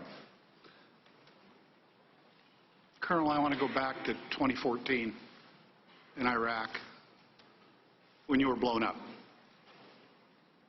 I presume that given the point in your military career and what else was going on in the world, that upon recovery there was the very real prospect or possibility that you might once again find yourself in harm's way. Is that correct? Yes, Congressman, it happened in 2004, but yes. Excuse me, thank you. Did you consider leaving the military service at that point? No, frankly, Congressman, I suffered light wounds. I was fortunate compared to my counterparts in the same vehicle, and I returned to duty, I think it may have been that same day. But you could have been subjected to additional harm. You chose to continue service in uniform. I continued to serve in combat for the remaining 10 or 11 months of the tour. You know, Colonel, I have to say, I find it a rich but incredibly painful irony that within a week of the President, contrary to all advice of the senior military officials, he pardons those who were convicted of war crimes, which was widely decried in the military community. Within the week of him doing that, he is engaged in an effort, and allies on his behalf, including some here today, to demean your record of service and the sacrifice and the contribution you have made. Indeed, sir, less than 20 minutes ago, the White House officially quoted out of context, the comments referred to earlier by Mr. Morrison in your judgment. I can only conclude, sir, that what we thought was just the President as the subject of our deliberations in this inquiry isn't sufficient to capture what's happening here. Indeed, what's subject to this inquiry and what is at peril is our Constitution and the very values upon which it is based. I want to say thank you for your service, but you know, thank you doesn't cut it. Please know, however, that it comes from the bottom of my heart, and I know on the bottoms of the heart of countless other Americans. Thank you for your service, sir. I yield back. Mr. Jordan. Thank you, Mr. Chairman. Sunday, the Speaker of the United States House of Representatives called the President of the United States an imposter. Speaker of the House called the President an imposter. The guy 63 million people voted for, the guy who won an electoral college landslide, the Speaker calls an imposter. That's what's happened to our country, to this Congress. The Speaker's statement says it all. The Democrats have never accepted the will of the American people. Democrats don't trust the American people. The American people who wanted to send someone to this town who was willing to shake it up a bit, they don't trust that. And they have tried to do everything they can to undo what the American people decided on November 8th, 2016. They've been out to get the President since the day he was elected. The whistleblower's lawyer, the whistleblower's legal team said this, January 30th, 2017, President been in office about a week. Coup has started. First of many steps. Next sentence, impeachment will follow ultimately. I guess we're in the final step. Started 3.5 years ago. Congressman Tlaib started this Congress. First day of Congress said, impeach the President. Representative Green said, if we don't impeach him, the President's going to win re-election. We got to do it. Most importantly, 5 Democrat members of this committee voted to move forward with impeachment before the phone call ever happened. The truth is, the attacks actually started before the inauguration, even before the election. The ranking member talked about this in his opening statement. July 2016, FBI opens an investigation, so-called Trump-Russia coordination, collusion, which was never there. Opened an investigation, spied on 2 American citizens associated with the presidential campaign. My guess is that's probably never happened in American history, but they did it. And for 10 months, Jim Comey's FBI investigated the president. Guess what? After 10 months, they had nothing. And you know why we know that? Because when we deposed Mr. Comey last Congress, he told us they didn't have a thing. No matter.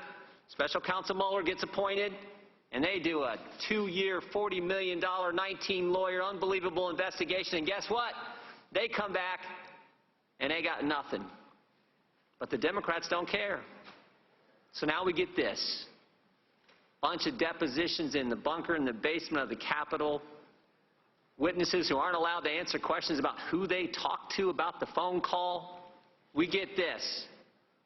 All based on some anonymous whistleblower, no firsthand knowledge, bias against the president. These facts have never changed. We learned these right away. Who worked with Vice President Biden, who wrote a memo the day after somebody talked to him about the call, but waited 18 days to file a complaint. 18 days to file a complaint. What did he do in those 18 days? We all know. Ran off and talked with Chairman Schiff's staff. And then hired the legal team that I just talked about. One of the steps in the whole impeachment coup, as his legal team has said. This is scary what these guys are putting our country through. It is sad, it is scary, it is wrong. And the good news is, the American people see through it all. They know the facts are on the president's side. As Representative Stefanik said, 4 facts will never change. We got the transcript, which they never thought the president would release. Shows no coordination, no conditionality, no linkage. We got the 2 guys on the call, President Trump, President Zelensky, who have said, nothing wrong, no pressure, no pushing here. We got the fact the Ukrainians didn't even know aid was held up at the time of the call. And most importantly, we have yet to have one witness tell us that any evidence from anyone that President Zelensky did anything on investigations to get the aid released. Those facts will never change. The facts are on the president's side. The process is certainly not. It has been the most unfair process we have ever seen, and the American people understand it. Those 63 million Americans, they understand it, and frankly, I think a lot of others do as well. They see this for what it is, and they know this is wrong, especially wrong, just 11 months before the next election. I yield back. Mr. Welch. Thank you. What this hearing is about, I think, was best stated by Colonel Vindman's opening statement. The question before us is this: is it improper for the President of the United States to demand a foreign government investigate a United States citizen and political opponent? Very well stated. I just listened to Mr. Jordan, as you did as well, and I heard his criticisms of the process. Nothing really happened. A lot of people are out to get the president. I didn't hear an answer to the question as to whether it's proper for the President of the United States to demand a foreign government to investigate a U.S. citizen and political opponent. And to date, I haven't heard any one of my Republican colleagues address that question. Colonel Vindman and Ms. Williams, thank you. I want to ask some questions that go through the background. What's come out during this process is that we had 2 Ukraine policies. One was bipartisan and long-standing, and that was to assist Ukraine, which had freed itself from the domination of Russia, to fight corruption and to resist Russian aggression. Is that a fair statement, Colonel Vindman? I think that's a fair characterization, Congressman. And to give folks a reminder of the extent of corruption. By the way, a legacy of Putin's Russia is it your understanding that when their prior president, Mr. Yanukovych, fled to Russia into the arms of Mr. Putin, he took with him $30 to $40 billion of that impoverished country?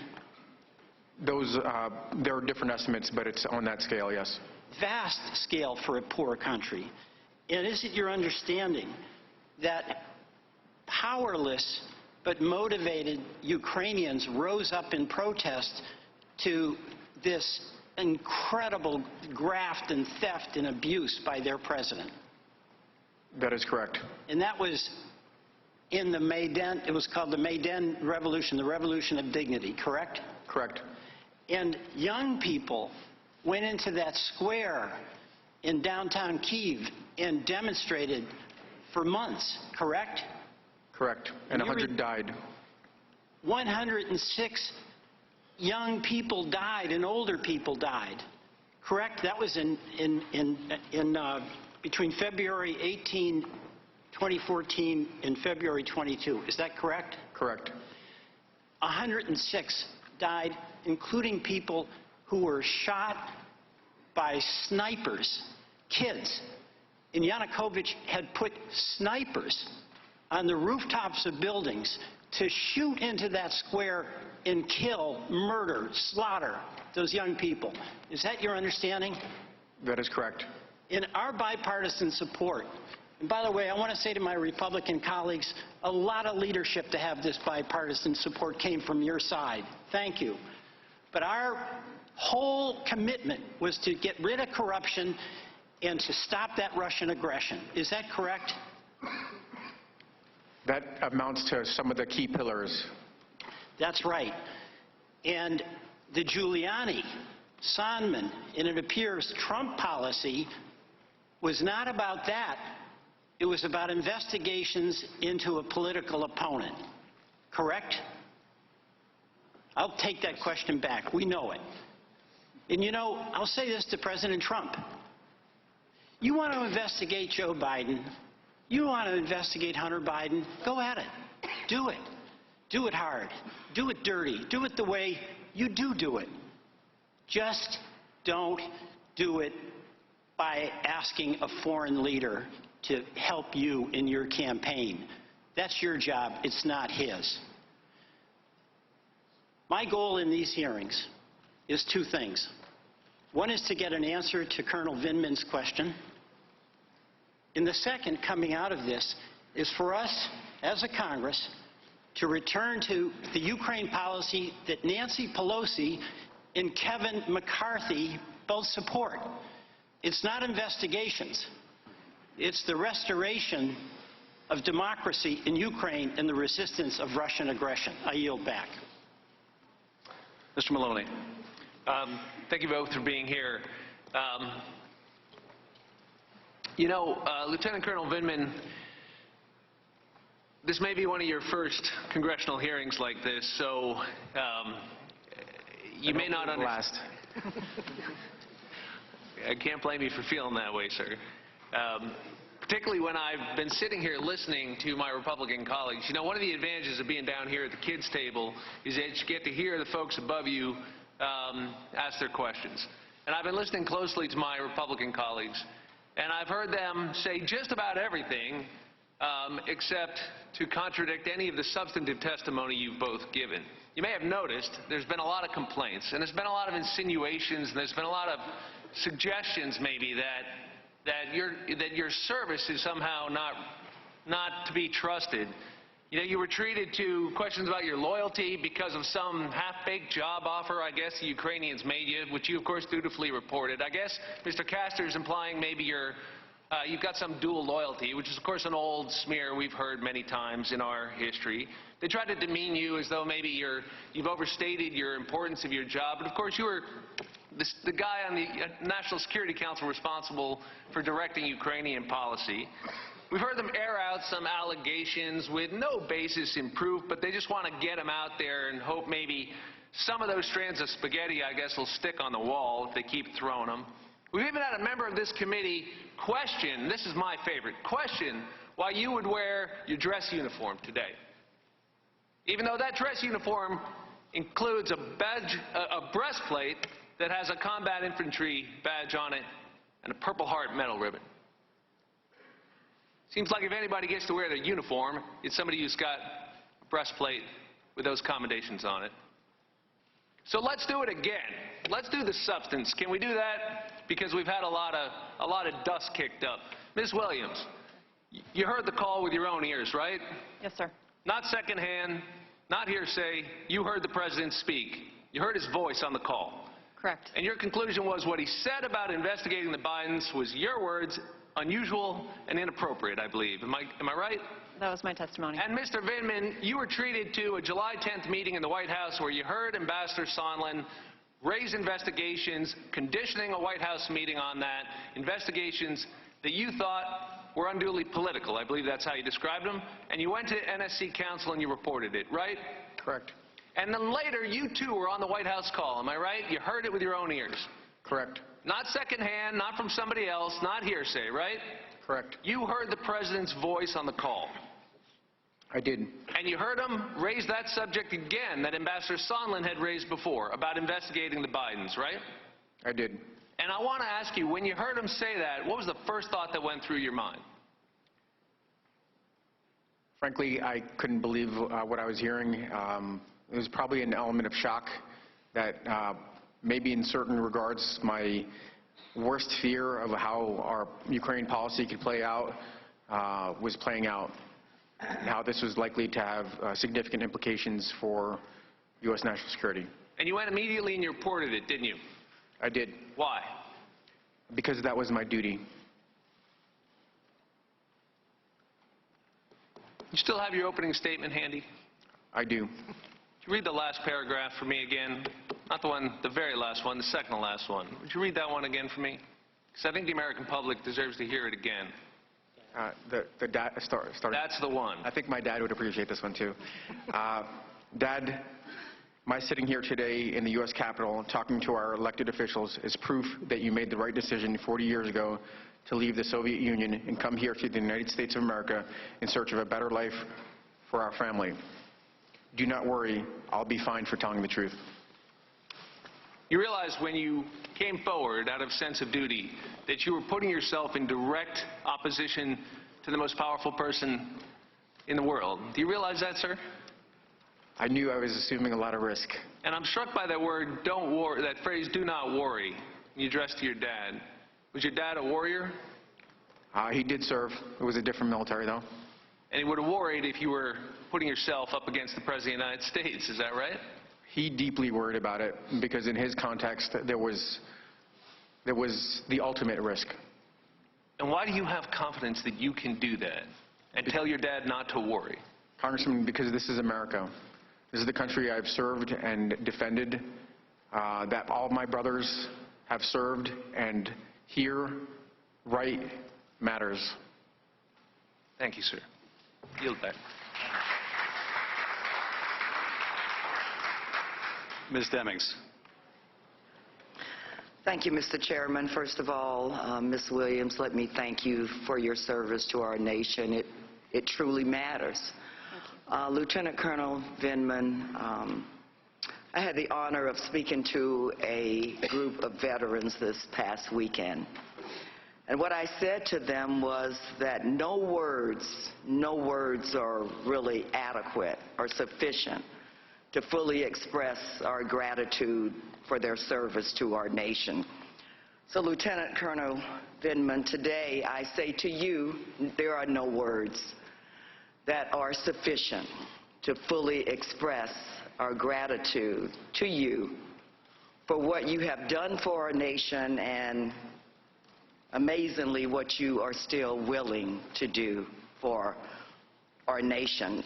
It is vitally important that the American people understand how President Trump's unethical demand that Ukraine deliver politically motivated investigations in exchange for military assistance created a security risk for the United States of America national security. The president was not just playing a political game by upholding military aid and meetings with Ukraine.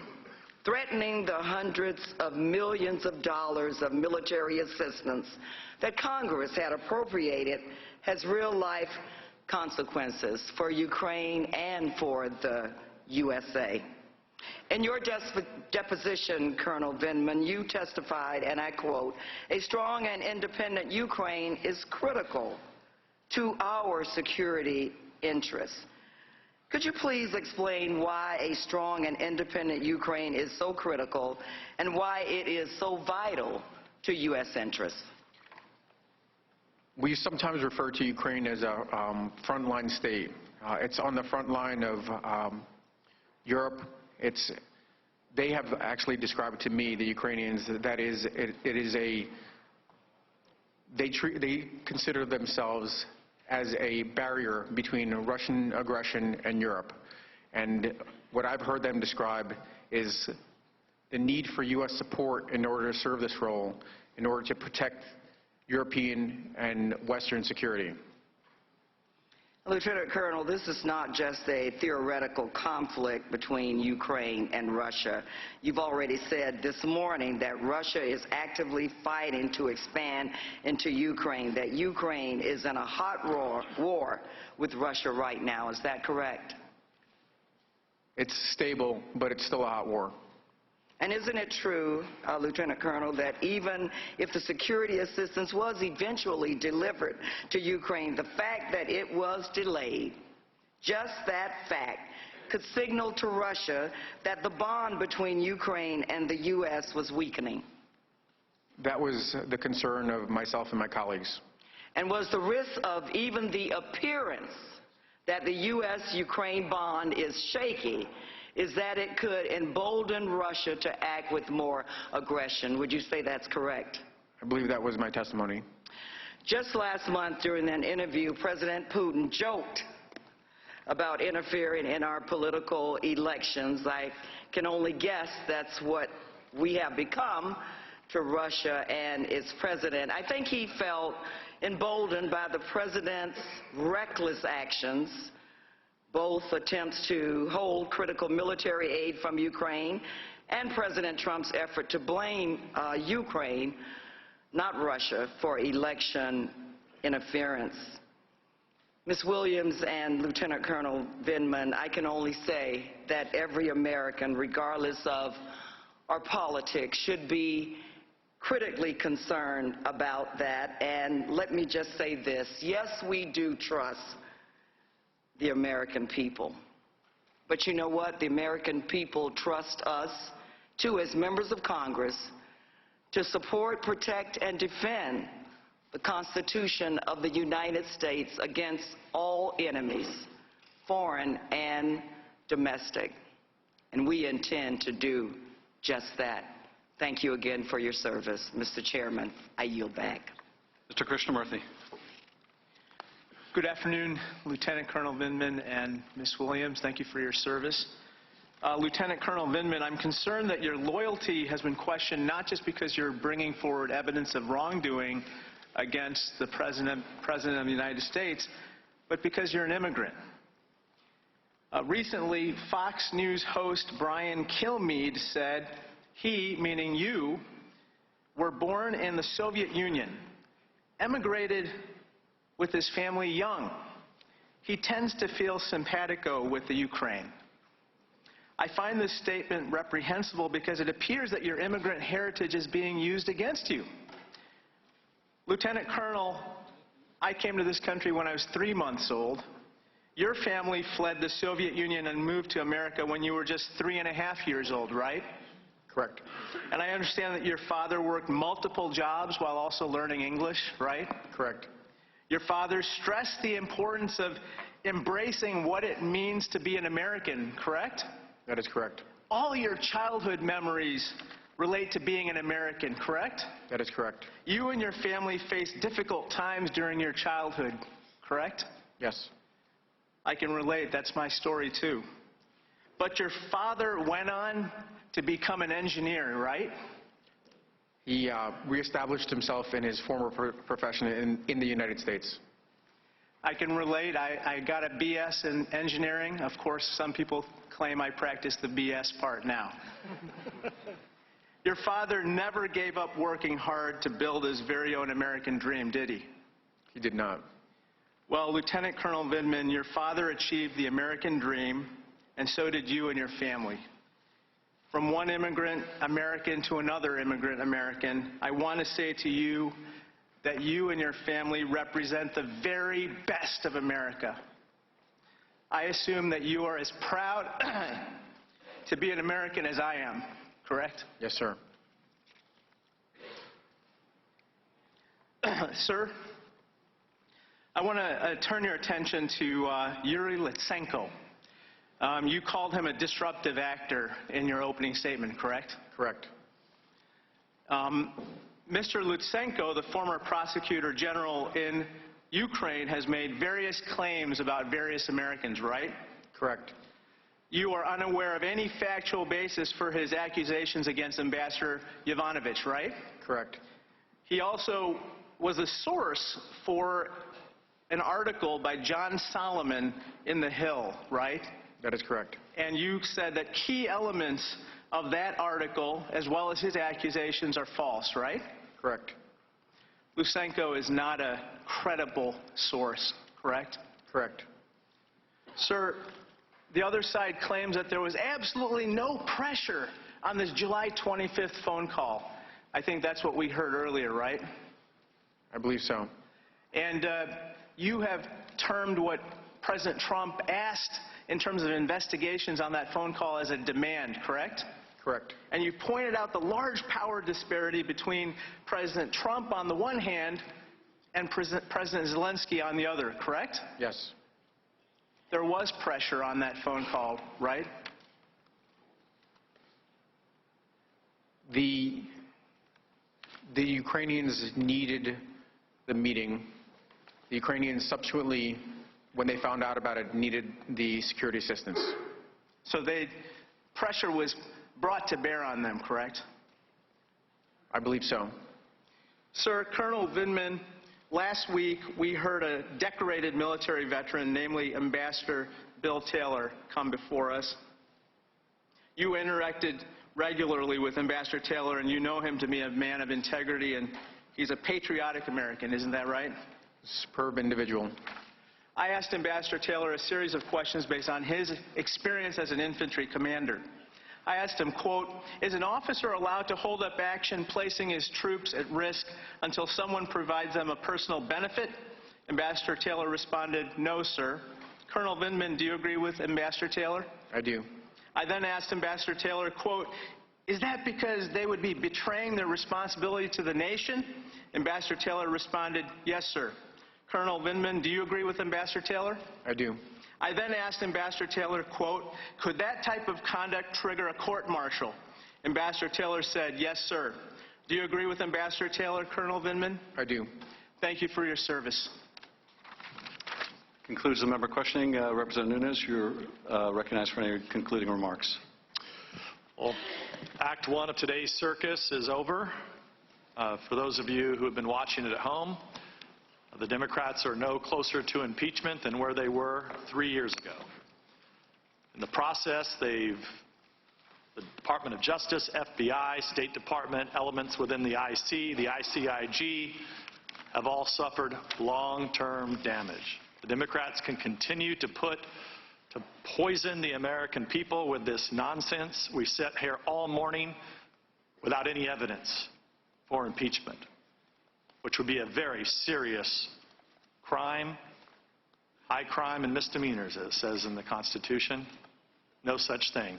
Policy disagreements and the Democrats' failure to acknowledge their involvement in the 2016 election, I would say it's astonishing, but that would be putting too little emphasis on their actions. With that, I yield back the balance of my time. Thank the gentleman. I want to thank our witnesses today, Ms. Williams, Colonel Vindman, both of you for your service to the country, for your testimony here today. And I just want to address briefly some of the evidence you presented, as well as others thus far in the impeachment inquiry. First of all, I want to join my colleagues in thanking you, Colonel Vindman, for your military service. And I should tell you that notwithstanding all of the questions you got on why didn't you go talk to your supervisor, why didn't you go talk to Mr. Morrison, why did you go to the national security lawyer, as if there's something wrong with going to the national security lawyer. Are you aware that we asked Mr. Morrison whether he went to the national security lawyer right after the call, and that he did? I am. And are you aware also that we asked him, well, if you had this problem with Colonel Vindman not going to you instead of the lawyer, naturally you must have gone to your supervisor, and you know what his answer was? He didn't go to his supervisor either. He went directly to the National Security Council lawyer. So I hope my colleagues will give him the same hard time for not following his chain of command that he complained about with you, apparently. The president may attack you, and has. Others on right-wing TV might attack you, and they have. But I thought you should know, and maybe you know already, that this is what the former chairman of the Joint Chiefs of Staff had to say about you, Colonel Vindman. He is a professional, competent, patriotic, and loyal officer. He has made an extraordinary contribution to the security of our nation in both peacetime and combat. I'm sure your dad is proud to hear that. My colleagues have tried to make the argument here today, and we've heard it before, that the president was just interested in fighting corruption. That's our goal, fighting corruption in Ukraine, this terribly corrupt country. The problem, of course, with that is there's no evidence of the president trying to fight corruption. The evidence all points in the other direction. The evidence points in the direction of the president inviting Ukraine to engage in the corrupt act of investigating a U.S. political opponent. Ambassador Yovanovitch was known as a strong fighter of corruption, so what does the president do? He recalls her from her post. Ambassador Yovanovitch, in fact, was at a meeting celebrating other anti-corruption fighters, including a woman who had acid thrown in her face on the day she was told to get on the next plane back to Washington. You prepared talking points for the president's first conversation with Zelensky. He's supposed to talk about rooting out corruption. If this president had such a deep interest in rooting out corruption in Ukraine, surely he would have brought it up on the call, but of course we now know that he did not. We then see Rudy Giuliani not fighting corruption, but asking for an investigation of the Bidens. And my colleagues say, well, maybe he was acting on his own. Even though he says he's acting as the president's lawyer, maybe he was really acting on his own. But the two investigations that Rudy Giuliani wanted come up in the meeting you participate in on July 10th at the White House, when Ambassador Sondland brings up the Bidens and Burisma in 2016, tells the Ukrainians who want that meeting in the White House, you got to do these investigations. Now, they would say Ambassador Sondland was acting on his own, but that doesn't quite work either, because we have the call record from July 25th, which the president was forced to release, in which the president doesn't bring up corruption. He doesn't say how those anti-corruption courts going or great work in the RADA. Of course not. What does the president say? I want you to investigate the Bidens and this debunk conspiracy theory pushed by Vladimir Putin. That also helps me in my re-election. So much for fighting corruption. The message to Ukraine, the real message to Ukraine, our U.S. policy message is, don't engage in political investigations. The message from the president, however, was the exact opposite. Do engage in political investigations, and do it for my re-election. And it's also made clear, if they want the White House meeting, and ultimately if they want $400 million in U.S. aid, this is what they have to do. The only lament I hear from my colleagues is, it wasn't successful. They got caught. They didn't get the political investigations, and they still had to release the money. Now, they still haven't gotten the White House meeting, but they had to release the money, because a whistleblower blew the whistle. Whistleblower the president wants to punish. And because Congress announced it was doing investigations, and very soon thereafter, the president was forced to lift the hold on the aid. They argue, well, this makes it okay that it was a failed effort to bribe Ukraine, a failed effort to extort Ukraine. That doesn't make it better. It's no less odious because it was discovered and it was stopped. And we have courageous people like yourself who come forward, who report things, who do what they should do, who have a sense, as you put it, Colonel, of duty. Of duty. Not to the person of the president, but to the presidency and to the country. And we thank you for that. At the end of the day, I think this all comes back to something we heard from another career Foreign Service officer just last Friday in a conversation he overheard with the president in a restaurant in Ukraine, in which the president, not Rudy Giuliani, not anyone else, the president of the United States wanted to know, are they going to do the investigations? This is the day after that July 25th call. Are they going to do the investigations? And he's assured by Ambassador Sondland they're going to do it. And what does Sondland relate to this Foreign Service officer after he hangs up that call? The president doesn't give an expletive about Ukraine. He only cares about the big things that help his personal interests. That's all you need to know. And it isn't just about Ukraine, of course. Ukraine is fighting our fight against the Russians, against their expansionism. That's our fight, too. That's our fight, too. At least we thought so on a bipartisan basis. That's our fight, too. That's why we support Ukraine with the military aid that we have. Well, the president may not care about it, but we do. We care about our defense. We care about the defense of our allies. And we darn well care about our Constitution. We are adjourned. And please ask the audience to allow the witnesses and the members who have to go vote to leave first. All right, so this portion of our very extended day today has adjourned, and they will be back with 2 additional witnesses. But for right now, the House Intelligence Committee impeachment inquiry led by the House Intelligence Chair that you just saw wrapping things up there, Adam Schiff, has some moments that we should visit because this has been an impactful day. And in the center of it all, the president gave the 23rd meeting that he's had with his cabinet at the White House, gave it just a couple of comments. So I'd like to start there, just hear from the President of the United States. We know he tweeted on Friday during that witness's testimony. Former ambassador to Ukraine, U.S. Ambassador Marie Yovanovitch. Today, no tweets on point with what was going on, but just a couple of comments from the White House. Let's watch that. I don't know Vindman at all. What I do know is that even he said that the transcript was correct. I watched him for a little while this morning, and I think I'm going to let people make their own determination, but I don't know Vindman. And, of course, Lieutenant Colonel Vindman, one of the key witnesses today. I want to bring in my power panel now. Jason Meister, a political analyst and a Trump 2020 Advisory Board member. Robin Byro, a Democratic strategist and former Obama campaign regional field director. And Fox News senior judicial analyst, Judge Andrew Napolitano.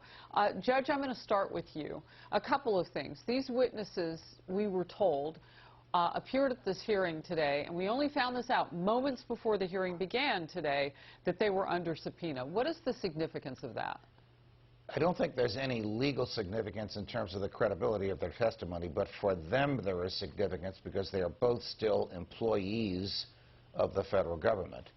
And Ms. Williams, at least, indicated that some of her colleagues were asked not to testify. I don't think the Vice President said testify or don't testify. But if you can say with intellectual honesty, I'm only here because I've been subpoenaed, you're covered.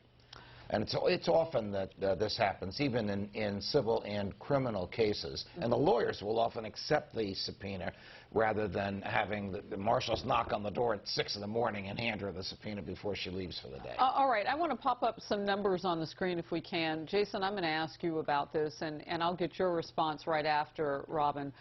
This popped from NPR today. Look at this polling. 65% overall, no matter how you identify as a voter, 65% of people surveyed said there is no information or circumstance that could change my position on impeachment. What does that tell you, Jason?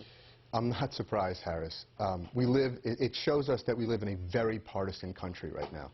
And it's clear from today's testimony on behalf of Vindman and Williams that this is a partisan hunt against the president to remove him, because the Democrats have no candidate and no message. If you pull away impeachment and you pull away Nancy Pelosi and you pull away Schiff, there's nothing that the Democrats stand for today, and that's what I think you see in that polling. You know, Robin, I first want to get your response to the polling, and then I'm going to hit you with a follow-up question to Jason. You know, the polling is telling. It tells the story that we're really entrenched politically in some tribalism here. The message that my party, the Democratic Party, is trying to get out, I'm not sure that they're successful with this message, is that these hearings are beyond partisan politics and that we're in a fight for the democracy of our country. I'm just not sure that that message is resonating, Harris. So from what Jason was saying, and it was kind of similar, I mean, you used some different hyperbole there, if you will. But the drawdown of all of this, pop those numbers back up on the screen, if you would. Democrats, 68%. Republicans, 73%. Independents, still well above 50%. So it's hard to get like 60, 70% of people to agree on anything. We don't know what they agree upon, though, but we can guess because of the political party here. So what are we doing? We're watching all of this. They're trying to impeach a president. The Senate is headed by Republicans. What is the end game for Democrats? My fear right now is that my party doesn't actually realize that we're cutting our nose off to spite our face. Because if you look at everything that's happened since the beginning of these proceedings, our 2020 candidates aren't getting any earned media. They're having to resort to social media to get their messaging out. I'm concerned for our party headed into 2020, in all honesty.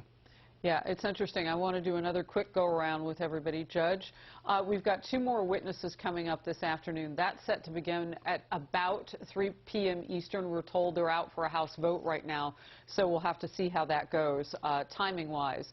But how do you think the witnesses are playing so far? I think the witnesses are conveying what Congressman, remember, this is the Democratic chosen witnesses. They're conveying what Congressman Schiff and the majority want to convey, which is that in the context of Russians at the border, the president was willing to hold up nearly $400 million in aid until a political favor came. The political favor didn't come because of the pressure that was put on the president. That's Congressman Schiff's case in a nutshell, backed up by very proper, very polite military and diplomatic finesse. Does there need to be any other evidence? I don't think so, because this is political, not legal. This is not a jury deciding whether Donald Trump did X and Y beyond a reasonable doubt. The judgment, the impeachment judgment, is ultimately a political one. That may be not a good thing, but that's the way the Constitution... That's an interesting point That's the way the Constitution reads. An impeachable offense is whatever a majority of the House of Representatives thinks it is at a given time. When you go back to the polling that we talked about earlier, it shows you that it's not really about seeing new evidence for the country.